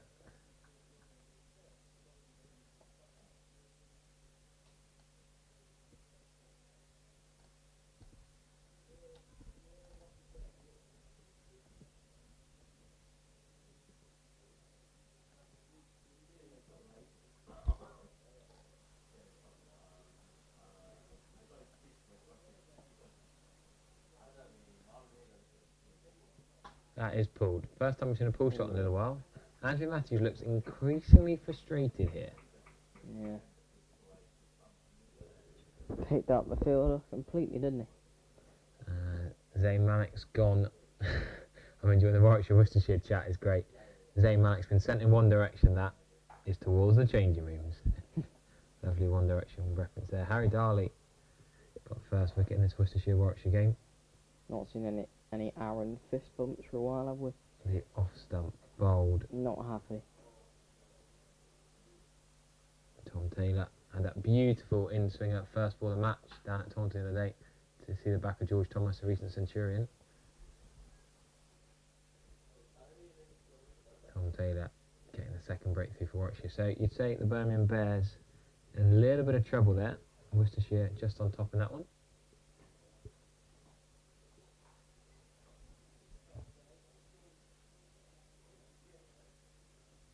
What's going on here? A little look at the ball. Not happy with the ball. Two umpires, Rob Bailey and Graham Lloyd, just having a little look. What they can do, see if it fits through the hoop. The ball's only 49 overs old. Casey Aldridge was the one to report it. Not sure. No, Lyndon James, I think the skipper, brings it over. Myself, Harry Everett, still on commentary. Bertie's with me now. We'll get Aaron Vars back on shortly. Are they going to say crack on with it? Yeah. The two umpires together have like, get on with it, they're saying. Bit of time wasting, a bit of gamesmanship. Yeah. If it's not swinging, try and get the ball changed. Wouldn't have been surprised had the ball been a tiny bit out of shape after how Madushka attacked early on. Hit a seat, didn't he? So might have damaged the ball a little bit. Nicely played. Well Jumped played. up. Yeah, short and wide, but Yeah, just didn't get to the slips. rode the bounce, didn't he? Yep. The Cricketers emailed newsletter every Friday afternoon. It comes out normally 4 or 5 o'clock, but earlier today. Great to see George DeBell's piece from sat literally 3 seats long from where we are now. He's written all about Hamza Sheikh. Born to play cricket, does he have the gears to win full England honours? That 91, I bet you that article talks about the ping pong balls that are used for Hamza Sheikh in his coaching. Elias, the coach, he looked after him from a young age, helped him get to where he is today. Big kudos to Hamza Sheikh and that top knock. Sadly, it's behind a paywall on the Cricketer website, but always good journalism from George DeBell. And Farn Ahmed also has a piece in there from James Coyne relating to head coach Peter Moores about the 16-year-old playing for England under 19s and the England Lions. And now it's getting dark at 9 o'clock. You can't be out playing cricket. There's a little bit of pretty decent cricket on television. BBC, the Freddie Flintoff Field of Dreams. It's probably worth watching when there's no evening cricket on the next few weeks till the T20 Blast quarter-final. So once you're finished here, have to watch the Freddie Flintoff BBC stuff. The Warwickshire supporters amongst us require 288 to win up Warwickshire 18 for 2 the 6th over. 18 for 2 out of 6. Not the best start from Warwickshire.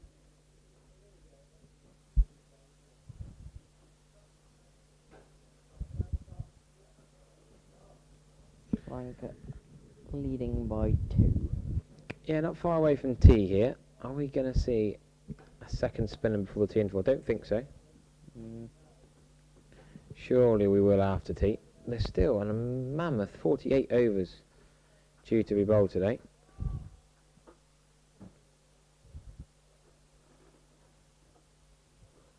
Yeah, long evening session for England. Lovely pull shot. That is convincing. In the gap for 4, there's a deep square leg, well a deep forward square leg, and a deep backward square leg, and that was perfectly placed in between the two for 4 runs. You'd probably almost call the deep forward square leg more of a deep mid wicket, not quite cow corner line, not quite on the cathedral or the net line, but hard to judge the exact angle from here. We are currently, as you're looking, we're at deep third man. Just say that ball just wasn't quite short enough from Josh Hull, just about waist high. Easy for a player of Silver's class to pull away. That's a bizarre comment. Should have got a game against Surrey or Yorkshire. This is a poor selected line time. Well, Surrey and Yorkshire, if they're that good, then they should have been playing in the Metrobank One Day Cup quarter-finals today, or the pseudo quarter-finals, or the playoffs, whatever you want to call them. So Sri Lanka wanted to play this tour game the week before the Test match, which is fair enough. They didn't want to play for a week then sit around, so they had to shape this around the One Day Cup matches. And I think this England Lions team would beat Surrey or Yorkshire. Yeah, probably. Well, the current Surrey Yorkshire side, anyway, they didn't even get out of their One Day Cup group stage. And with a few Surrey players, particularly in the England first team squad. We'll try and read out some of the more rogue comments in the live chat. So we presume tea will be at 3:40 today, but there has been some slightly rogue timings in recent days with the rain around and trying to make up overs.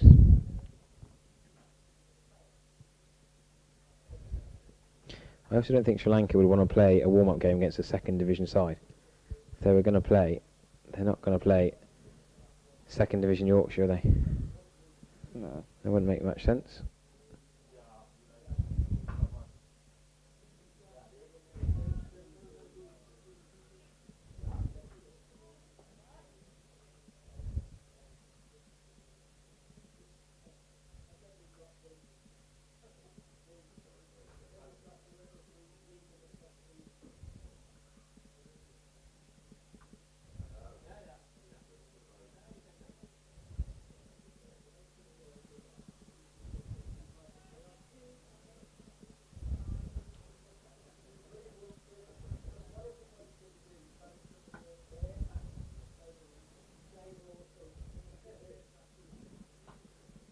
Back foot punch for a run just behind scrum leg side. For those you might have heard earlier, the devastating news at Heathcote Cricket Club near Tiverton.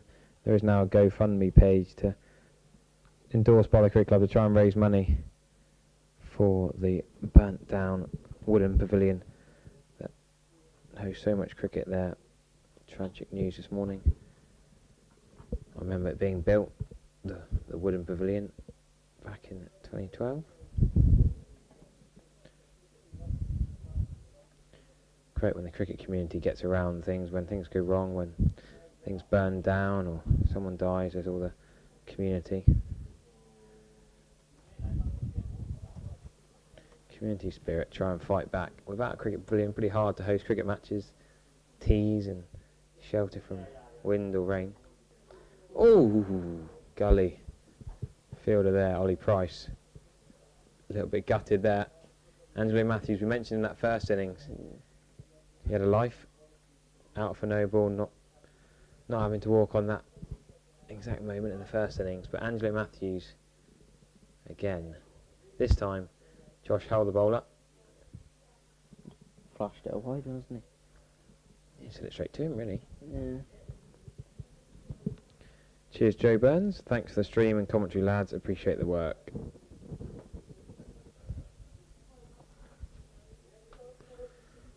Well, I should probably get Aaron Vars back on for myself shortly. And he'll probably take you through with Bertie to the tea interval. Talk you through one more Casey Aldridge over and then we'll swap again.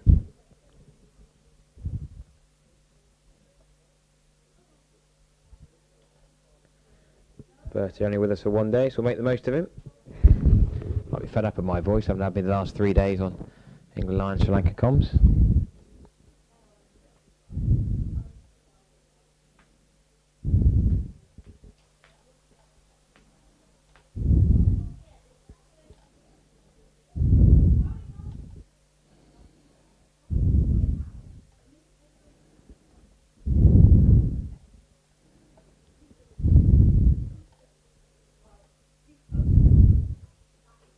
Again, outside edge this time before.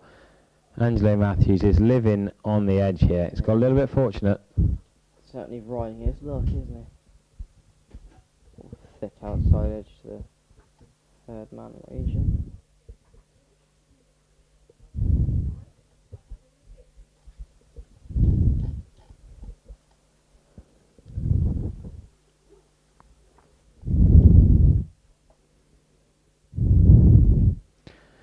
Is Angelo Matthews going to continue to be lucky, or will England Lions manage to dismiss him before the tea interval? That's a proper shot. Yeah, a lot more convincing.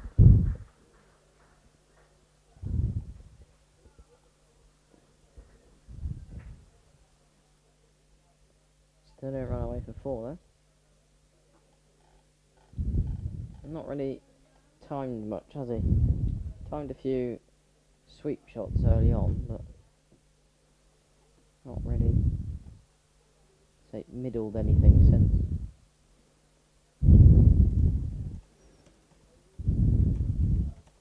As Aldridge decides that he's going to put a sweeper out on the offside boundary, but not all the way out. 3/4 of the way out. That's well rowed by Matthews for a single, just rotating the strike again. And that's 200 up for Sri Lanka with a lead of 15.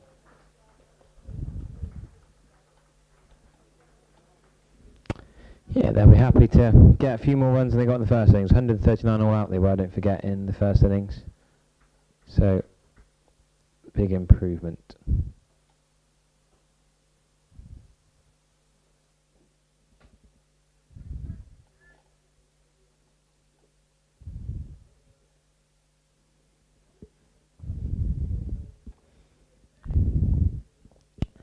Yeah, we mentioned that match earlier on, didn't we? The test match between South Africa and West Indies, where Shamar Joseph, his third 5-wicket haul for West Indies in his 6th test. Phenomenal effort. Proper fan of the test match arena is Shamar Joseph. Proper player. Well, they're back underway again today. Not many people will get Steve Smith out first ball of their test match Yeah. career, will they? Rabada against Jason Holder is a good battle as well. West Indies trailing by 56 in the first session of day 2. 104 for 8. Jason Holder 40 not out. I love watching Jason Holder bat. Of course, we should mention Jason Holder because we're on the Worcestershire stream, and he was a Worcestershire player just a couple of months ago. Yeah, scored a nice 100 here, didn't he? Oh, that's a beauty from Casey Aldridge. Pass outside edge of Dhananjaya De Silva's bat this time.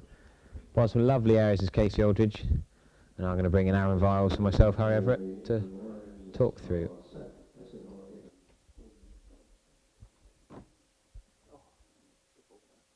Yeah.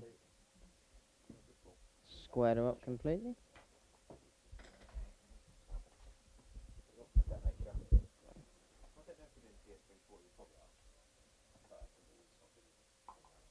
Oh well.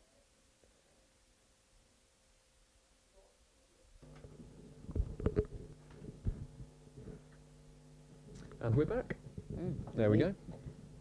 Still lovely, isn't it? The weather's been absolutely gorgeous all day long here at New Road. Blue skies. Yeah, good partnership this as well, isn't it? Yeah. The 5th wicket between De Silva and Matthews. It is Matthews on strike against Josh Hull. I have to say Matthews hasn't looked the most convincing, but he's still at the crease, still there.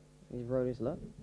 De Silva on the other hand has looked, I think, rather assured for his 26 off 55. Got in behind the good ball and put the bad ball away. That's exactly what you need to do in this kind of situation, isn't it? Of course, the lead was quite significant, around about 184, 185, so it's a slender lead at the moment, 15 runs, but still plenty of overs left to go today.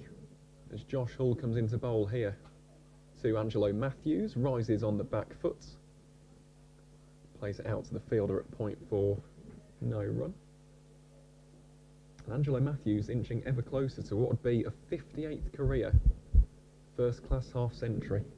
It's a lot of 50s. It certainly is, yeah. Really has just been a mainstay for Sri Lanka over the years. Man with over 11,000 first class runs to his name over the course of a glittering career. Played all over the world as well as Angelo Matthews, as we spoken about beforehand.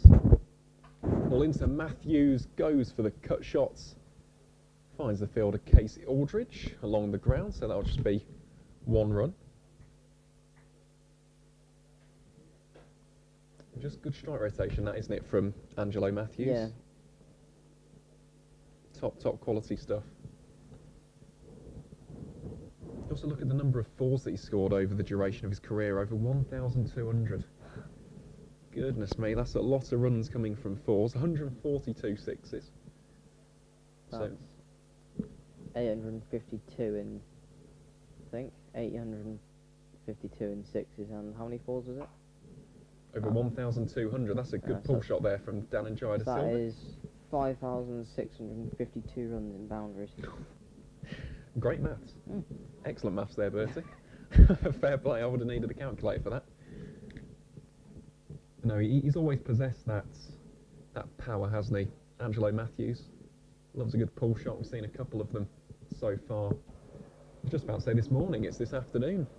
Absolutely flown by today. Doesn't feel like 5 minutes since we've been here today in Worcester. This really is a crucial partnership in terms of the remainder of this match. Can Josh Hall be the man to break it? Well, he can't on that occasion, but that one just again keeping a little bit low, safely pouched behind the stumps by James Rue, the Somerset wicketkeeper. Only 20 years of age, James Rue. Got an incredibly high ceiling in this game, scored over 1,000 runs in the county championship last season for the West Country outfit. Also been one of their leading run scorers in the One Day Cup as well, so definitely someone to keep an eye out on heading into the future. Matthews looks like he's getting increasingly frustrated, doesn't he? He just needs to calm it Yeah, down a he little bit does. though, doesn't he? He's on 46 at the moment. His team need him to just grind out the remainder of these overs before tea. I want to get his captain to just go and calm him down a little bit. Potentially. Just ride it out until tea and go from there afterwards. Absolutely. Well, he's just gone down to do some gardening there, just checking out the pitch. All of those low deliveries has come from the Diglis end as well, so when the Lions do eventually go out to bat, we don't know what they'll be chasing, of course, at this stage of the game, but definitely something to keep an eye out on heading into the rest of day 3 and day 4, as Matthews just clips this one off of the hips down towards slightly wideish deep fine leg. That will just be another single. Rounds out Josh Hall's 6th. He currently has figures of none for 31 from his 6 overs, and at the end of the 53rd, Sri Lanka move on to a score of 204 for 4. Definitely a better passage of play, this, isn't it, for Sri Lanka, compared to that little bit after the lunch interval, a little bit shaky. They lost the likes of Madushka and Dinesh Chandamal in quick succession.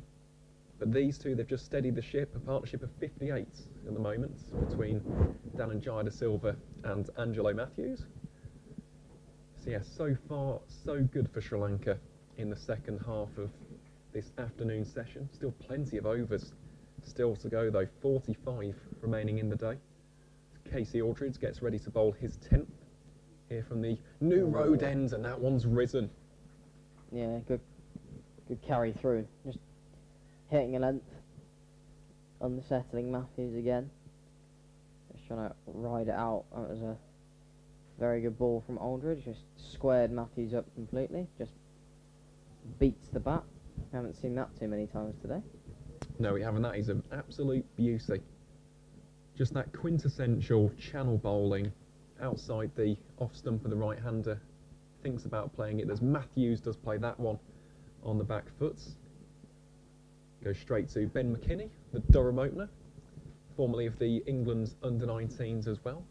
Scored his first list day century the other day for Durham in what was a fine effort. Unfortunately, wasn't enough to get Durham over the line in terms of the One Day Cup quarter-finals, but yeah, he is a very, very talented youngster, to say the least.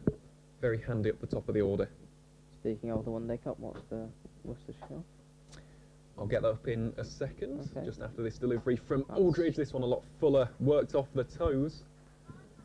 And that will be another single to Angelo Matthews, fielded out at deep square leg there by Zaman Akhtar. I'll just have a look at the Warwickshire score. They're currently 35 for 2 in the 10th, requiring that target of 287 for a place in Sunday's semi-final. Away at Glamorgan, that'll be a tough encounter for whichever one of the West Midlands counties does eventually go through today. Aldridge again, this time into Dan and Jai de Silva, played confidently on the defensive there by the Sri Lankan captain. We'll also have a look at the Leicestershire versus Hampshire score. That match currently taking place at Grace Road, the Upton Steel County Ground, as it's now known. Oh, Leicestershire have just lost a third wicket. Oh. So the Foxes currently 40 for 3, needing a further 251 from 39 overs. Yeah, Lewis Hill, the captain, just been dismissed for 4 from 11 balls. Leicester aren't in the best of positions to win that game then. They aren't, but the other day they were 59 for 5 against Yeah. Glamorgan, and then Peter Hanscom scored 103, and they won the game by 9 runs. So in one-day cricket, that's the thing, you've got a lot All you more need is, time yeah, than one you think. innings. Yeah, 1 innings, 1 partnership. That's all that it takes. You've just got to keep on chipping away, give yourself a foundation for those final 10 overs. Aldridge into the silver, rises up on the back foot. Can only find Ben McKinney yet again. He's been rather active in that point fielding position, and that will bring us to an end to Casey Aldridge's 10th. So Sri Lanka now 205 for 4 at the end of 54 overs. Currently have a lead of exactly 20 runs, although you'd imagine they'll be looking for a much more significant and substantial total than that come the end of proceedings here on day 3. And again, a massive thank you to the 3,700 of you tuning in from around the globe. We hope that you're enjoying our coverage here at New Road of this first-class match, the tour match between Sri Lanka and the England Lions. Josh Hall gets ready to bowl from the dig list. Nice straight drive there from Angelo Matthews, but fielded smartly by the Leicestershire seamer off of his own bowling, so that'll be a dot ball. Matthews just 3 runs away from, what is 58. 58. First class 50. That is a lot of runs. It definitely is, yeah. Scored 7,500 list day runs as well over the course of his career as Angelo Matthews. I think that's, if he does get the next 3, I think that's minimum 2,900 runs from 50s. Incredible. Pretty handy. Absolutely incredible. Good maths as well from yourself, Bertie, I must say. I'm very impressed. Obviously you can't see folks here in the comms box, but Bertie's doing that without a calculator. That's all off the dome. Fair play. Very, very good maths.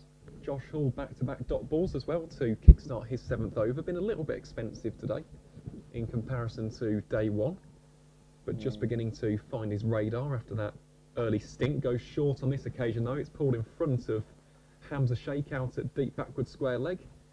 A little bit of a misfield by the Warwickshire fielder on that occasion, but no damage done. It'll just be the 1 run. If you're being critical of Matthews, one thing is he has left a few, I reckon, off running wise. I reckon he could have got his 50 by now had he have run the first one a bit harder a few times, because there was a misfield there. So had he have run the first one harder, he might have come back for the second. Moved to 49 rather than 48. Well, that one played sharply on the back foot by Dananjaya de Silva. Ollie Price doing the fielding on that occasion. Well, I suppose they're looking ahead to next week, aren't they? Yeah. The worst thing that could happen here for Sri Lanka is Injuries. Angelo Matthews doing a hamstring Yeah. or a groin injury. So you do have to think of the wider context, of course. The series starting next week. That's come around so quickly.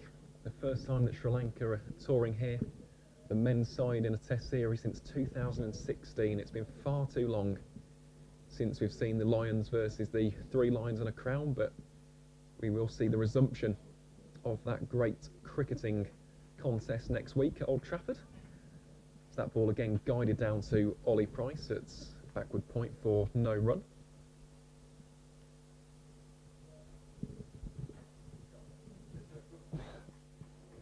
Just the 1 run coming so far from this over from Josh Hull. Harry, you getting excited? It's been very, very good on this occasion.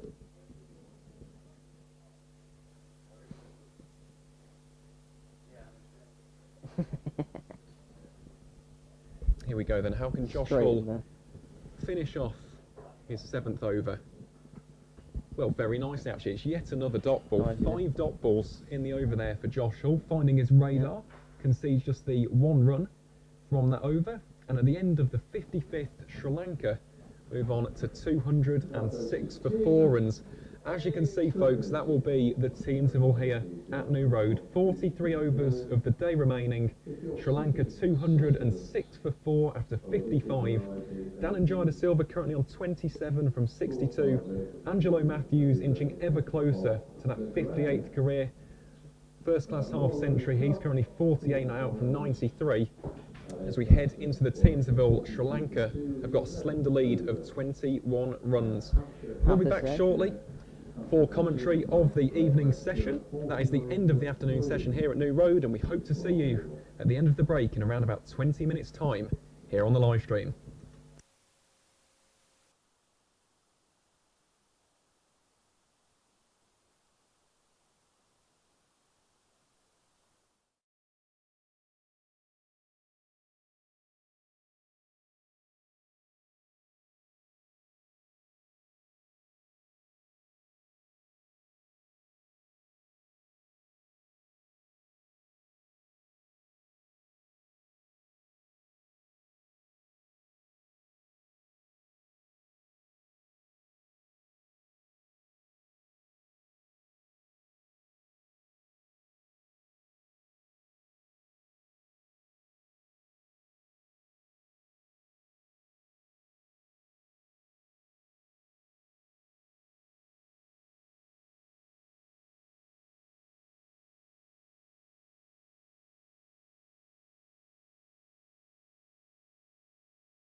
Here we go then, Ahmed bowling to Dhananjaya De Silva.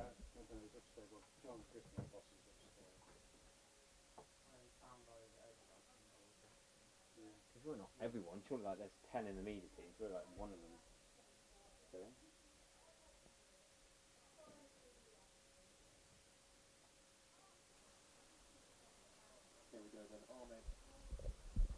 What do you do? There we go. We are now back on commentary thanks to a moment of genius from yours truly. How about that? There we go. We can only apologise about that, folks. We have been suffering some technical difficulties here in the comms box. It was with our ISDN mixer, so yeah, sorry if you've not been able to hear the commentary for the past 20-30 minutes. Thankfully, the issue does seem to have been resolved. Thankfully, the feed is now working again. And yes, as you will have seen on the stream, Angelo Matthews bringing up a 58th career first-class half-century. Dhananjaya De Silva moving on to 31 from 76.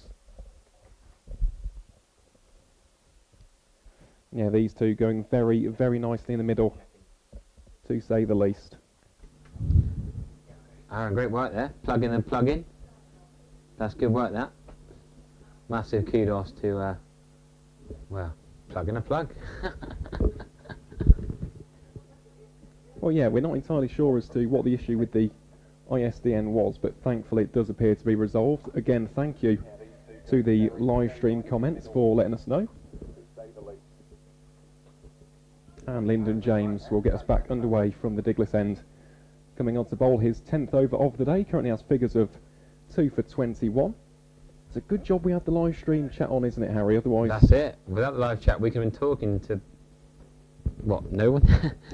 For hours. We've just been talking to ourselves the past 20-30 minutes, but thank you to everyone who did raise that issue. Thankfully, the sound is now working again. Yes, we can provide you with commentary for the remainder of play here on day 3. So Lyndon James goes very full on this occasion, angling it into the toes of the right-handed De Silva.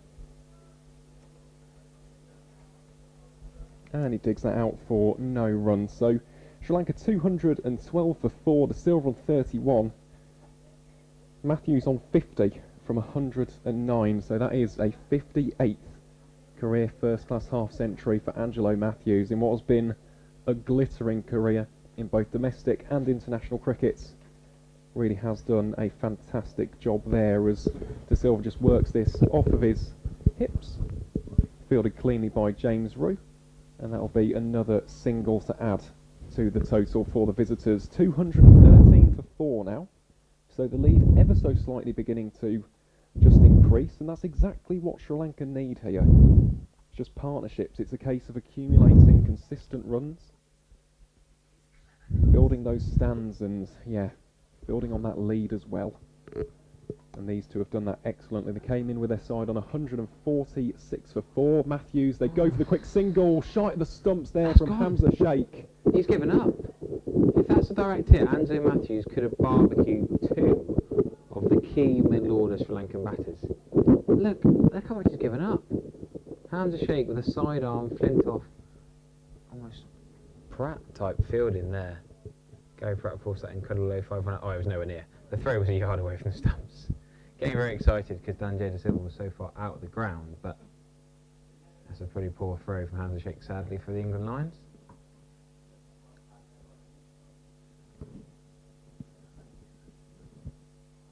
Don't need those kind of near misses though, and again De Silva this time chips up in the air.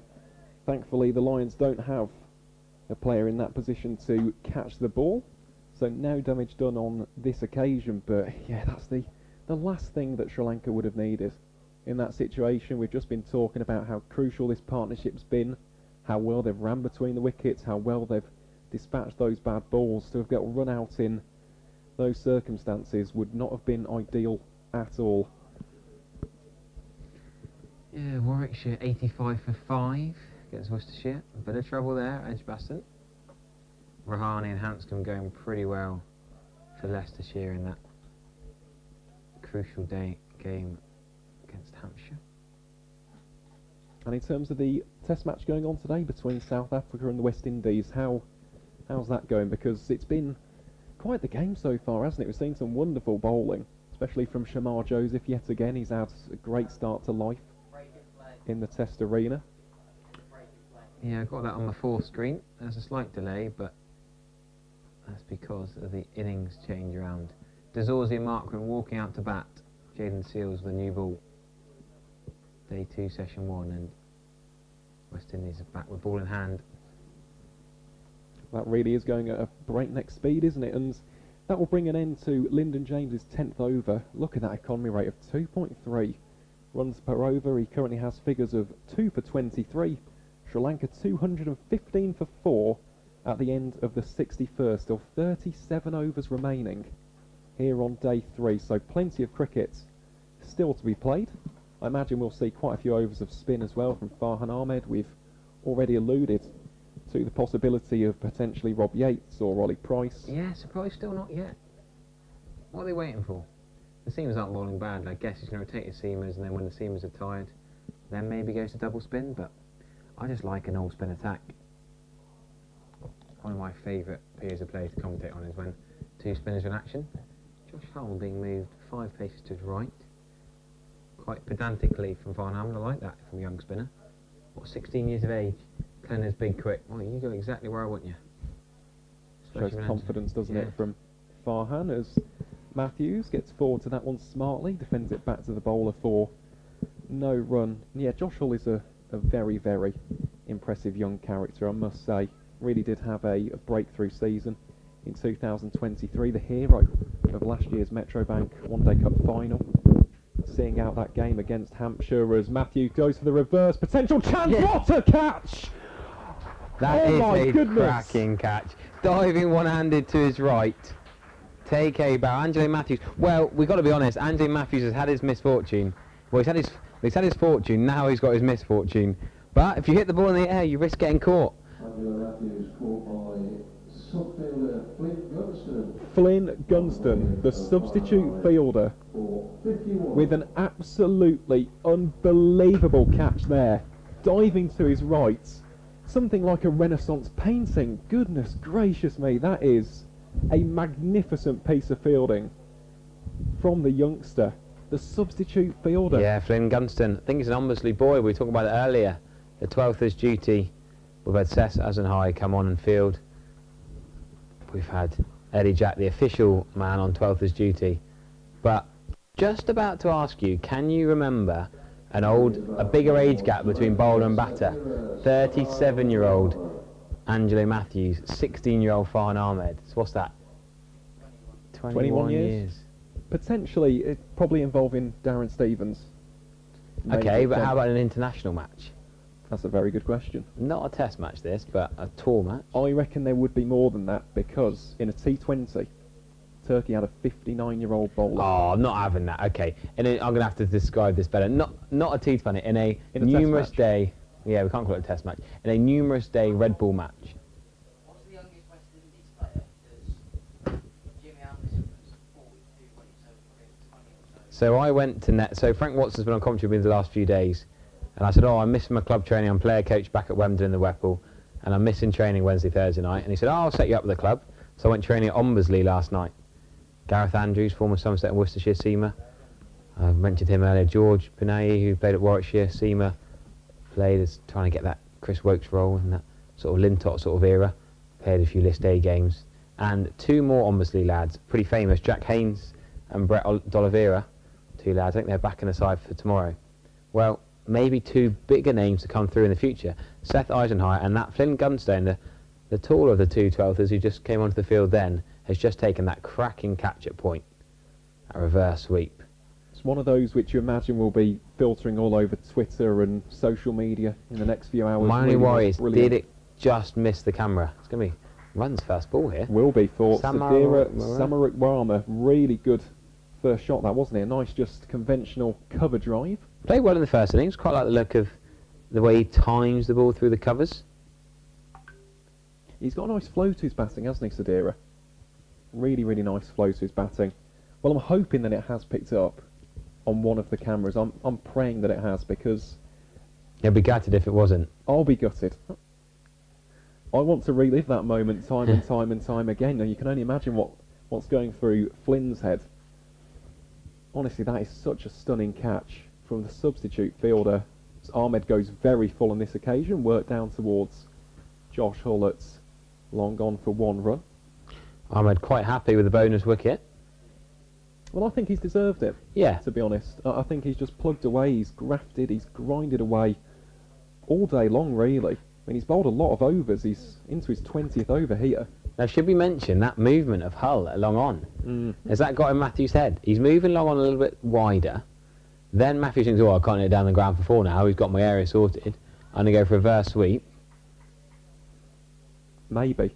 And it was premeditated, wasn't it, from Matthews, though? You could see right from the get-go, got into position really early for that reverse sweep. He didn't time it too badly. It was just the direction. Just put it in the danger zone for Gunston to snaffle it with that right hand. Ahmed again, great over, gets the big wickets of Angelo Matthews, and that will bring an end to a fine over. Ahmed currently has figures of 2 for 65 from his 20 overs, and that will see us to a conclusion at the end of the 62nd. Sri Lanka 219 for 5. Did they get it on the cameras? No, they just got him sprawling on the ground in a starfish position. You can't quite... They see the shot, and then it just misses it. Just watching back on the stream now. Oh, Guns! I'll have to tell the Ombersley lads tomorrow how good it will. Leave on 12th is duty here again today. So we're playing club cricket tomorrow, but what a moment for him. Those that are in the ground will remember it. He'll still have, in the book, still caught sub with his name against Angelo Matthews, the batter. We'll remember it. Oh, what yeah. a catch. Outstanding catch. Really, really was. And a big wicket that, wasn't it? 'Cause Matthews, yes, he lived dangerously at times, but he was nicely set and, yeah, brings Sadira to the crease. It's Lyndon James. Starts off his 11th over of the day. Well, yeah, those two have been the pick of the bowlers, haven't they? The two Nottinghamshire lads. Lyndon James, 25. Farhan Ahmed, just 16 years of age. Got such a bright future, a high ceiling in this great game of ours. Really is wonderful to see him excelling in a Lions shirt, as James just trying to get a little bit of shine on the ball there. What is it with fielders, sub-fielders against tourists? Bit of a record here. Frank was telling us stories about him coming on as a sub-fielder. I think he caught Ian Smith out, I think he was saying. Really? Ian Smith, the great Ian Smith, the Kiwi batter. You remember famous commentary lines. I reckon the 2 of the most famous commentary lines of the last decade. Remember the name about the Bridgewater CC's Collis Brathwaite, which was Mr. Holding himself. Or Nolan Dorridge. Played for Yeah, he K&D did as play well. at K&D last year. Yeah. And then Ian Smith's, by the barest of margins, when Jason Roy, wasn't it, ran out Martin Guptill through Joss Butler's gloves. Well, there won't be a run out on that occasion as Samara Wickrama just works it out towards square leg for 1 run. Also, the 2015 semi-final between New Zealand and South Africa. Yes! What a shout that is. Grant Elliott, the hairy javelin. Hits it up into the grandstand, and New Zealand are heading to the World Cup final. I'm not sure about your Kiwi accent, but Oh, brilliant. Trent Bolt, wasn't it? Brilliant commentator, though. Absolutely fantastic Also, there was. commentator. Oh, I could talk about the 2015 World Cup again and again and again. Well, we'll save that just until Lyndon James has bowled on this occasion. Fielded by Ben McKinney, wearing the number 40 for the England Lions, the Durham youngster. Again, we talk about players with high potential, big ceilings in this game. Ben McKinney, watched him score a century in the One Day Cup last week. Really has got a tremendously bright future in a Durham shirt, and Durham are making some very big moves over the course of this season. Emilio Gay and Will Rhodes heading up to the northeast. So yeah, there'll be a lot of competition for places, but Ben McKinney is certainly well placed to go on and make a name for himself up at the Riverside, as that ball just pushed into the gap. There in the covers by Samaru Wirama. 4 from 5 so far for Sadira. And the silver is on 34 for 85. So this is a pretty crucial partnership for the Sri Lankans. Of course, Jai Surya can have a bit of a bat. We've seen Ratnayake in domestic cricket score some handy runs at times, that as you get Yeah, to see. he looked good yesterday. Yeah, he did, didn't he? Or day before. Bowling around Day before, day you one. described Bratney Arke as. He's definitely not a tail ender, as James comes into bowl here to the silver. A little bit down the leg side and just watched behind by the Sri Lankan skipper, so that'll bring an end to Lyndon James's 11th over. Currently has 2 for 27, and at the end of the 63rd, Sri Lanka move on to 223 for 5. We're very nicely poised in this game, aren't we, Harry? Yeah, I still think England could wrap this up tonight, you know. Really? If they can skittle through the lower middle order, then McKinney and Yates could knock off 80 runs in 10 overs. Just, you know, they like to bat well and have an extra day on the golf course. James Ewer and Darren Goff have still got their golfing battle against Casey Aldridge, and I think one of the other coaching staff is getting involved. They got their 4 balls. They love their golf, do most of these England Lions lads. Some lovely courses round here Indeed. as well in the Think West Midlands. I think they're staying at a hotel 20 minutes away, right next to a golf course, so that suits these lads well. Well, aside from the golf chat, we've got Farhan Ahmed getting ready to bowl his 21st over of the day. After not bowling in that first innings, it's great to see him getting a prolonged spell in a Lion shirt. Here he is to Sadira, who cracks it through the covers. Probably doesn't have enough meat on that shot, so it won't go all the way for 4, but it is corralled in the covers by Ben McKinney. So That's a lovely word. Go on, say that again. Corralled. Yeah, is that your verb of choice when fielding the ball? I've not heard that before. Wasn't that occasion? I like that. Yeah, it was very smoothly I done wouldn't there. actually know how to spell it. Corralled? Corralled. With an O. God, the new words you learn commentating with different people. All adds to the thesaurus, doesn't it? In the end. Farhan Ahmed's second ball is a dot ball. Just checking the Oxford Dictionary, just to check he's not leading us down a merry path. No, it's definitely a word. C-O-double-R, I want to say, or one R. Corralled. Means just collected. In a... Gathered together. Gathered. Yeah, like that. Like there that. we go. Gathered together, that's a nice way of saying it. And talking of jumps and gathers, here is Farhan Ahmed. Gets a deer on the back foot there, on the defensive. Although this has been a nice start from the Sri Lankan middle order bat. I think he's looked quite nice at the crease so far. Played a couple of aesthetically pleasing shots through the covers. He's an aesthetically pleasing kind of player, isn't he? Definitely agree with that. Very much so. There's a fluency to his batting. As Ahmed now coming around the wickets to the right-hander. Potentially just trying to induce that little flick towards short leg. It's Hamza Sheikh there, who's got the helmet on at the moment. Been there all day practically. Thankfully it's not ridiculously hot anymore. It's only, I think, low to mid-20s.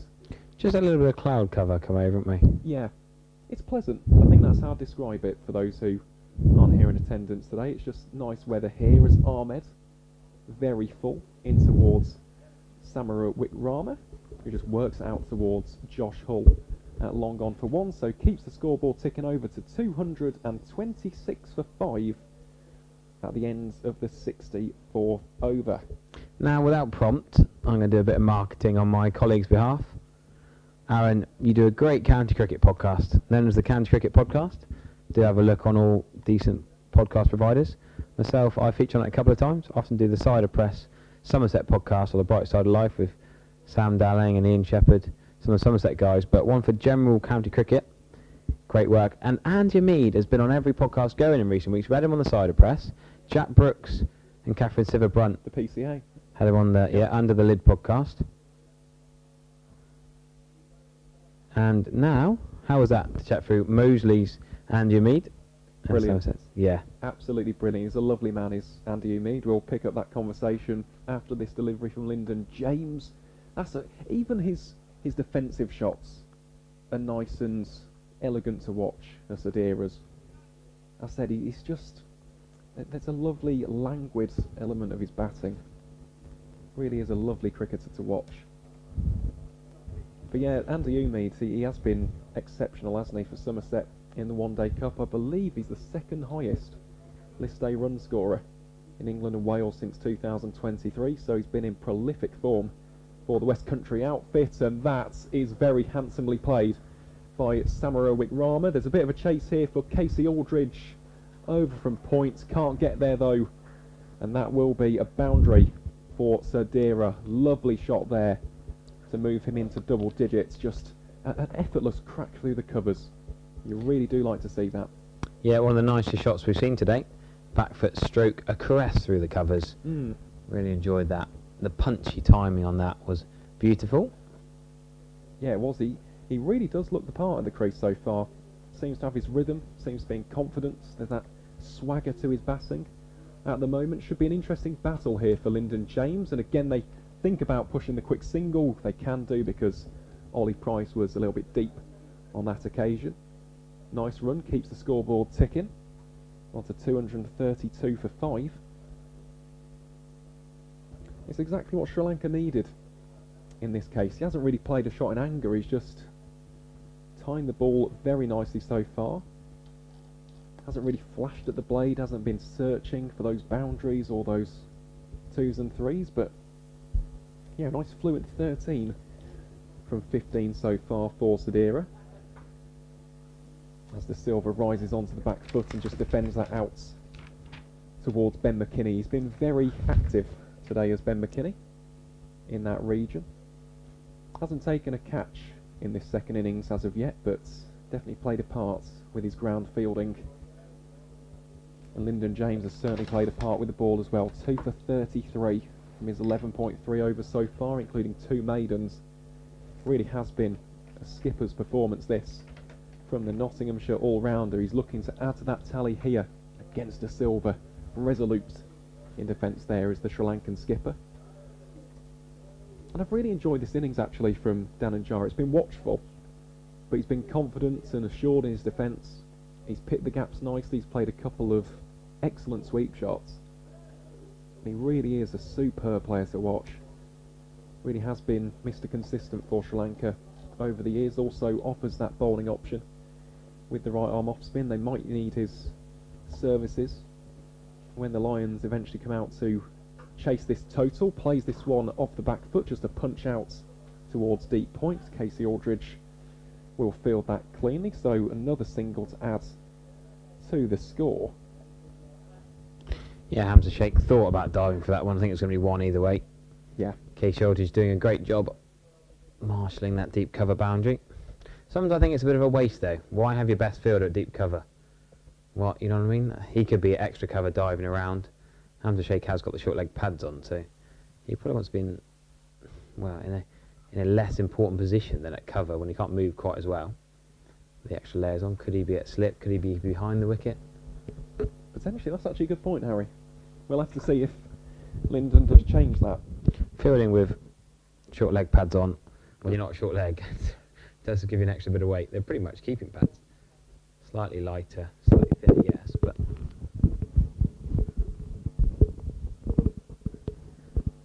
James Rew is having to stand up a lot today. Farhan Ahmed into his 22nd over. It's been a decision, hasn't it? The two of them, maybe there's a bit of rough they fancy towards the Basil D'Oliveira stand end, but from the New Road end, each side have got a lot of spin. Well, it's been 2 men, isn't it? Prabhath Jayasuriya and now Farhan Ahmed, the 16-year-old off-spinner. But this is great for Farhan, isn't it? Yeah. Because he's only played the one senior match this season, finished with 1 for 69 against Leicestershire in that game at Grace Road. Got the big wicket of Sol Budinger, but did get a little bit of tap. So it's a great way for him to just settle into some rhythm. Big shout here. Well, nothing given by the umpire on that occasion. It was a vociferous appeal by the Lions on that particular occasion, but yeah, De Silva does survive on that delivery. Potentially just struck him outside the line there. We're just looking back. No, I don't know. I think that's out. I thought initially, I mean, we are at wide long on. We are wider than Josh Hull is at long on to commentate from this position. You can't see exactly behind the bowler's arm, but I thought it looked good, and watching it back on the screen in front of us, it looks even more out. I think he's got away with one that. Just, yeah, Farhan Ahmed bowling against his brother's side, Leicestershire, of course, you mentioned. It is incredible though, isn't it? 16 years of age, playing for the England Lions. I love the way he bounces around in his run-up. I love his youthful exuberance. Just finished school. Well, it's summer holidays, isn't it? Well, the amount of school that likes of Farhan Ahmed, Thomas Rue, some of the younger lads miss is ridiculous, because you forget 16 is GCSE year. And there's plenty of cricket in April, May when there's exams going on. Juggling revision, school lessons and a cricket career is pretty tough going. Yeah, it is. You got to give credit to them as well. But education is important. You do have to prioritise that as well. Of course, at 16, still got plenty of time to hone his cricketing skills and his craft. And yeah, he's been brilliant so far today. I know he has a difficult first couple of overs, but since then, he's racking up some maidens. He's got 4 so far. A lot of dot balls as well. Hasn't been giving away too many easy runs here and there. No, it really has been an impressive outing, and his family must be absolutely elated for him. They really must, as he fields that one off his own bowling with the right hand. And what a talented family the Ahmeds are, aren't they? You've got Rian playing for England, Farhan playing for the England Lions. Raheem kills it in club cricket as well for Carrington and Cavaliers. Used to play for the Nottinghamshire Twos, was on their academy. Really staggering the consistency of that cricketing family as Ahmed finishes off his 22nd over with a dot ball. So still has figures of 2 for 69. And Sri Lanka at the end of the 66th, they're on 234 for 5 with a lead of 49. So essentially 49 for 5, and it is the next big question, isn't it, Harry? What do you think would be a viable target to try and defend on this surface? Because it has been a little bit inconsistent at times. It's been difficult to score against the spin. Of course, they've got Pravath Jayasuriya, they've got Dhananjaya de Silva as their spin bowling options. So it could be quite an intriguing target for the Lions to chase down if they can get to near enough the 200 mark, given the degradation and deterioration of this pitch at New Road. Thankfully, the forecast looks set to be fair for tomorrow as well, as we have got a change in bowling now from the Diglis end. Lyndon James will finish his spell, and Zaman Akhtar, the Gloucestershire seam bowler, will come in to try and add to his tally.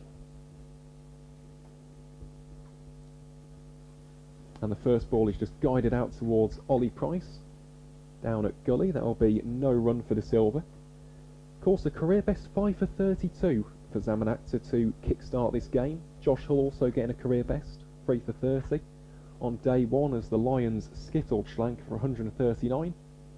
Then in response, the Lions racked up 324, Hamza Sheikh scoring 91, Casey Aldridge clattering a quick-fire 78. And now Sri Lanka desperately trying to work their way back into this game as De Silva plays that rather handsomely off the back foot out towards square leg for 1 run. And he's slowly but surely getting there, isn't he, up to his half century. He's just 13 runs away now. He's faced 94 deliveries for this 37. But he's looked quite controlled, quite calm, quite composed at the crease. He's laid anchor when he needed to. He's also played a couple of flowing boundaries at certain points in the innings. Definitely added a little bit of control as Sadira flashes that one out to Casey Aldridge at deep point for another single. And this is a massive partnership, isn't it? In terms of the wider context of the game, you got Jayasuriya coming in next, then Ratnayake, Kasim Rajita is in at 10, and Lahiru Kumara coming in at number 11. So the batting options, I wouldn't say they're exhausted after these two, because we saw that Jayasuriya can bat, we saw that Ratnayake can bat. Those two put on 27 for the 8th wicket, but yeah, in terms of significant stands, you do feel as though this is going to be quite a big one, as De Silva can only fend that one back to Zaman Akhtar. In fairness to him, again, Zaman's bowled a bit better in this second spell, hasn't he? He was a little bit wayward in that opening half an hour this morning, but since then he's found his radar a bit. The mojo's back in his bowling. I agree. Yeah, I think he's bowled much better from the far end. I think, to be honest with you, it's as simple as that. I think that's just a poor decision from maybe himself or maybe Lyndon James. I know Josh Hull would have wanted to bowl from the Diglis end, but I think Akhtar got 5 from the first innings. I think Aladi got 5 for, probably should get precedence over Aladi got 3 for. I think as simple as that. They're both similar in experience, both similar young lads. neither of them play with Lyndon James. They're not like he's given his mate an end over another. It just seemed an odd one for me. Actor bowled so well, got a 5 for don't change his ends overnight, but sometimes you might change mid-spell, or mid-innings, but it seemed an odd one. Might also just be a case of the learning experience, isn't it? Bowling from those different ends, maybe not having the same conditions that he had on the first day, as that's a very deft shot, and that will beat the dive of Ollie Price at gully. Comes down towards us in the comms box. That'll be 4 more to add to Sadira's total. He moves on to 18 from 21, and that was a very, very nicely timed and nicely placed little dab down to the vacant third man region. Moves the score onto 241 for 5, and Actor will just be a little bit frustrated with the end to that over. It was a good one up until that point, but yeah, Sadira utilising all of that talent, all of that experience as well, to just guide that down to third man. And guess what? It's Louis Kimber time. Hanscom gone for 74. John Turner with all 4 wickets. John Turner, the ex-university lad, come over from South Africa. Got me out with a screamer in indoor cricket at ex-university indoor league a couple of years ago. Played for XCC on a Saturday a few weeks ago. And John Turner, 4 for 33 off 8 overs. What a bowler he is, and what a bowling attack Hampshire are going to have the next 10 years or so if Jacks, Kelly, Baker and Turner can all stay fit. That is some battery of 4 right-arm seamers, you think. Abbott, Abbas and Barker's days are probably over fairly soon. They've got Scott Curry as well. Well, yeah, he probably gets in, and that's the left-arm angle, which will help. Yeah, they've got some really good batting options down in Hampshire. Ahmed forces De Silva onto the back foot there.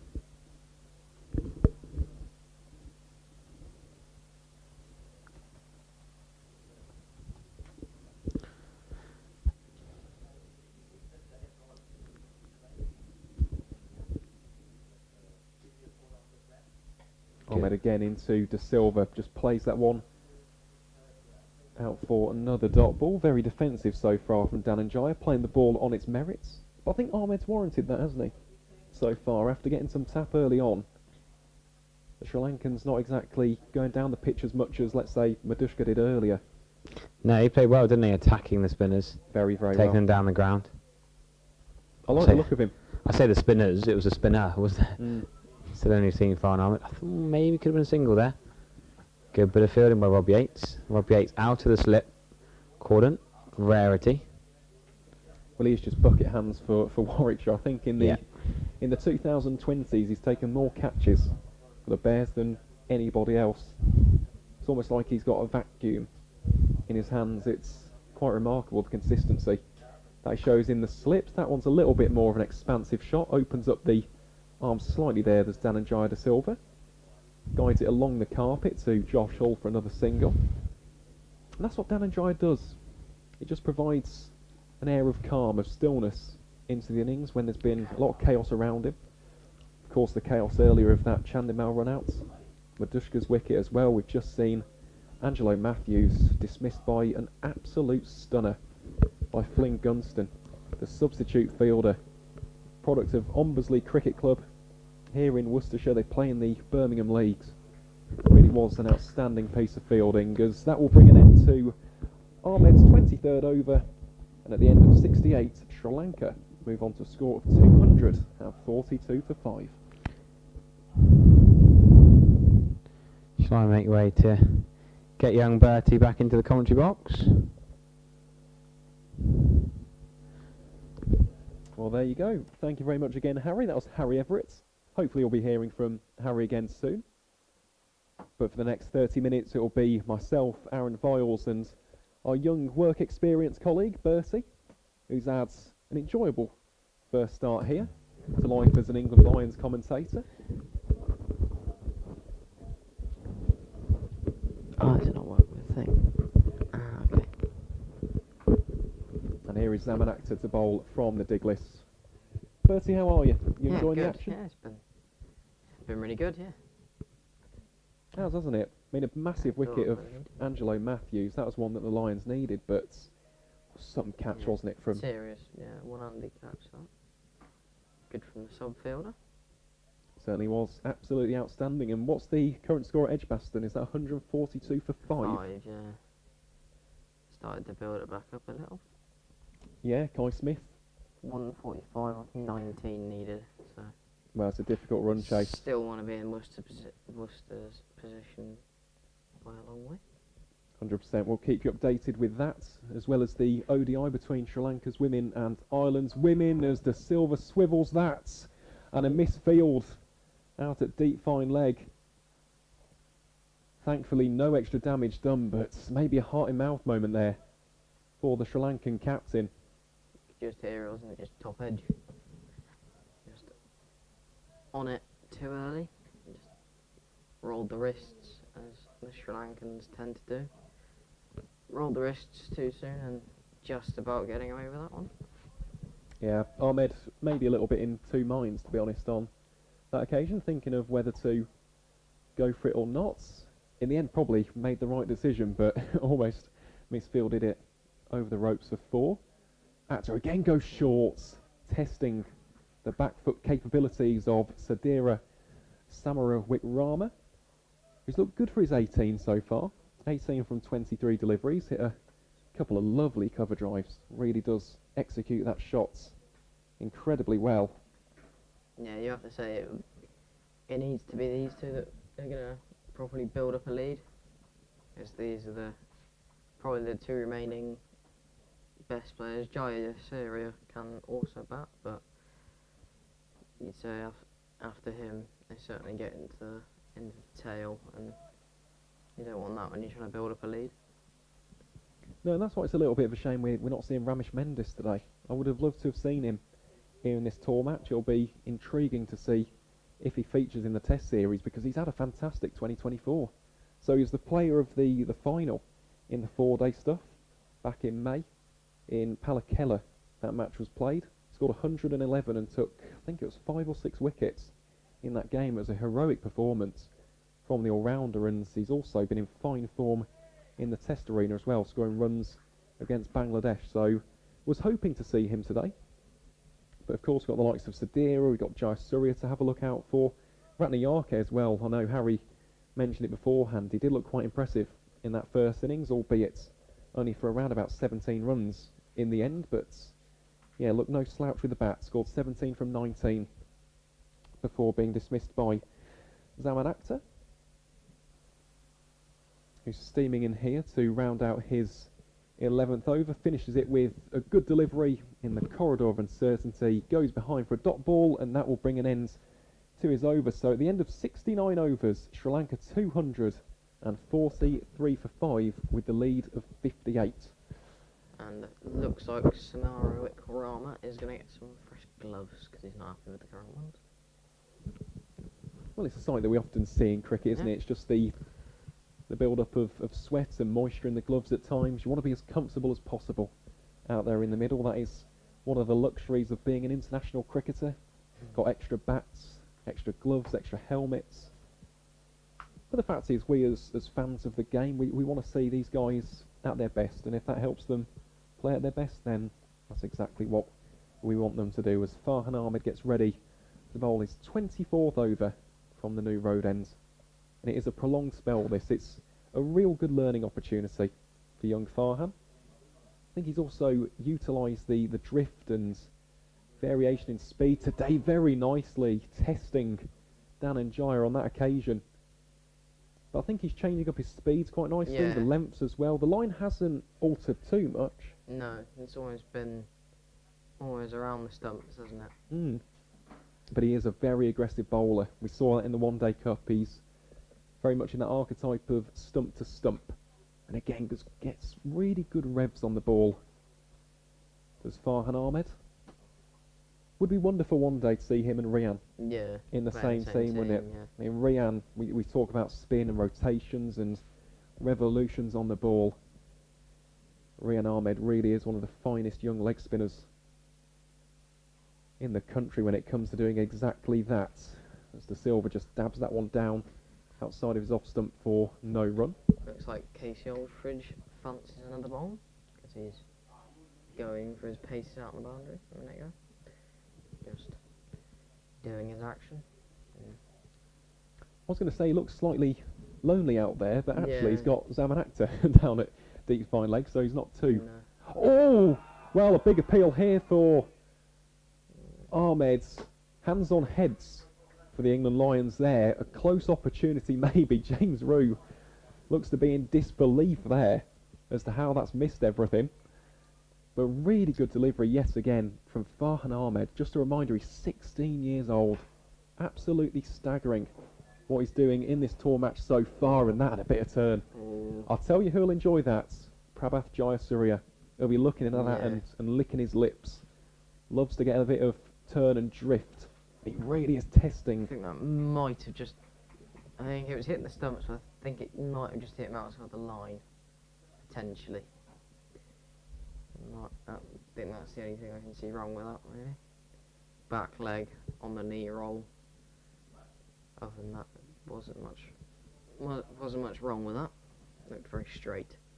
Certainly did. Oh, well, again, a premeditated sweep there from Dananjaya Silva. Gets no connection on it.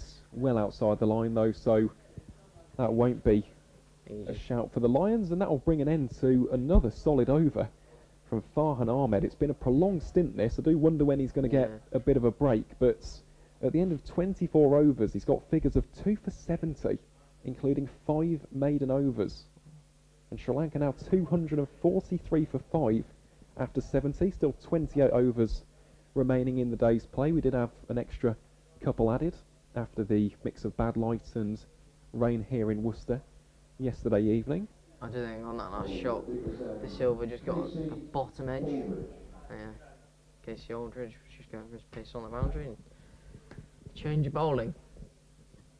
It is indeed, yep. Casey Aldridge, the Somerset seam bowler, who, as we mentioned beforehand, has had quite the season in Division 1, 17 wickets at 29.70. Definitely highly fancied by Somerset, and also those involved in an England capacity, a former England's under-19. Been at Somerset for a number of years now in their academy and playing second 11 cricket. Has just adapted like a duck to water in first 11 cricket as well, as Sadira just hammers that through towards Zaman Akhtar in at deep point. Yeah. Just nice shot. Just rotate the strike.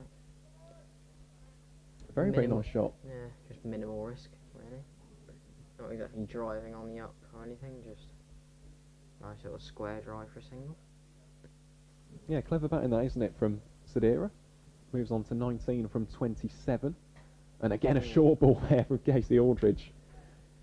Perhaps this almost seems a sign that the pitch might be a little bit slow, or certainly slower than the Silver was expecting, because he was well early on that, because it came right off the toe of the bat. Yeah, he's almost just flat batted that back to the... Dropped on the bowler.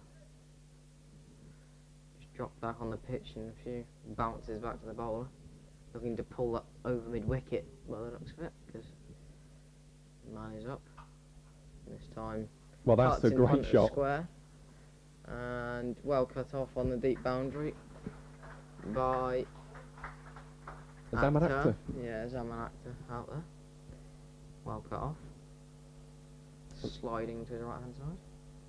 And they scamper through for 2. It's an interesting field here from Casey Aldridge. It's one of those where you expect the short ball to come any moment, but again, it can be a double bluff. He's got Farhan Ahmed out at deep backward square leg, also has a deep square leg out on the onside, so let's see if he goes to the short ball. Pitches this one up a little bit more on that occasion, worked out towards Ollie Price for another single, and then, as we mentioned, he's been quite active in this over. Yeah. Zaman Akhtar just patrolling the deep point region. Sri Lanka just quite happy to take the run on offer. England looking for their 6th wicket of the innings. Sri Lanka looking to build a lead. 27 overs remain in the day, and that's left alone this time by Samara Wickrana. Yeah, rather smartly left behind there. And at the end of this over, we'll just give you an update from the women's ODI taking place in Belfast between Sri Lanka and Ireland. Ireland actually going really well at the moment. I'll get onto that after this delivery from Casey Aldridge. He's bowling here to Samarit Rama. Oh, this one's short. That's a better line if you're going to bowl that short. Actually angled in towards the shoulder of the batsman, and he just ducks underneath it. Yeah, well left there by Sadira. Picked up the length of that delivery very early on, and wisely ducks out of the way. Goes to them evasive manoeuvres. So that'll be a dot ball to end that over. Sri Lanka 247 for 5 after 71 here in Worcester, and I have just alluded to that game taking place in Belfast, and I said that Ireland were going well. They've just lost a 5th wicket. They're currently 180 for 5, requiring 81 from the final 79 deliveries of the match. All Prendergast is on 65 now from 69, but Rebecca Stokel has just been dismissed for 19 by Udashika Prabodani. So, yeah, big moments in that match. I think Arlene Kelly will be the next batter to come in for Ireland. So we'll keep you updated on that one as Farhan gets ready to bowl his 25th over of the match here. And in terms of the Metro Bank One Day Cup quarter-finals, Warwickshire currently 154 for 5 at Edgbaston, requiring 133 from the final 97 deliveries. And at Grace Road, Leicestershire are 172 for 5, needing 119 runs from the final 18 overs. And that's a nice little scoop shot. That'll be 2 there, By I think. Dhananjaya, yeah, easy 2. Good running, wasn't it? They called it nice and early. Nice showing of communication there from the 2 Sri Lankans, and De Silva moves on to 45. Kai Smith has batted well in that Warwickshire game, 52 or 54. Yeah, he's a serious talent, is Kai Smith. We speak about enterprising and innovative cricketers. Loves a reverse, loves a ramp shot, loves a scoop shot, definitely someone to watch out for from a Bears perspective. And in terms of the test match, the second test between South Africa and the West Indies in Providence, Guyana, South Africa bowled out the West Indies for 144, and after their first 8 overs in the morning session, the Proteas are 30 for none, so they have a lead of 46. Oh, that's another attempted sweep shot there, isn't it, from Dhananjaya De Silva. He's tried that on quite a few occasions today. He's usually a proficient player of the sweep shot, but just misreading the length so far. I think he's looking to go quite square, because that man is just behind square, and then he's got a deep man out in the deep between mid-wicket and the silly square leg. So he's looking to sweep in that gap, which might be why it's a different shot to the usual sweep, because it goes, you have to time it earlier. So might be why he's just missed out on a few today. Potentially, they've also had a little bit of a change in the field. Actually, Zaman Akhtar's came up from deep fine leg. He's now in a more traditional fine leg. For Sadira, that one's kept a little bit low. Keeps the batter on his toes, and Sadira just fences that back to the bowler for no run. So, again, it's another decent over this from Farhan Ahmed. 24.5 overs in the tank for the 16-year-old today. Does seem like they're keen on trying to get Samara Rama to hit over the top, doesn't it? Mm-hmm. Maybe look to bring Josh Hull up, maybe. Just try and get him to hit over the top, potentially fall into the trap. Maybe, and that's why it's great when you have spinners on to bowl, because you have this game of chess which is playing out in real time, and it's a reason why I used to love watching Rangana Harath and Matai Muralitharan, because those two were the chess grandmasters. So they'd play those mind games with the fields, they'd change up their delivery strides, they'd take up the different variations. Murali had a pretty good doosra as well. And it's just wonderful to watch. There really is an art and a craft to spin bowling, which, once you have that appreciation for it, yeah, it really does make the game even more enjoyable. As Casey Aldridge gets ready to bowl his 12th over, coming in from the Diglis end. Sri Lanka also bringing up their 250 in that last over, so 250 for 5. And the lead currently 65, so it's not quite healthy at the moment. I don't think I'll describe it in that manner. Probably want minimum another 130, you'd say. Yeah, definitely. Probably needed 200. Because there is a little bit of turnout there. We've Yeah. seen that from Farhan today, and when you have got Jai Surya attempted Ooh. uppercut there from De Silva, has a little bit of a chuckle to himself. Almost seemed like he was going for it, backed out, and then tried to go for it again. Yeah, it's the classic, isn't it? It's one of those where you kind of want the ball to be replayed, because if he would have got connection on that, it would have been a Yeah. cracking way to bring up his 50. And he almost backs out, and then as the ball just about goes past him, almost just seems to flash the bat at it. That's a more controlled shot. In the Well, gap, there we that- go. Will it find the gap? That's the question. Two fielders converging. Really good stuff out there between the two Lions fielders. Farhan Ahmed with the relay throw back to James Rue. Yeah, keeps it down to just 2 runs. A very controlled shot there by Dhananjaya De Silva. So it moves to 48. Yeah, 8,300 runs now for Dhananjaya De Silva in the first class format. Definitely a proficient player in the longer form of the game, and if you can get these extra 2 runs, it'll be a 40th career first class half century for the Sri Lanka captain. And they'll be desperately hoping that he can double that and get his 25th career ton. He really has been excellent so far. I think you'd say that Nishan Madushka has been the pick of the Sri Lankan Yeah. batters today. Angelo Definitely. Matthews also looked decent for his 50, but if you were to give an honourable mention, it would be to Dhananjaya De Silva. Hasn't really played a shot in anger today and Yeah. showed He's- great discipline. He's looked far more controlled, I think, than Angelo Matthews did. Matthews almost getting frustrated at times because he'd missed out, which in these type of games you can't really afford to do that. Be angry about the previous ball, and almost led to him getting out a few times. Got away with it. Did well to get to 50, and then after 2 he was almost unlucky to get out. But great catch to get rid of him. Well, that is a stunning shot, and that will be the moment that Dhananjaya De Silva brings up his 40th career first-class half-century. What a way to reach the mark with a crunching pull shot in front of square leg, raises his bat to the Sri Lanka fans in attendance here at New Road, and that really has been a pivotal knock Yeah. from the Sri Lanka captain. 52 not outs from 119 deliveries. Well played, Dhananjaya De Silva. All that talk about not a shot in anger, and he just rocks back on the back foot, middles one, about 10 yards away from the field, and races away for 4. Ooh. One of the truly great field placements here as well. I'm hoping that our camera operators can pick it up. We've got a backstop, which you don't often see in professional cricket. Ollie Price is directly on the boundary behind James Rue, just in case So- De Silva gets that top edge or Yeah. goes for the uppercut. It is. Oh, it's one of the great sights in cricket. We don't see it often enough, to be honest. We've got Farhan Ahmed. Yeah, you can just see his feet on the live stream, look, Yeah. top of the screen.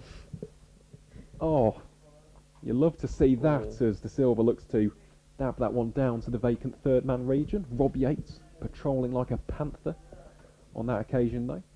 Won't let the ball squirt away for an easy single. Yeah, the mind game's being played here by Lyndon James and the Lions.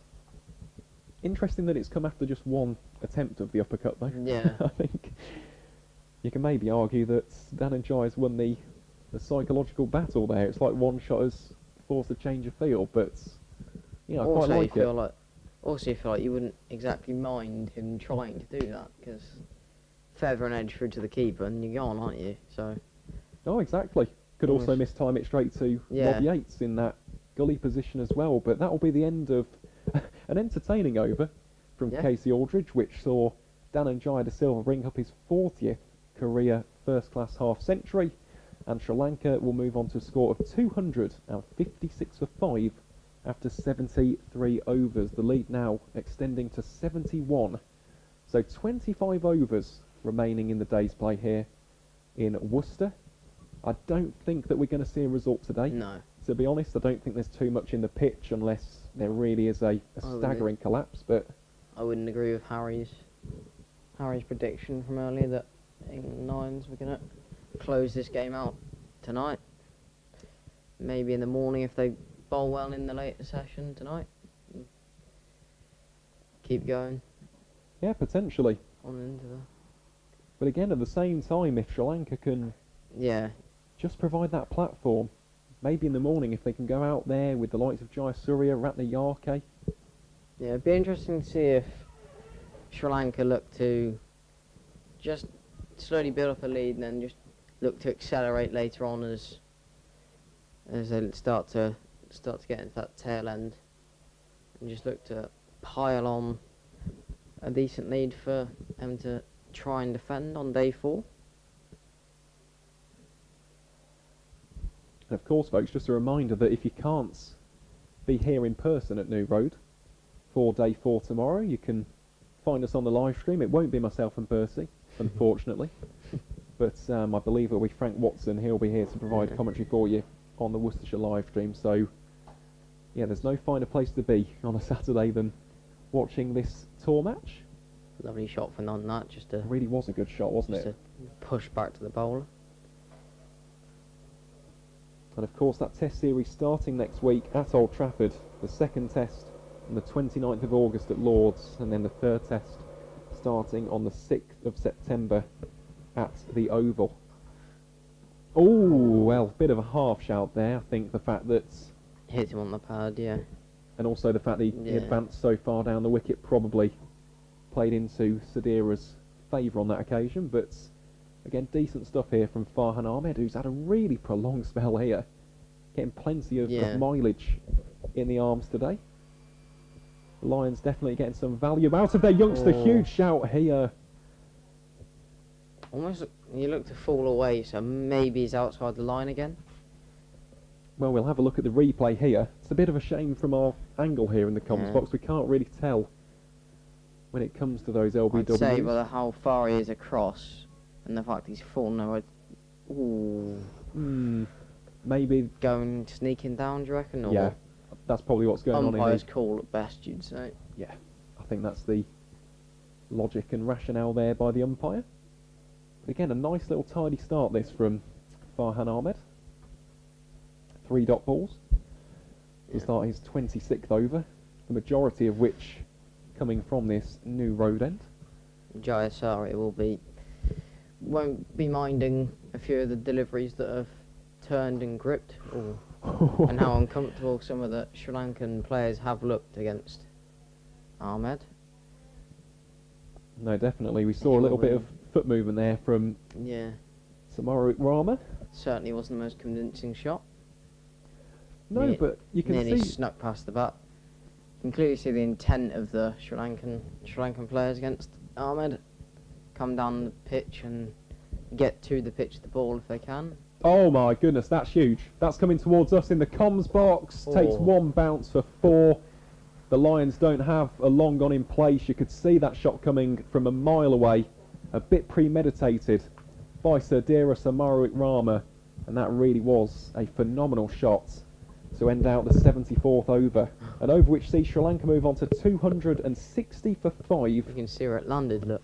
Yeah, there's a divot. There's That's a a divot where the ball's landed. big crater where that big red cherry has landed. Excellent shot that from Sadira.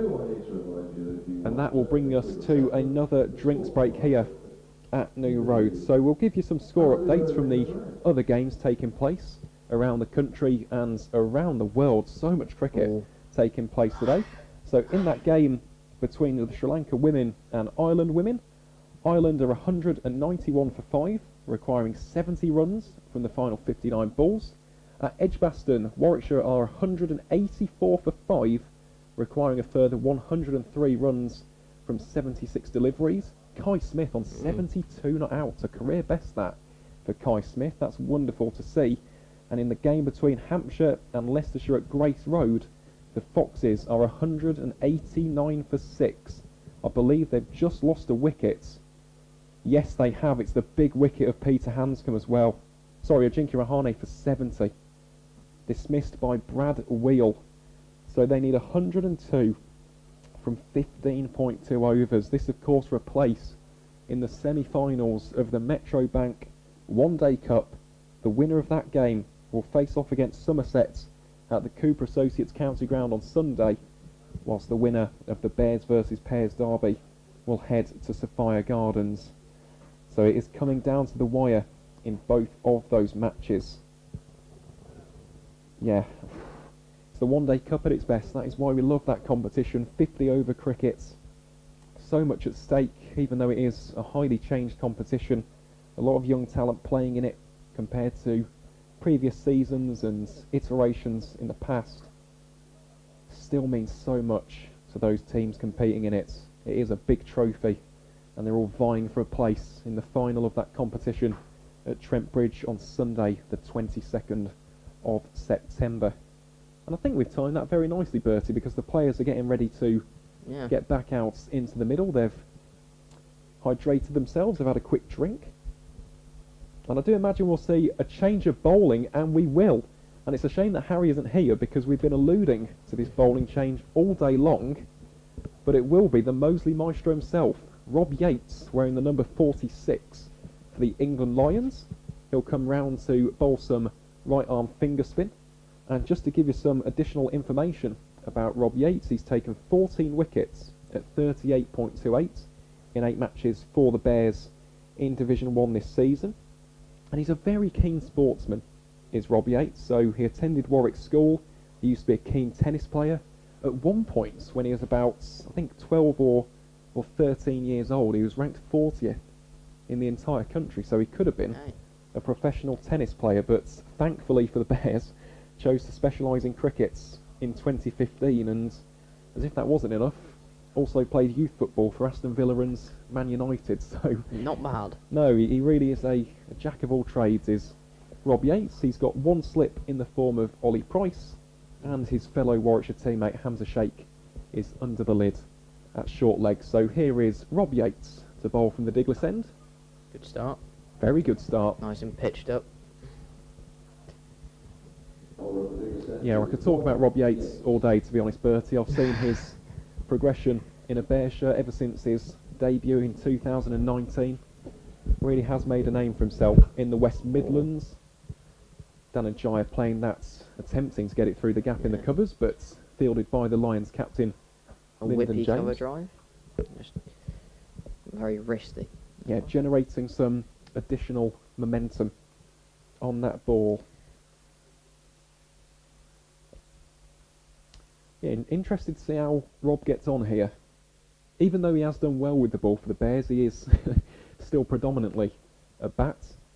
Loves to open the batting, very strong on the pull shots as this ball That'll strays be, yeah, a bit down the leg side, and they should come Simple back two. for an easy 2.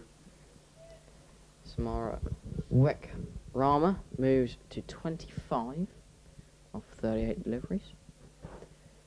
And he's looked the part for each and every single one of them. That shot to end the last over from Farhan Ahmed was a particular highlight. Do wonder if the ground staff have been notified about the the crater that's been left behind by that late cut shot there. Incredibly late. Yeah, almost finds the hands of Ollie Price patrolling in that slip region. I think that was later than he tried to play, because there's quite a big gap down here, so you can see why he's tried to play it. Just didn't quite get as much of it as I think he intended to. No, definitely a lot finer than Sadira would have wanted. Again, this is a really probing over from Rob Yates. It's something he's worked very hard on over the winter, so he used to be pretty much a specialist bat, but in the past couple of seasons he spent a lot of time in the winter working on his control, his discipline, just the landing of the cricket ball. It's so important, and that is a fine first over from the Warwickshire man. Goes for just 3 runs, and at the end of it, Sri Lanka 263 for 5 after 75. Got into his rhythm straight away, didn't he? Mm. Just settled pretty much instantly. Looked rather relaxed straight away.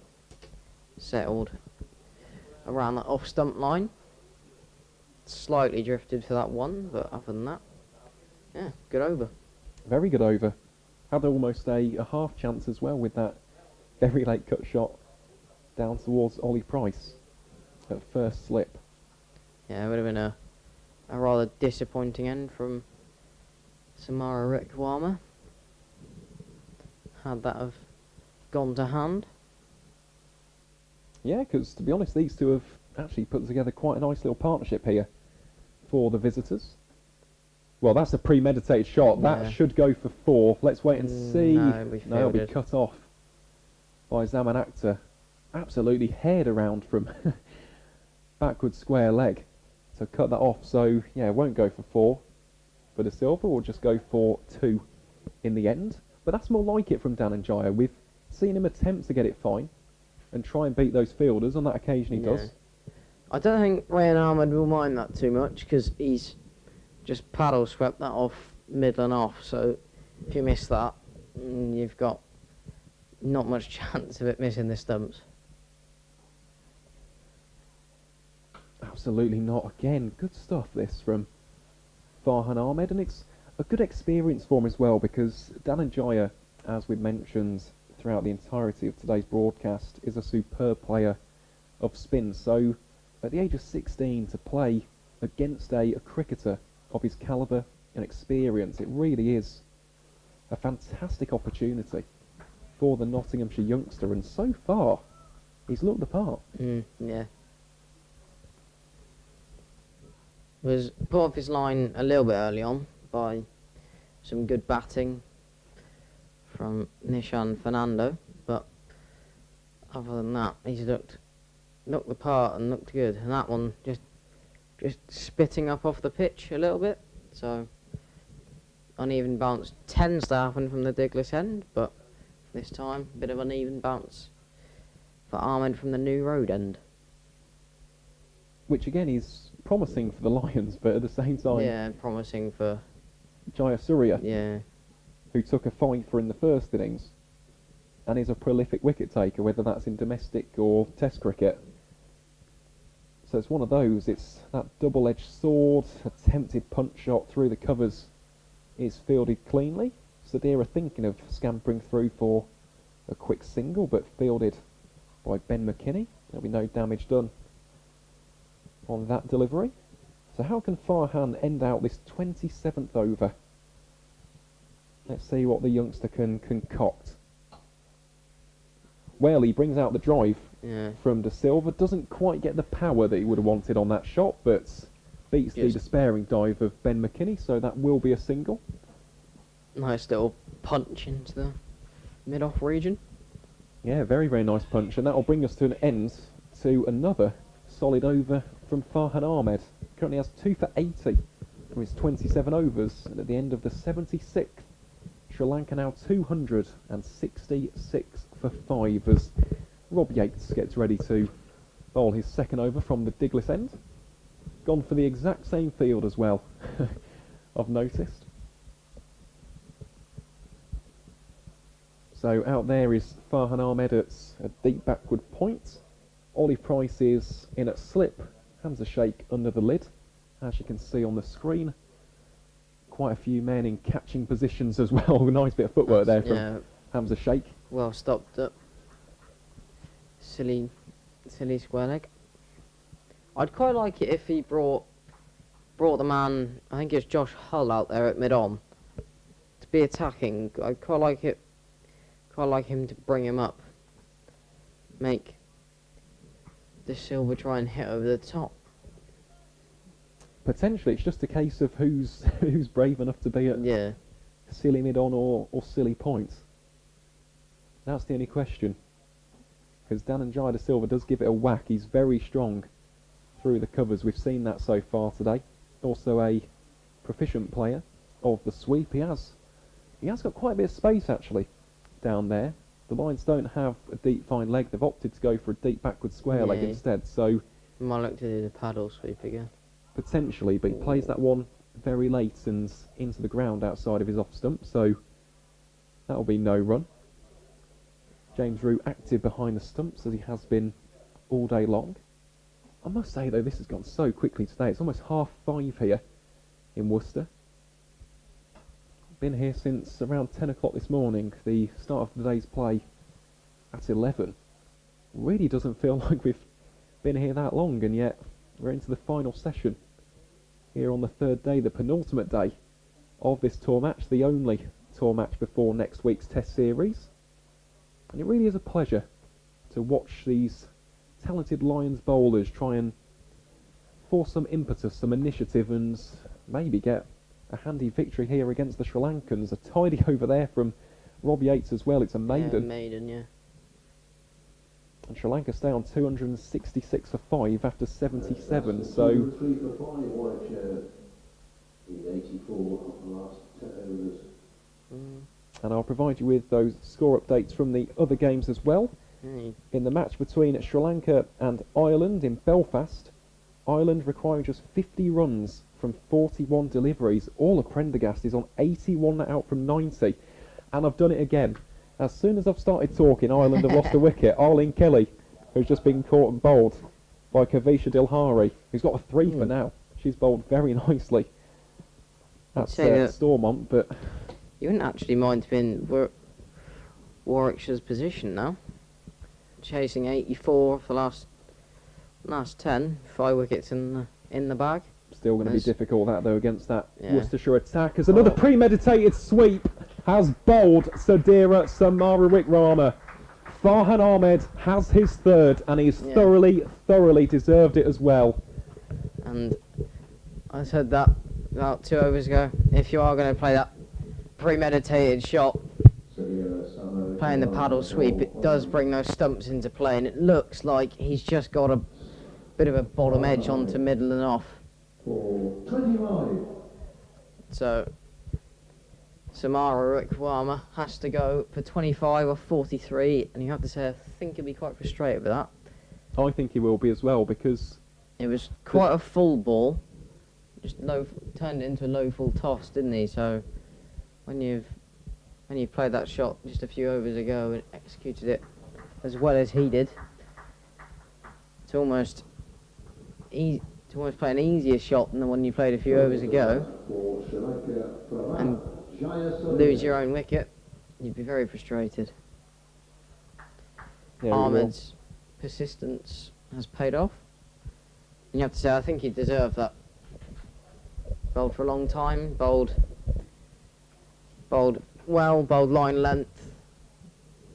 Just persistence pays off for the England Lions.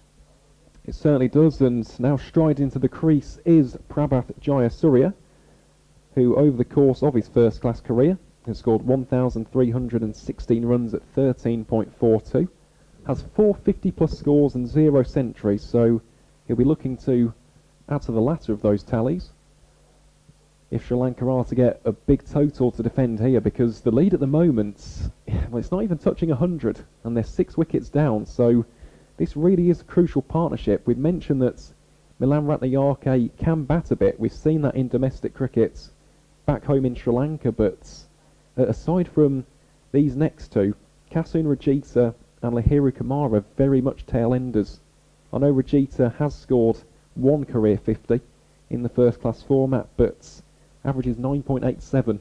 Hasn't really had too many big knocks in test match cricket either, so yeah, the Lions can smell blood here. They might not be able to finish it tonight. Yeah. There's only 21 overs remaining, but they are putting themselves in an outstanding position to go on and win this game tomorrow as Josh Hull starts to warm up.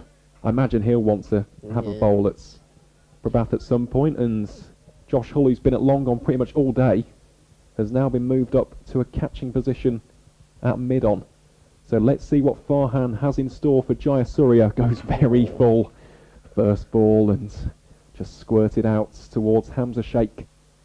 That short leg for no run. Very probing delivery, first ball. Absolutely. Such a skillful bowler, isn't he? Just a reminder, 16 years of age, Farhan Ahmed. Still got plenty of time to learn and hone his craft.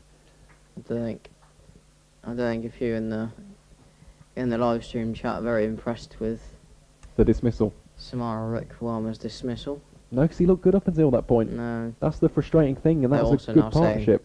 They're also now saying they want him gone. Kusal Mendes out, Nisanka in, Sadira out, Kamindu Mendes in.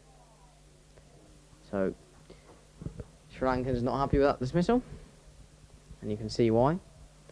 Yeah, it's a bit of a needless one, especially Yeah. at that point in the partnership as well. It had just surpassed 50 Yeah. for the 6th wicket. It was turning into a useful stand, but yeah, they're now practically 81 for 6 on a surface which hasn't had too many demons. Yes, the odd ones kept low, but when you look at these dismissals, a lot of them, to be honest, have been self-inflicted. Yeah. Especially that one for Dinesh Chandimal, who was run out after facing just one delivery. Yeah, they have batted better today of Sri Lanka, but still 266 for 6. Not quite the output that they would have wanted.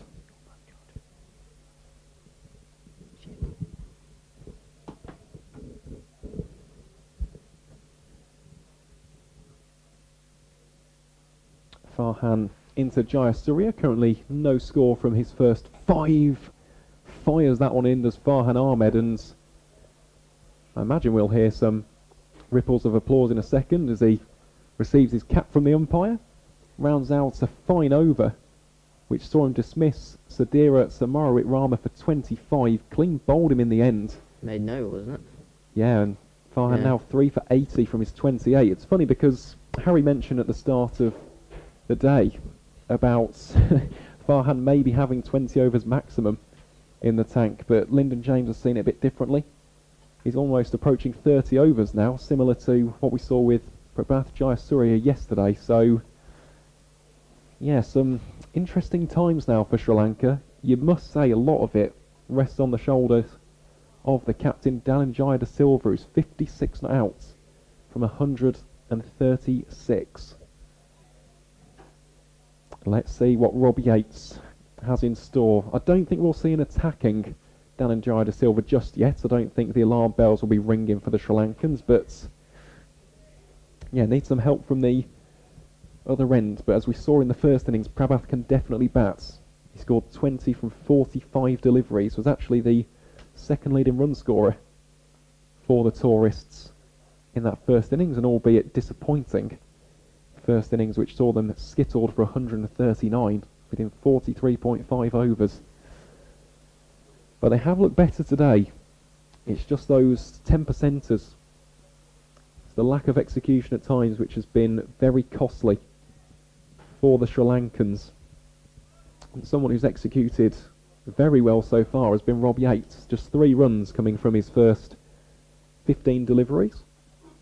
Really has looked the part. He's got a rhythm to his bowling. We've seen this all season long for the Bears of Warwickshire. And now we've got a little bit of a field change, and it is Hamza who comes into that silly point position, or more of a silly mid-on actually now. Moves in from square leg, tempting Dananjaya to either go over the top or just drill it straight in to his close fielder. Let's see what Dananjaya will do. Leaves it in that instance. Roo does whip off the bails in a flash, but he remained firmly rooted in the crease there, did the Sri Lanka captain, so no further damage done. But this is good stuff from Rob Yates so far. This one just prodded away out towards Ollie Price, who scampers around from first slip. Another good thing about Rob Yates, gets through his overs relatively quickly. Yeah, So he we hasn't look got a at... very long run up compared to Ahmed. No, he hasn't. We've got another field change here then. So Hamza now goes back into short leg. They've brought Josh Hull up at mid-on. They also brought the sweeper Ahmed up to backward point. Oh, And what to about go that over for a the shot? top. Well, I don't think he'll mind that. no, England... Slightly overpitched, but I don't think he'll mind him playing that lofted drive over the top, because it does create that gap for him to sneak one through the gate sometimes if he tries to play it one too many times. But De Silva looked rather assured in playing that shot, saw the length and dispatched it for I think it was a 2 bounce 4, not 1 bounce. No, it's a fine boundary, that. Yeah. Nice crisp thwack of the bat there. Moves on to 60 from 142. The score now 270 for 6. Farhan Ahmed will get ready to bowl yet another over. And just an update from Stormont, Ireland have lost a 7th. So that is really coming down to the wire. They require 35 from the final 25 deliveries. We had earlier heard about the wicket of Arlene Kelly. Alice Tector was also dismissed by Kavisha Dilhari for a 2-ball duck. Ola Prendergast really is the potential match winner there, though, for the hosts. She's currently 94 not out from 98 deliveries, 7 fours and a 6. So it really is all on the shoulders of the talented Irish all-rounder. Run rate is creeping up at Warwickshire. 65 needed from 43. Kai Smith has got his maiden 100. Wow. 100 off 89 balls. Part of me's a bit Oh gutted. no. Yeah, I've read that right. Part of me is gutted about that because I've been practically to every single one of Kai Smith's Warwickshire games, and the one that I've missed, he's gone and scored a ton. Well, I'll just say it on the Don't go stream. again. Congratulations to Kai Smith. Absolutely delighted for him. The young Emirati batter, still very much in the tentative stages of his career, really has got a massive ceiling in this wonderful game. So well batted, Kai, from behalf of myself and everybody associated with Warwickshire County Cricket Club, as Farhan Ahmed bowls another dot ball in this mightily fine spell so far. 3 for 80 are the figures of the 16-year-old, and again gets Jayasuriya coming Current- down on the front yeah. foot. Current partnership 145. Wow. Well, the Bears were in a bit of a pickle there Yeah. earlier on. Leicestershire still in with a shout as well. I've just seen their score. They need 61 from 60 with 4 wickets remaining. Oh. So, yeah, That'll be a good finish. will be a very good finish. Well, shouts of catch it was a bit of a mistime hack there from Prabhat Jayasuriya. That was just an odd shot to get off the mark. Yeah, eventually makes its way Look, out to Yeah. Casey Aldridge at deep mid wicket, but Look to go over the infielder.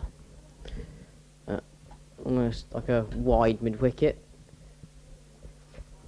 yeah, I don't mind the intent there from Prabhat. It's just Yeah. the execution. If he would have got it in the correct place, but it's just, yeah, gone completely the opposite direction. Farhan into the silver Oh. then. Big shout behind by James Rue. I think he's outside the line though. He's also getting. The one thing is, De Silva's also getting his front foot a long way down the pitch as well. He's sweeping from quite a low position, so. Well, they're bringing yeah, Josh Hull up outside again. the line. You can see all 3 stumps. Isn't it? Yeah, I'm going to say not really much going for that appeal. Be interesting to see if De Silva goes for the sweep again though, opts for the defence on this occasion.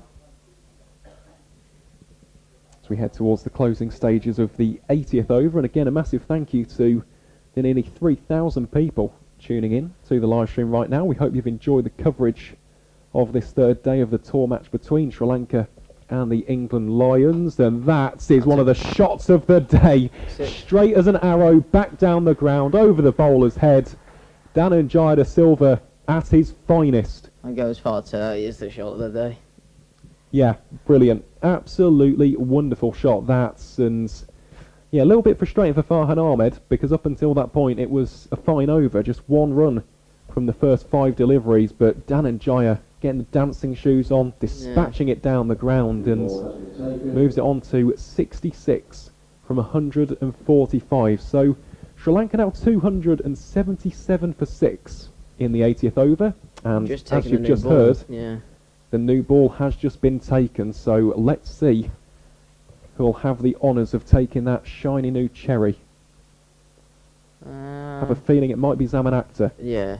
from the think- Diglis end. Certainly looks like it. Yes, it is. It will be Lyndon James giving the Gloucestershire seam bowler an opportunity.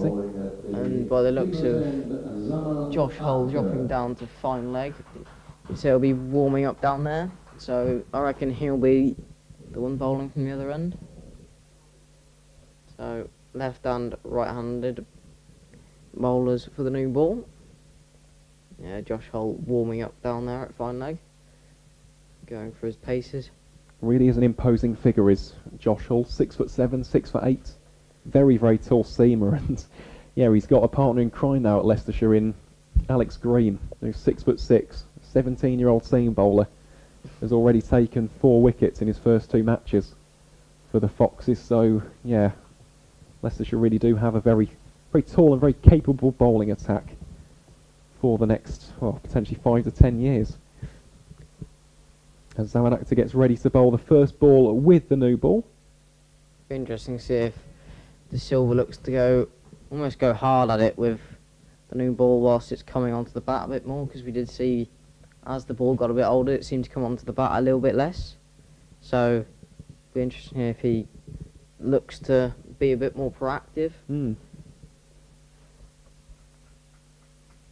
See, he's definitely been the most set batsman of the day. And well defended by Jayasuriya. Just almost hitting the top of the bat, just killing the bounce off the back of the length, and picked up by Ben McKinney at mid-wicket. We've got another substitute fielder. It's Seth Essenhigh, who's down by us here in the He's at backward point. commentary box. Akhtar getting into bowl here to Jayasuriya. Oh, or not. Casey Aldridge on Yeah, instead. that occasion. Yeah, it's good to see Seth. Good young cricketer. Plays his cricket here in Worcestershire, so I hope that he's having a nice day here on what could one day be his home ground as well, the home of Worcestershire County Cricket Club. So, yeah, all round a fine day, and Flynn Gunston, that's a name that we'll probably be hearing a few more times in the next 24 to 48 hours for that catch. Absolutely unbelievable. Snaffle to dismiss Angelo Matthews. Hoping that we do have a good camera angle of that, because it's probably one of the catches of the season. Akhtar into bowl here. Is he taken? Appeal, half-hearted appeal. I don't think there's any connection with the Silvers' bats, to be honest. The Lions resigned there to the fact that it wasn't a dismissal. But good areas again, testing the right-hander. Well bowled. Again, he just looked to fall away, didn't he? Probing outside off stump, just didn't really move his foot, did he? His head went and the bat went. Just an upwards drive without moving your front foot. Oh, bowled him! What a delivery from Zaman Akhtar. Dhananjaya de Silva is left bemused and bamboozled, but his stumps have been shattered. Well, that is the key wickets for the England Lions. The Sri Lanka captain dismissed for a fine 66. And he really does look crestfallen there. That is an absolute beauty from Zaman Akhtar. Beating him all ends up. Wow, wow, wow. Well, we saw that on day one. Zaman Akhtar really was the chief instigator of that batting collapse for the visitors. He's worked his magic yet again, and there is no bigger wicket than that. All that I'll say is well played to Dhananjaya de Silva. He did bring up his 40th career first-class half-century. He has been the linchpin of this Sri Lankan batting effort, also the second leading run scorer in this second innings behind only Nishan Madushka. But that is a seriously good bit of bowling from Gloucestershire's Zaman Akhtar. Absolutely wonderful.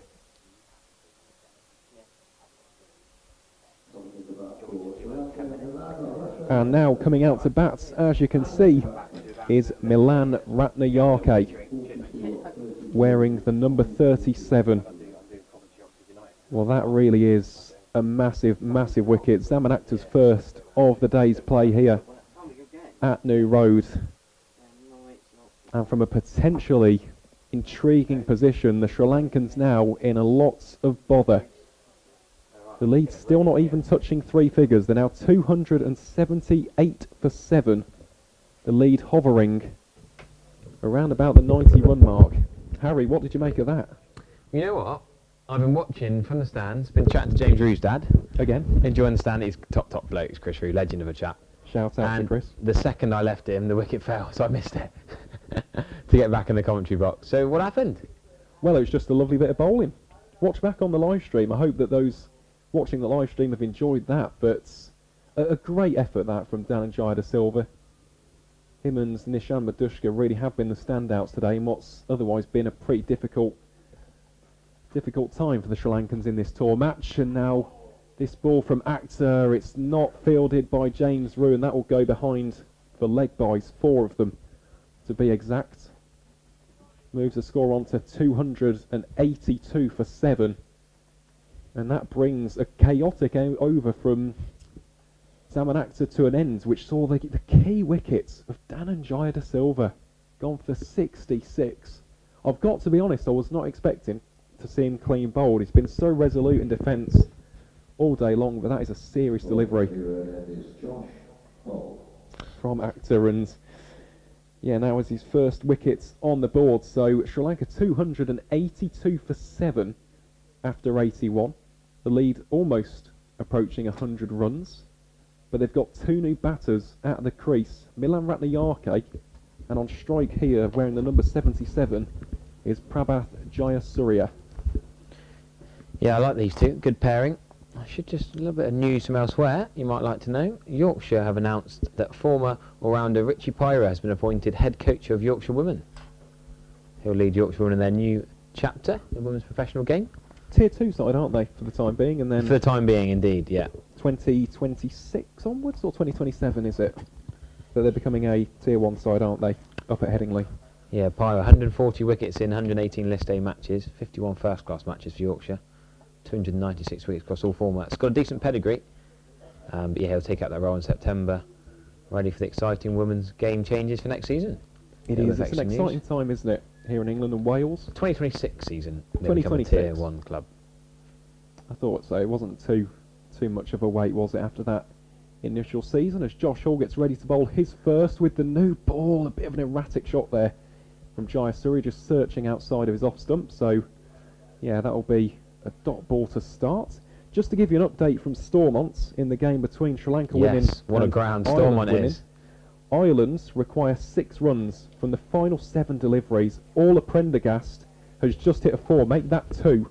She's 121 not out, 10 fours, 2 sixes, a maiden century in professional cricket for Orla Prendergast, celebrating that new move to the blaze in spectacular fashion. Well batted, Orla Prendergast, and well bowled from Josh Hall. Big appeal here.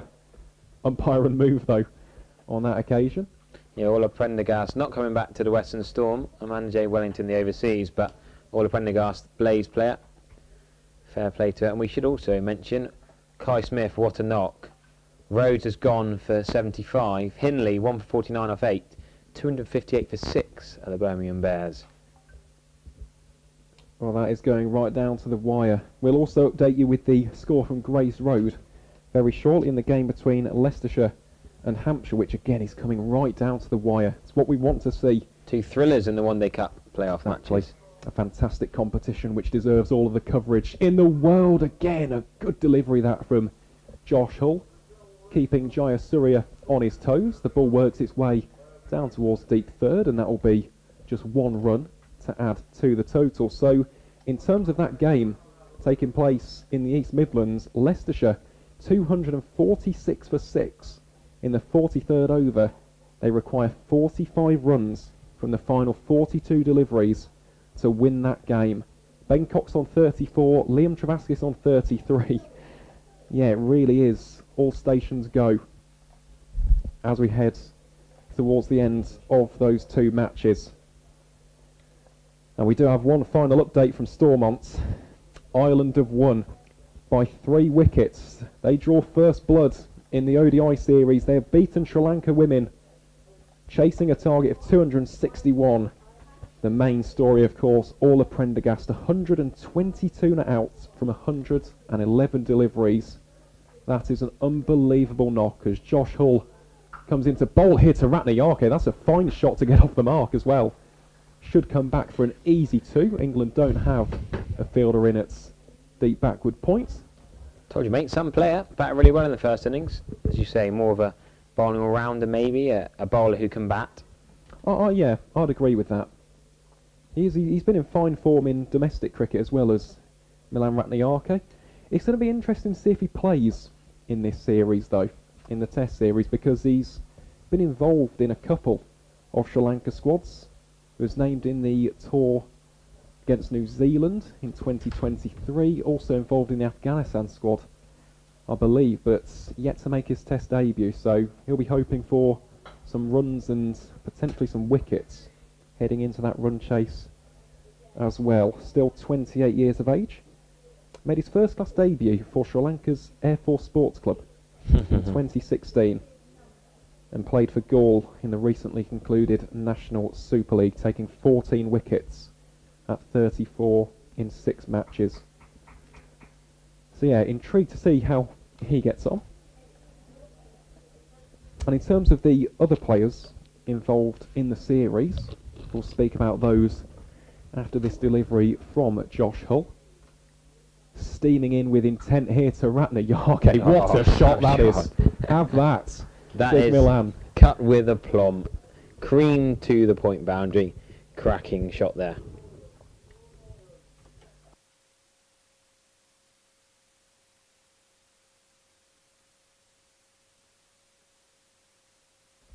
Well, how about that for a shot to move the score on to 289 for 7. Just in terms of some of those other squad players not featuring in today's game, we've got Patu Nisanka, Kamindu Mendis, Asita Fernando, Vishwa Fernando, who was very impressive for Yorkshire.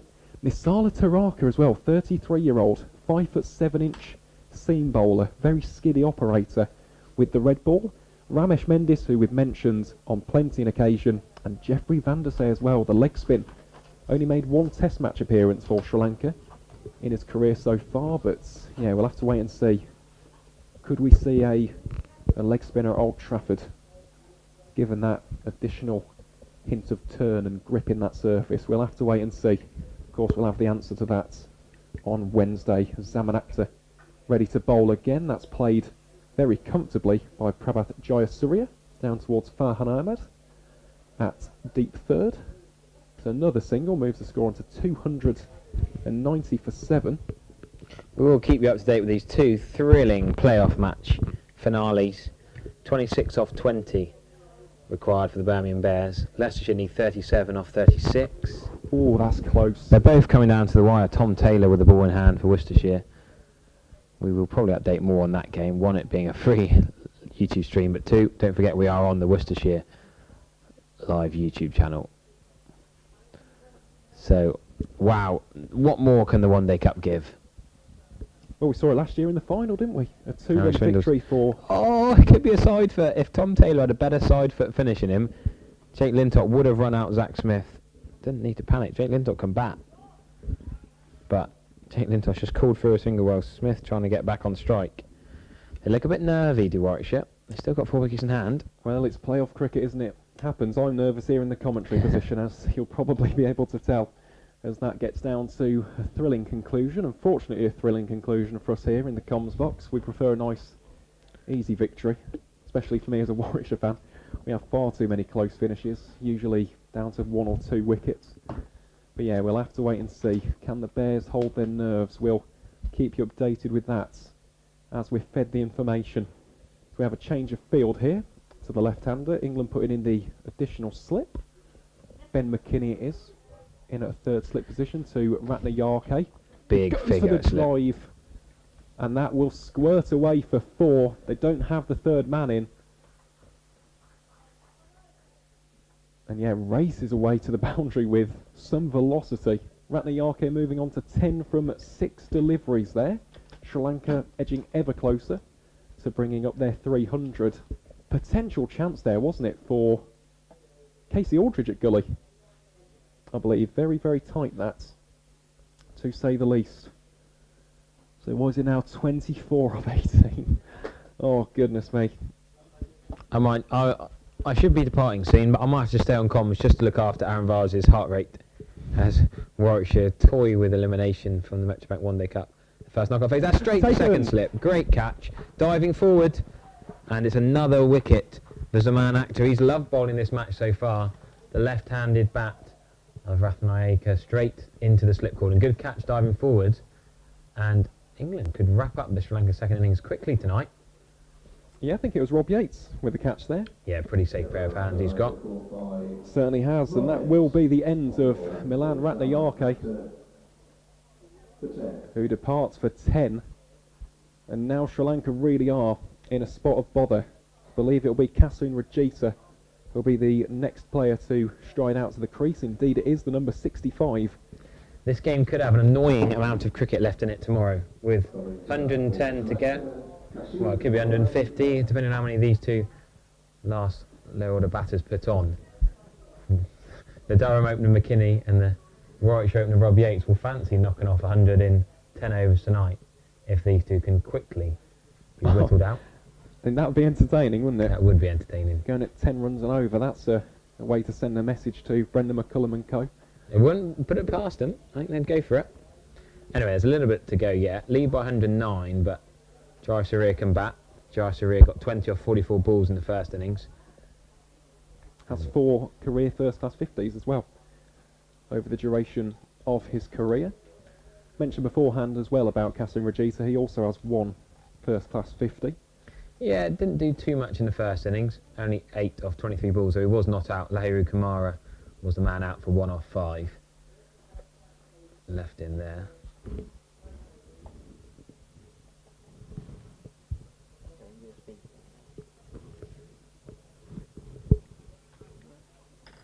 .23 off 16. The left arm wrist spin of Hindley in that Warwickshire-Worcester game, and we know Jacob Lintott can play the reverse sweep. He's just nailed it over backward point all the way for 4, and Warwickshire should get over the line here, you'd think, but you never know. That's a great shot. We're going to see more runs back at New Road. Casey Aldridge really stretching his... He didn't need to dive at the end, did he? No, unnecessary The shot ball had there for stopped. Casey. Casey's hurt his legs as well. Did not need to drive. Well, you hope that he hasn't, but that is a great shot to get off the mark there from Kasun Rajita. Just a deft little dab down towards the vacant third region. Comes back for 2. Nice strike rate, that of 200 to get underway. Yeah, it really is getting very, very tense, to be honest, in the One Day Cup. We'll keep you as updated as we can, as this delivery by Zaman Akhtar to Rajita is just watched behind, and that will bring an end to another eventful over from the Gloucestershire seam bowler. Currently has 2 for 56 from his 13 overs. Got the wicket of Milan Ratnayake on that occasion. And yeah, now plenty of rebuilding to do for this 9th wicket pairing. Sri Lanka 296 for 8. The lead stands at 111. And you do have to fancy at this stage, probably the Lions are in the driver's seat. Yeah, the Lions, can they whittle out these last couple of wickets? 2 slips in play. Myself, Harry Everett, still on comms with you here, but in the last 3 days, Aaron Viles and young Bertie, teenage lad, commentating on a few teenagers in this England Lions game, which could be wrapped up tonight. Little way to go yet. Josh Hull steaming in from the New Road end with 2 slips in play. Oh, there shouldn't be a single there. There should not. Oh, it could be overthrows. No, well backed up. Lyndon James again, he got hit. He chested one down earlier, Lyndon James, didn't he? He's been hit again. Good backing up from the experienced skipper. I've just reminded myself of what it reminded me of, that effort earlier. Do you remember Robin van Persie's goal? Yes. The header. The diving header, Netherlands-Spain in the World Cup 4-1, wasn't it? Yeah, well, that's what it reminded me of that earlier. A few years ago. To think of an analogy I like that. for that. But yeah, not on that occasion. It looks as though that was quite a bit of pain there for the Lions captain. Plays his cricket for Nottinghamshire, of course, who are back in action next week in the Vitality County Championship. Of course, our 2 counties playing one another in that round, Harry. Yep, next week. Somerset at Edgbaston. Hull drifts this one down the leg side. That will be no run. Yeah, I was just chatting to Mr. Rue about that. He's going up to Loughborough for that Super Fours game. Thomas Rue's involved. The sort of 4 corners of the country playing in that youth tournament, almost like an older experienced Bunbury, really. The Super Fours. Then they're going from Loughborough up to Edgbaston. You'll be there, I suppose, to watch Warwickshire against Somerset. Are you on comms? I'm not, Just unfortunately. chilling, just Well, I watching. say unfortunately, probably fortunately for the Warwickshire and Somerset fans, is Josh Hull approaching Regita here. I think he's been called by a no ball. Yes, he has, overstepping on that occasion. So that'll be additional runs. Harry Everett with you for the next few runs. I'll stay here until Warwickshire have probably got over the line against Worcestershire. Just look after Aaron Vile's heart rate. Then I'll Don't say bring that. Bertie and Aaron, only doing one day's commentary this week, so we'll get them back on to talk you listeners through until the close of play. What have we got? A few thousand on the live stream. We might get a few more tune in after the game at Edgbaston finishes. What value for money they've had there. Nearly 100 overs of thrilling entertainment. I love it when a 50-over game goes to the last over. Yeah. Leicestershire need 22 off 4.4. If only we could watch that stream as well. And there's that test match. There's cricket going on everywhere. Need more screens. Yeah, plenty of action taking place across the country and around the world today. Of course, congratulations to Ireland as well for winning that first ODI in Stormont by 3 wickets. Really glad to see Orla Prendergast scoring her maiden century in Ireland colours. So, yeah, all round it's been a thrilling days of cricket, and the exact same thing can be said about what we've witnessed here at New Road as Hull bowls here and bowls him. He's got him. Yeah, well bowled, full on off stump, and off stump just knocked back, Bales knocked off, and it looks like England could wrap this, England Lions could wrap up this Sri Lankan tail pretty quickly here. Rajita gone for 2 off 6 balls. Jai Sharia bowled 31 overs, he's still there at the non-striker's end, but will Lahiru Kumara stay in there much longer? England could try and knock off the 100 and a few, 100 and change in 10 or 12 overs this evening. What a half an hour cricket that could be. Still, it's free entry now, so if you are listening nearby, pop in New Road. If you're on your way back from Edgbaston, no, you probably won't manage that. In 9 runs' time from Edgbaston, could you leg it back here for the McKinney and Yates run chase? It'd be pretty cool if you did. Be a world record, that. Almost like flash levels of speed. But yeah, Lahiru Kumara then, the Sri Lankan number 11, comes to the crease with the visitors 298 for 9. The lead currently 113, so I don't think we'll have a result by the end of tonight. But You don't? Oh, I don't know. I wouldn't put it past Bazball. I'd put my neck on the line. I think they might. All 3 games involving county grounds today could have a result inside half an hour. Well, half an hour's a bit ambitious. well, 2 of them definitely will. We played till 7:30 on Wednesday night, remember? I think they might have a bit of common sense to allow an extra half an hour tonight to try and get the game done.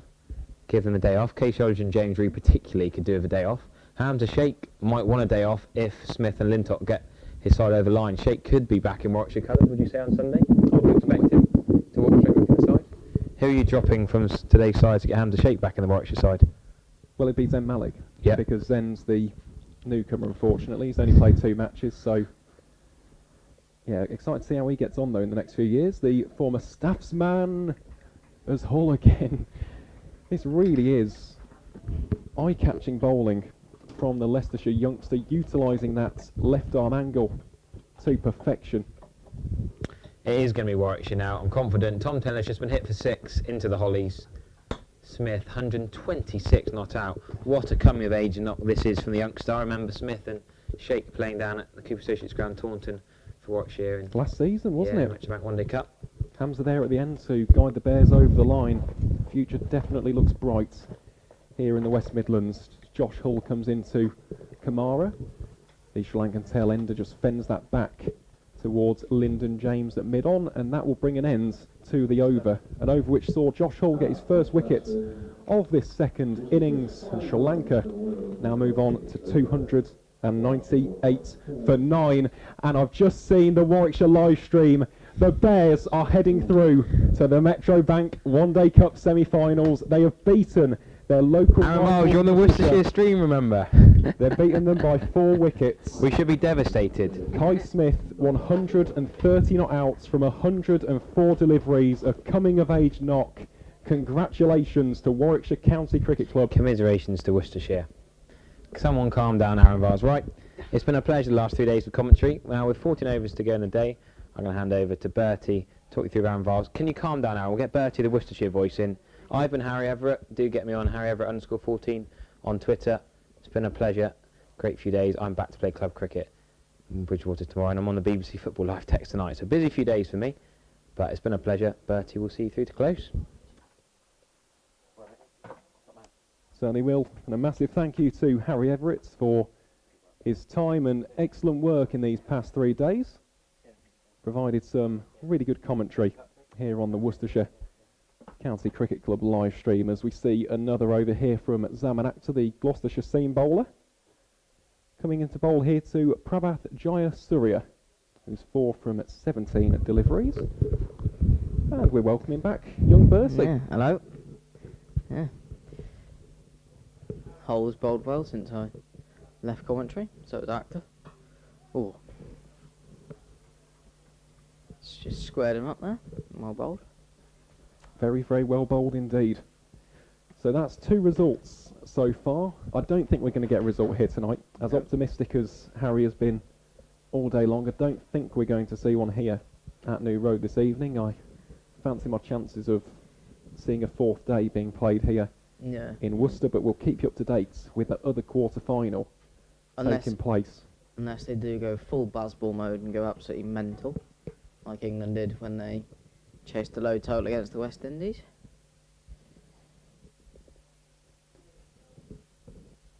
Well, we'll have to wait and see. It'd certainly be a good audition, wouldn't it? Yeah. For the future.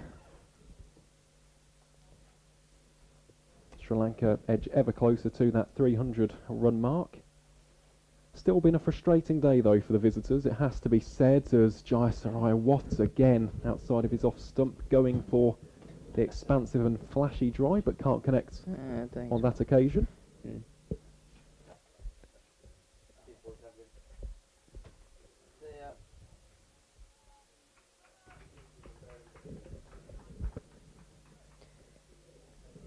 An Akhtar with a fine spell so far. Had a difficult start to proceedings here on day 3. A little bit wayward with his bowling earlier on, but ever since he really has found his rhythm. He's found his radar. He now has figures of 2 for 56. Potentially looking to add a 3rd here and wrap things up for the Lions. He won't on that occasion. That is a wonderful shot. Not quite enough power on that one from Prabhat Jayasuriya, but the Sri Lankans will come through for a quick single. Score now moves on to 299 for 9. As Kamara will come on to strike for this final delivery. A little bit of a change in the field as well for the left-hander. Josh Hall going out to a deep 3rd position. Farhan Ahmed coming out to deep fine leg.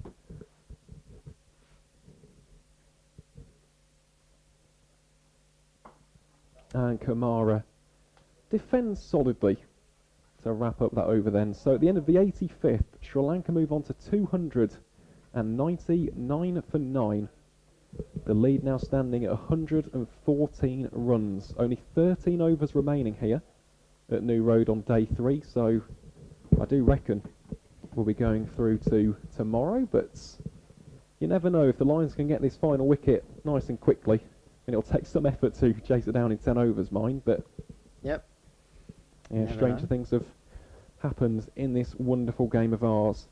Just going to update you on the score in the game between Hampshire and Leicestershire. It looks as though the Foxes are going to pull off the great escape. They need just 10 runs from 16 deliveries with 4 wickets to spare. So that really has been quite the turnaround for Alfonso Thomas's men. Liam Travaskis bringing up a fine at 50, and Ben Cox, the former Worcestershire man, on 45 and outs from 48 deliveries, as Josh Hull gets ready to bowl from the New Road end. And again, you could hear the reaction there from Bertie. Not the most convincing shot we've seen today. No? Just stood there and swung the bat and wafted it outside off stump. Be interesting to see if Josh Hull looks to just go full and straight, or if he will actually try and use a ploy to to get Jayasuriya out and get the England top order batting again. And he's in again, and that's off the turn of the bat and squirts away into the offside and picked up by the mid-off fielder in that cover region, and that is 300 up for Sri Lanka. And so the lead stands at 115. Yeah, it's been a hard-fought 300 that for the visitors today. After a pretty slow start, to be honest, for the Lions in the field and with the ball, they've really clawed it back Yeah. quite admirably. After that 105-run opening partnership between Nishan Madushka and Dimuth Karunaratne, they really have wrestled back control very, very well. Yeah, especially early on with how hard Madushka was going at the ball. So the England Lions have done well to get back and keep it to what you feel is an easily chaseable total. Well, you'd hope so, but you never know. You never know. You never know, do you? Especially on a with day 4 pitch that's been a bit uneven today, so might get worse overnight if they do have to bat into the morning, unless they do bat incredibly tonight, which, no matter how buzzball they are, I can't see them scoring the 115 required. That will now tick over to 120 required, because that is played nicely down to the third man boundary. Just rode the bounce, played it with soft hands and just directed it through that third man region. Well played by the Sri Lankan number 11, Kamara. very nicely played, some soft hands and good timing on that occasion. And just to provide you with an update from the test match, we'll go through that at the end of this over, but South Africa off to a rip-roaring start in the second innings in Providence. They didn't have a massive lead at the end of that first innings. It was just 16 runs, but yeah, it's gone up quite significantly since then, as Josh Hall looks to close out proceedings here for the England Lions. Into Kamara, bowls that one a bit shorter. The Sri Lankan tailender thinks about playing the shots, wisely opts against it, and it will trickle behind to the wicketkeeper James Rue for no run. England are trying to tempt the Sri Lankan lower order into playing those expansive shots with nobody out on the boundary. They've got 3 slips and a gully in. They've got a backward point, a wide mid-off, a silly square leg, and a mid-on that is in close, and that's left alone. And I have to say, well played by Kamara and well bowled by Hull. And that closes out the 86th over of the day. Josh Hull bowled 10 overs, 1 for 44. Yeah, he's bowled very nicely as Josh Hall after, again, a slow start for both him and Zaman Akhtar. And just to give you that update from the second test match between South Africa and the West Indies in Guyana, South Africa 72 for none after 15 overs. Tony de Zorzi on 36 not outs, Aidan Markram on 27, so a decent start there for the Proteas as Zaman Akhtar almost induces the edge of Prabhat Jayasuriya's bat, but on that occasion there's nothing going for the Lions. The new ball certainly has added a bit of extra bounce and zip from the pitch, hasn't it? It's certainly carried through a lot more than that older ball, as you would expect it to, but most definitely. And here is Zaman Akhtar into Jayasuriya, potential chance there for Ollie Price, and it's dropped. it's a good effort diving to his right. Would have flown away and would have been a tough stop for Ahmed, but one he'll be critical of. He's got 2 hands to it. Well, we're just looking at the replay on it on the stream now. Oh, it's a chance that's gone begging there. Ollie Price, he's such a good fielder in the slips. He got two hands to it, almost the goalkeeper style. Yeah, it's just burst for his hands, isn't it? Just tough one. Come quickly off the outside edge. Very tough one. As Kumara now. A wide. Well, we don't often see that in first-class say. cricket, but yeah, the umpire on that occasion. I mean, there was absolutely no foot movement from Kamara at all, so I can't really tell how wide it was until we see the stream back. Well, I think that's actually fair enough. It was outside of the tram lines. In that instance, again, Kamara keeps on playing that exact same shot, just wafting the bats outside of his off stump, playing a slightly dangerous game. Although at this point, I mean, do Sri Lanka want to bowl at the Lions in these closing stages? I mean, I'd agree with the decision, but I'm surprised he's given that wide. They don't tend to in the longer formats usually. It was probably quite wide of a T29, but Certainly was, as Kamara resolute in defence on that occasion. Again, Zaman Akhtar really finding his rhythm in this over. He's just got better and better and better as the day has gone on. Kamara currently 4 from 9 deliveries, Jayasuriya 7 from 25, and this is of course the last wicket pairing for Sri Lanka, who were 306 for 9. Not the biggest of leads for the visitors at the moment, so every run counts as Kamara just leaves that outside of his off stump. That'll be no run, so one final delivery here in the 87th over. 11 still to go after this. If there is to be a wicket on this delivery, there'll be 9 overs left in the day. yeah, I don't think England will chase that down, no. to be honest. Does look like Ahmed is warming up to bowl down at fine leg, so maybe replacing Josh Hull from the new road end. We'll have to wait and see what happens there as Akhtar, ooh, well, not the most convincing of shots there from Kamara, just deflects it back into his leg. Seems just hit him on the arm guard, just happy to fend that one away. Yep, and that will bring the end to another fine over from Zaman Akhtar, who now has figures of 2 for 59, Sri Lanka 306 for 9 in However, the 87th over. No matter Ahmed warming up, it is going to be Josh Hull to continue. Looks like Ahmed might just want to bowl rather than being chosen to bowl.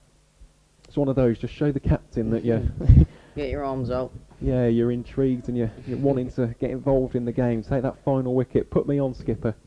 It's one of those classic ones. Well, Leicestershire have lost the 7th at Grace Road. Ben Cox has departed for 45.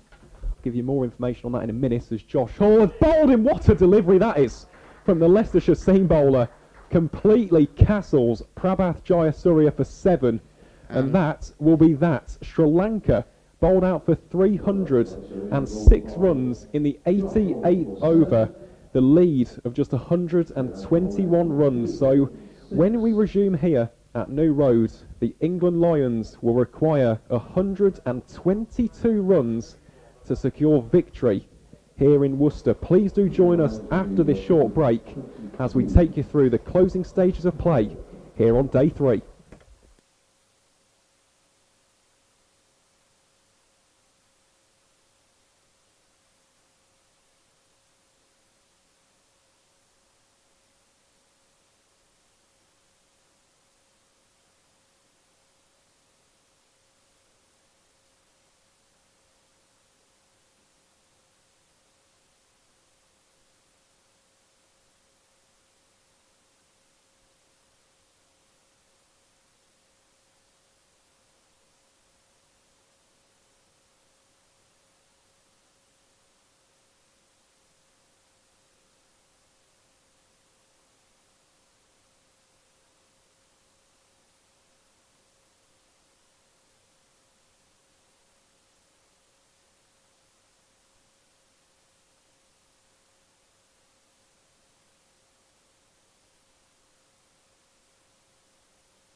Well, a very warm welcome back to our coverage here of day 3 of the England Lions versus Sri Lanka tour match, coming to you live from New Road here in Worcester.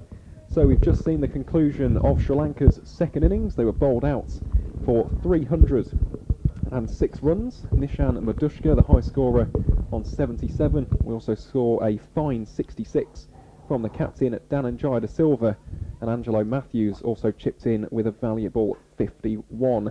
As for the Lions bowlers, Farhan Ahmed, arguably the pick of the lot with 3 for 87 from his 29 overs. Josh Hull, Zaman Akhtar and Lyndon James also taking 2 wickets apiece to bowl out the visitors for 306. So Sri Lanka lead by 121. As a result, the Lions require just 122 runs in order to secure victory in this tour match. It will be Warwickshire's Rob Yates and Durham's Ben McKinney to open up the batting, and to open up the bowling for Sri Lanka, it will be Kasun Rajita. Bertie, it's nice to have you back alongside myself, Aaron Viles. What did you make of that bowling display by the Lions? Started off relatively poorly, and I think they'd admit that themselves. Almost just didn't quite get their line and length, and then after the lunch break and after the tea break, I felt all their bowlers settled in, especially Ahmed. I thought he bowled very well after the lunch break, added a bit of control, added a bit of pressure back on the Sri Lankan batsman, and yeah, led to some good wickets falling from an England Lions perspective. So. It most certainly did, as Rajita gets us underway then. Rob Yates will scamper through for a quick single, so the Lions off the mark straight away. So they require a further 121 runs to win. Of course, as a result of that wicket taking place with 10.5 overs of the day to remain, we've only got 8 more overs here on day 3, so I doubt we'll see a result here in Worcester this evening, but of course for the Lions they'll be hoping for a solid foundation, a good platform to go on and wrap up that victory on day 4 tomorrow. So Ben McKinney here to face his first delivery of this second innings, goes for the flashy cut shots, and it will go for 4. Really, really fine way to get off the mark there from the Durham opener. I think that shows England's intentions for this session tonight, as the first 2 balls have been 2 pretty aggressive shots. So the long levers of McKinney looking to hit some boundaries. Might have an entertaining end to the day. Well, I certainly hope so. I think it deserves it, to be honest, for the England Lions, and there is just something about left-handers from Durham County Cricket Club. I remember watching Phil Mustard in recent years. We've seen Ben Stokes. I think everybody knows what Stokesy's capable of, and yeah, now Ben McKinney with that tall stature, flashing a 4 first off, and my goodness me, well, that's one of the shots of the day. It's another 4 signal by the umpire. Back-to-back boundaries to kick-start proceedings here in the run chase. Ben McKinney carrying his fine form from the One Day Cup into the early stages of this 4th innings. Yeah, he just cracked it over the cover region. No man out there. That was 4 as soon as it left the bat, and bowler just coming around the wicket now, looking to angle it back into the stumps because he's missed his line, just drifted outside off stump and onto the hips of McKinney, who's just punished it. And that's a better line, and England scamper through for 1. So McKinney flies up the blocks, 9 off 3. Yeah, great start that, striking at 300, and that is the run rate they require if they want to finish the game tonight.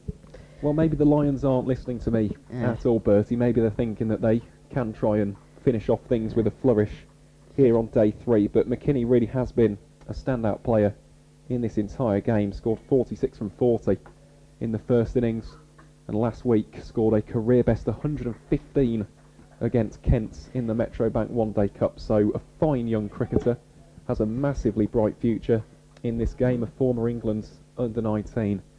Definitely someone to watch out for, and yeah, those first 2 scoring shots, some way to get off the mark I wonder if Rob Yates will try and match him now. No. There's a little bit of friendly competition between these two. Yates, he does love a good pull shot.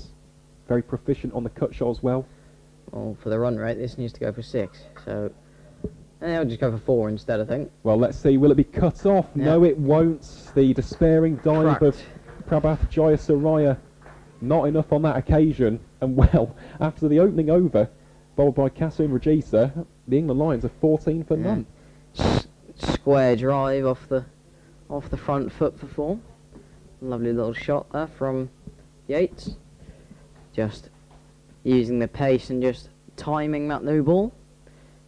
Bowler just missing his line and can't really say anything about the fielding. No, he's not to Have blame say there, it was Prabhath. He made a tough good to get effort there. there from pace on the ball, raced across the practice pitches. Well, coming on to bowl now from the new road end is Milan Ratnayake, the 28-year-old seam bowler from Karunagala. Excited to watch him bowl, actually. He's a right arm, probably medium fast is how you describe him. Wouldn't say he's express pace by any stretch of the imagination. He's taken 79 first-class wickets at an average of 31.77, and I did mention the stats earlier, 14 wickets at 34.00 in the National League for Gaul. So he's been in decent form, but again, a lot of these players haven't played in months, so might be a bit of rust to shake off here. And he's not going to shake it off with that one, because that is an imperious drive from Ben McKinney. Only just going to creep over the boundary fence, but another gorgeous stroke from McKinney. Looks the real deal, doesn't he, Yeah. Ben McKinney? Seriously. Straight drive down the ground. Yeah, very aesthetically pleasing. Has a real flow and fluency to his batting, does the youngster. The best shot in cricket, that. Oh, it's up there, isn't it? Yeah, That's the age-old debate, though. What is the best shot in cricket? I'd say that It's either a cover drive or a straight drive, definitely, in my opinion. I think Virat Kohli's straight drive is Yeah. one of the best shots in cricket, I must say. Just the crunch off the bat. I have to say, I'm a sucker for a root scoop, though. Yeah. And a dill scoop back in the day from Tilakaratne dill scoop, Dilshan. Well, how can Ratnayake responds? Well, half-hearted appeal behind the stumps there. Nothing given on this occasion. McKinney again. Well, I think we know what the directive is from the Lions dressing room. It's go out there, go hammer and tongs, and let's try and eat into this. Well, I was going to say deficit, but the target, of course, if they get these 122 runs, they win the game. And after 8 deliveries, 18. yeah, they just need 104 more to wrap up the win. What would be a very impressive win as well. A lot of people have been saying, oh, England's D team and this isn't the real Lions. But they've showed a lot of hearts, and McKinney rocks on the back foot, rifles that one. 12 needed off the Angelo last 3 Matthews. to be at the run rate, though.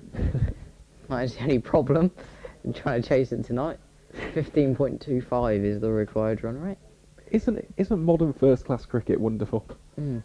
Really is. If you would go back even 10, 15 years, you wouldn't even try and go after this. And yet, this new era, these fearless, talented young players, they just don't care. They just want to go out there, score quick runs, and try and polish off these required runs in this run chase. McKinney again, that's a massive crack of the bat. We'll have to wait and see. 6. That's gone all the way for 6. Signalled in the crowd, now signalled by the umpire. An almighty thwack of the bat from Durham's Ben McKinney. You only need 6 off the last 2 now. Yeah. Goodness gracious me, that made an almighty noise off the willow. And Ben McKinney looking $1 million so far, 19 from Off just 7 7. deliveries. He's done so tall here. Again, pretty poor bowling from Ratnayake. Just almost just a length where McKinney can just get his hands through the ball. You want to be a little bit fuller for the way McKinney's playing, because you know he's going to flash and flash hard, isn't he? So you've got to get it pitched up and try and get the ball to swing a bit. So Yeah, don't bowl short to Ben can't- McKinney. yeah, that's better. Better Well, it's bowling. worked away out towards the deep point region for 1 run. brings McKinney's strike rate down ever so slightly. He's now 20 from Yeah. 8. Still striking 250, isn't it? Yeah, 250. 250 I by... was gonna say 2.5 a ball, but yeah, same as 250. Yeah, 250. What a strike rate that is. Yeah, not bad. Not bad at all.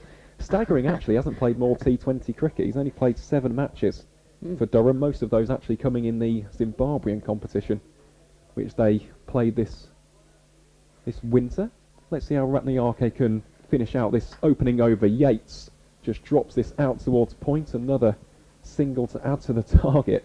I mean, the Lions getting off to an electrifying start here. They're 26 for none after just 2 overs. Rob Yates 6 from 4. Ben McKinney, the real aggressor. We saw it with Nishan Maduska earlier on, didn't we? That one of the openers going out there just playing this almost over-attacking and aggressive brand of cricket. And Ben McKinney has definitely taken on that role as we head into this run chase. Long levers of Ben McKinney. And it looks like there's going to be a changing bowling after 1 over. Yep, some spin De from Silva Dhananjaya. Is it De Silva or... Yes, it'll be Dhananjaya De Silva. Yeah. The Sri Lanka captain wearing the number 75, coming on to bowl some right arm finger spin against these 2 talented left-handers. Wonder if we'll see Jayasaria from the other end then. Potentially. Might go double spin. Oh, What a shot that is from Rob Yates. First ball Not a against bad the shot. right arm finger spin. Reverse sweeps it down to 3rd for 4 runs. That is textbook from Rob Yates. Timed that to perfection. yeah. Well, this is exhilarating stuff from the Yeah. Lions. I'm really impressed with the show of intent. I've got to be honest, Sri Lanka at the moment don't really have a response. The body language in the field is slightly disappointing. They've still got runs to defend on the board if they can get a couple of quick wickets, but yeah, this is seriously impressive stuff from Warwickshire's Rob Yates and Durham's Ben McKinney. How can Dhananjaya De Silva respond? Strides in with purpose here. Yates opened up, goes for the cut shot. That really is Rob Yates 101. They think Yeah, about the good quick running. 2. Really good running. And actually, Jayasuriya, that was on his favoured side as well, out towards the left-hander. So if he would have got there a bit quicker, potential chance for a run out, with Dinesh Chandamal patrolling behind the stumps there. De Silva again into Yates, drops. That's a really, really clever shot there from the Warwickshire youngster. And the intent on display from these 2 is really, really top tier. And thanks again for all of those tuning in to our live stream tonight. Over 2,000 of you. We hope that you're enjoying the action. We hope that you're enjoying the commentary from myself, Aaron Viles, and our commentator in the making, Bertie, as well. As the Silva to McKinney. And he's He's gone. out. Yeah, stumped. Having a big swipe at a full ball and a breakthrough from the Sri Lankan captain. And McKinney looking to strike. Well, I'll tell you one what. straight, I think. Just trying to hit one straight back over De Silva's head. Yeah, it looks like it. And sharp glove work from the Sri Lankan wicket keeper. And McKinney has to go for a rather entertaining 20 off just 9 balls. Well, it was an incredibly entertaining 20. We're just having a look at the replay of that. We had the correction on the scorecard that he's been bowled. I'm just watching it back. It was very close to the off stump. I think he's been stumped there, personally. I think we might have a correction Yeah, there I think he's been stumped, not bowled. You later can see the on. wicket keeper's hands move. Yeah, and the bails come off of the leg stump as it's shaved past the off stump of the left-hander. Yeah. But yeah, that is the first wicket to fall then. for Yeah, the the leg Lions. stump bails come off. It's definitely not stumped. It's definitely stumped, not bowled. The Yeah. off stump bail is still intact. There's no reason why. And also, it's been pushed forward, not. The bail's in front of the stumps, so definitely stumped, not bowled. That'll be corrected, I think. And out into the middle strides Gloucestershire's Ollie Price, a man with 1,800 first-class runs, scored 22 in the first innings. He'll be hoping for a few more than that in this run chase, and in 33 matches he's already got 9 50s and 4 centuries. I still remember his first one as well, up at Headingley against Yorkshire, and ever since then his evolution as a cricketer really has been remarkable. One of the finest young talents down in the West Country is Ollie Price. He'll be facing off here against Dhananjaya de Silva, a bit of a inspired change of bowling from the Sri Lankan captain. And Price, first ball is gone, goes for the reverse sweep and chips it straight into the awaiting hands of Kusal Mendis. And so the Sri Lankan captain will have a hat-trick ball. It's all going on. It doesn't feel like a first-class match, this, does it? It feels No. like a T20. Well, yeah, it's a golden duck, unfortunately, for Ollie Price. Just after I've bigged him up, he does have to go. First delivery, attempted reverse sweep. Good commentator's curse, that. Oh, it happens, honestly. Bertie, over the years you'll have many. I have no doubt about that whatsoever. You've got that to look forward to in the rest of your journey. But, yeah, an incredible over this from Dhananjaya de Silva. 2 wickets in 2 balls, removing the established Ben McKinney and the dangerous Ollie Price. A little bit of a wait, actually, for Yates' partner to come out here. We're just waiting to see who will emerge from the pavilion. I don't think the Lions were expecting to lose those wickets in such quick fashion. And yep, out to the middle strides Yates' Warwickshire partner. It's Hamza Sheikh with his arm guard. The standout batter from that first innings. 91 from 204 on his first-class debut. Although now he's entering the Lions' den, shall we say. He's facing off against Dhananjaya de Silva, who is currently on a hat-trick. Let's see how young Hamza Sheikh can deal with this one. I don't think he'll flash the bat at this. I think he'll go defensive. I'd say this is going to be a classical forward block. But in that case, I wonder if De Silva could change the field, because I'm just looking at it now. He's got Kusal Mendis in at first slip. He's also got a leg slip in the form of Sadira Samarawik Rama, but no catchers in at silly mid-on or silly point. Yeah, I was going to say, would you not bring one up in the on the offside potentially? So if he does look to block it and might go to a short. Well, let's see. Sheikh does short. open up the arms, plays it, attempted through the covers. After all of that build-up, works it away for a single. No problem whatsoever. So no fear at all. Just plays a nice little straight drive into the mid-off region, and it's just picked up easily. And no hat-trick for the Sri Lankan captain. And England Lions need 88 to win. They've got 5 overs remaining left in the day. I don't think they're going to get them. I'll take a wild guess that I don't think they're going to get them. it would take something absolutely extraordinary, to be honest, especially against this man, because we will have a change of bowling here from the new road ends. It'll be Prabhat Jayasuriya with some left arm finger spin. I'm a big fan of Prabhat. I still remember his Test debut. It's one of the greatest, to be honest, in Test match history. 12 wickets against Australia in Galle, a thumping victory for the Lions of Sri Lanka. The best ever by a men's Test debutant from the island, and the 5th in the entire history of Test match cricket. He took a 5-for in the first innings. What can Prabhat conjure up here? Well, it's a drive from Hamza Sheikh first up, fielded there in the covers by the number 24. You have to feel a few more wickets tonight, next 5 overs. They can, Sri Lanka can sneak 1 or 2. They might have a chance of getting it back into the game.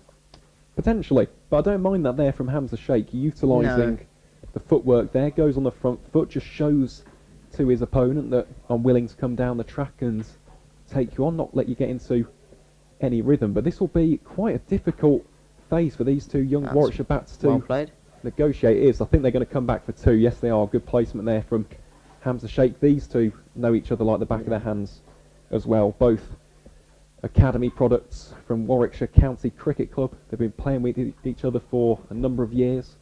They opened with one another in the 2022 Royal London One Day Cup. It was back then. And yeah, still mainstays in the list day formats for the Bears of Warwickshire. Shake, they call the quick single, chance here at the stumps from Kusal overthrows, Mendes. and it's going to go for 4. It is going to go for 4. Is it, or is it slowing up? No, it it's- isn't. Well, it was a He did sharp. just get enough. Did just get enough to it. Sharp field and led to overthrows because no one could get round to back up quick enough. No, shame that, but it was definitely on from Kusal Mendes. Yeah. He gathered it cleanly. You got to have a go, haven't you? Chasing a game anyway, you got to have a go. You certainly do. So the equation now 84 runs to win. Just 4.2 overs remaining here on day 3 at New Road. I don't think the Lions are going to chase it down this evening, but they can certainly make good inroads. What's Jaya Soraya got in store for us here? Puts Hamza onto the back foot. Hamza looking a little bit frustrated there, punches the bat on that one. I think he wanted to put a little bit more power and conviction behind that shot. There is an awful lot of space here at Cow Corner. Sri Lanka don't have the fielder out there. It's just whether or not he can work it out to that region. He can't on that occasion because that is a dot ball, and that's a decent over from Prabhath Jayasuriya. Goes for just 4 runs, and as we probably predicted, the Sri Lankan spinners just providing that air of control and discipline Just in this run chase. slowed it up, definitely. Well, they have. It's still a very fast start though. 38 for 2. 9.5 and over isn't a bad start for England. Yeah. Extraordinary stuff this. Really has been a gripping day's play. Across competitions, has to be said. We've seen 2 wonderful quarter-finals in the Metro Bank One Day Cup. Warwickshire sneaking over the line against local rivals Worcestershire, and Leicestershire getting over the line against Hampshire with just 1 ball to spare. So, yeah, 2 interesting semi-finals there. Glamorgan versus Warwickshire and Somerset versus Leicestershire. One of those teams will be victorious in this year's Metro Bank One Day Cup as Yates drives this one out towards the covers for 1 run. I believe that's Rajita out there doing the fielding. Yeah. Yes, it is. The number 65. My hunch was correct. Bit of added bounce there from Silver. Yeah, it's been a really solid start this from the Sri Lankan captain. 2 wickets and 9 runs from his first 7 balls. Been an eventful 7 balls. Yeah, it certainly has. Everything's happened, hasn't it? They say make every ball an occasion as a spinner, and Dhananjaya has done exactly that as Shakey's got a very fluent straight drive as Hamza. Very much a touch player. Loves a cut shot. Those little deft flicks off the hip and the pads as well. Let's see how he plays the silver on this occasion. Steps forward into his defence. Plays it back to the bowler for no run. And I imagine that's probably the game plan now for these 2. Bat out the next 3 overs. Yeah, exactly. Not too many deliveries left in the day as Hamza flirts with that one. Chandamal appeals to square leg for a stumping. I think Hamza was in his crease in that instance, so no damage done as far as the Lions are concerned, but a lovely bit of flight and drift there from Dhananjaya de Silva, who's working his magic in fine fashion here in the West Midlands. Shapes up there for the straight drive, plays it down towards mid-on, and that will be just 1 run. So just 1 final delivery in this 5th over. I can't believe we're only 5 overs into this run chase. So much has happened already. The line's 40 for 2 after 4.5. We've not even had 30 deliveries. Yet Yeah, something has happened every ball. Yeah, it's eyeing the square leg boundary. Or Well, that's what Rob Yates does very nicely. Playing the double bluff, just opens up the body, cuts it out towards the cover fielder, Katun Rajita, and that will be another run for the England Lions. So they move on to 41 for 2 after 5 overs. The requirement now, 81 to win. Now, it's highly unlikely that they're going to do that tonight. So in that case, folks, please do join us here on the Worcestershire live stream for action on day 4. Play starts at 11 AM here in British summertime, so do join us for that. I believe it will be Frank Watson to join you. Unfortunately, myself, Aaron Viles and Bertie won't be here for that one, but you know, it's been a fascinating day's worth of cricket, and we hope that you've enjoyed it as much as we have, as Jaya Surya coming into bowl to Robbie Yates. Rocks onto the back foot and just fences that one out to Sadira Samara Wickrama for no run. They keep going at the current run rate, it will be done in 15 overs. 8-point turnover. Well, Yates again shifts onto the back foot, plays it back to the bowler for no run. Only 81 to win now. Yeah, it's looking likely for a Lions victory, but again, Yeah. we'll have to wait and see. Cricket's a funny game, isn't it? All it takes is a few quick wickets. Jayasuriya comes into bowl here to Yates, clips it off of the hips. Should just be one, and it will be. Fielded by Nishan Fernando or Nishan Madushka, as he's also known. Fine young player. I like Nishan. I really do. I thought he was probably Sri Lanka's standout player Yeah. in that second innings. Him or De Silva. Yeah, Definitely. definitely between those two, it's a toss-up. As Jayasuriya looks to get the wicket of Hamza Sheikh here, who plays that on the front foot. Chandimal, the wicket-keeper, will clean that up, so that'll be another dot ball. Really disciplined and metronomic start this from Prabhat Jayasuriya. Yeah. 14 balls left in the day, but the England Lions pair to survive. Nothing silly from them, I wouldn't expect. No, not from these two. That's a nice work shot there from I think Hamza it'll be- Sheikh out it'll be- towards Matthews. Next 13 balls, probably out 5 or 6 runs, just flicking it, defending it, knocking it into gaps. Nothing stupid, just batting for tomorrow morning. Yeah, it's all about a foundation, but to be honest, McKinney and Yates have done that with that lightning fast start. It gave Sri Lanka something to think about right from the get-go as Yates again going onto the back foot. It is something that he prefers. I had a chat with him quite a while back about whether he prefers to play spin on the front or the back foot. Likes to give himself that extra few seconds, or milliseconds I should say, Yeah. against the spin, and yeah, likes to play the cut shots and those back foot strokes. So at the end of the 6th over, the Lions now 43 for 2, and they require 79 in order to secure the victory. So just 12 deliveries remaining here on day 3. A fascinating day 3, just to give you a little bit of a summary of the events we've seen today. Sri Lanka bowled out for 306. Nishan Madushka was the leading run scorer for the visitors with 77 from 88. We saw a 66 from Dhananjay De Silva, who's bowling here to Hamza Sheikh. First ball is a dot ball, as well as a 51 from Angelo Matthews. In terms of the Lions bowlers, Farhan Ahmed arguably the pick, with figures of 3 for 87, and then there were 2 wickets apiece for Josh Hull, Zaman Akhtar and Lyndon James, and that has set up what should be a somewhat decent run chase here for the Lions. They'll fancy their chances of wrapping up the victory heading into day 4. Just 10 legal deliveries now remaining here on day 3. Ben McKinney, of course, getting the home side off to a rip-roaring start. 20 from just 9 balls, 3 fours and a 6, before he was stumped by Dinesh Chandimal. And then the very next ball, Dhananjay De Silva got the big wicket of Ollie Price for a golden duck, reverse sweeping straight into the bucket hands of Kusal Mendis for a golden. As the clock in Worcester Cathedral strikes 7 o'clock, you can maybe hear the bells on our FX mic. I don't think Sri Lanka could put almost just a man in short under the lid in that offside region, because there's been a few upwards drives from Sheikh, and it would make him have to be assertive in his defence or in his attack, look to go over the top of that man potentially, but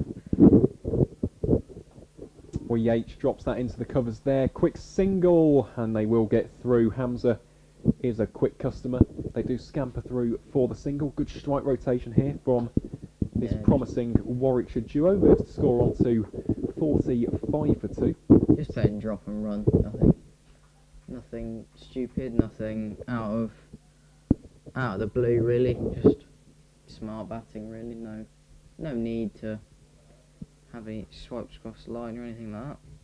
Oh my word, well that one's risen. That That's a was- bouncer. That It's just- should go all the way for 4, or will it just slow up on the outfield? It will. Wide, wasn't it? Goodness gracious me, Sadira Samaru Ikrama I doing mean, the fielding there, and that is given us buys, as you can see, the umpire holding up his hands there. That was a bizarre way to I mean, end out that over. there's varies in pace. There's varies in pace. He's just He's bowled a he's bouncer. got a bounce. Yeah, He's I bowled a bouncer think- for 2.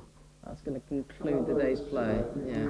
Yes, it will do. So that is that here on day 3. The England Lions finish on 47 for 2, requiring a further 75 runs in order to secure victory here at New Road on day 4. Please do join us here on the Worcestershire live stream for all of the action from 10:55 a.m. onwards as we head towards the thrilling climax of this tour match between England Lions and the touring Sri Lankan side. I've been Aaron Viles, your main commentator for the day. Alongside me was Bertie, a voice to watch out for in years to come. And yeah, we are in store for a very, very entertaining end to this match here in Worcester. That'll be it from us here at the live stream. We hope to see you again tomorrow. And from all of us here at Worcestershire County Cricket Club, we wish you a very pleasant evening.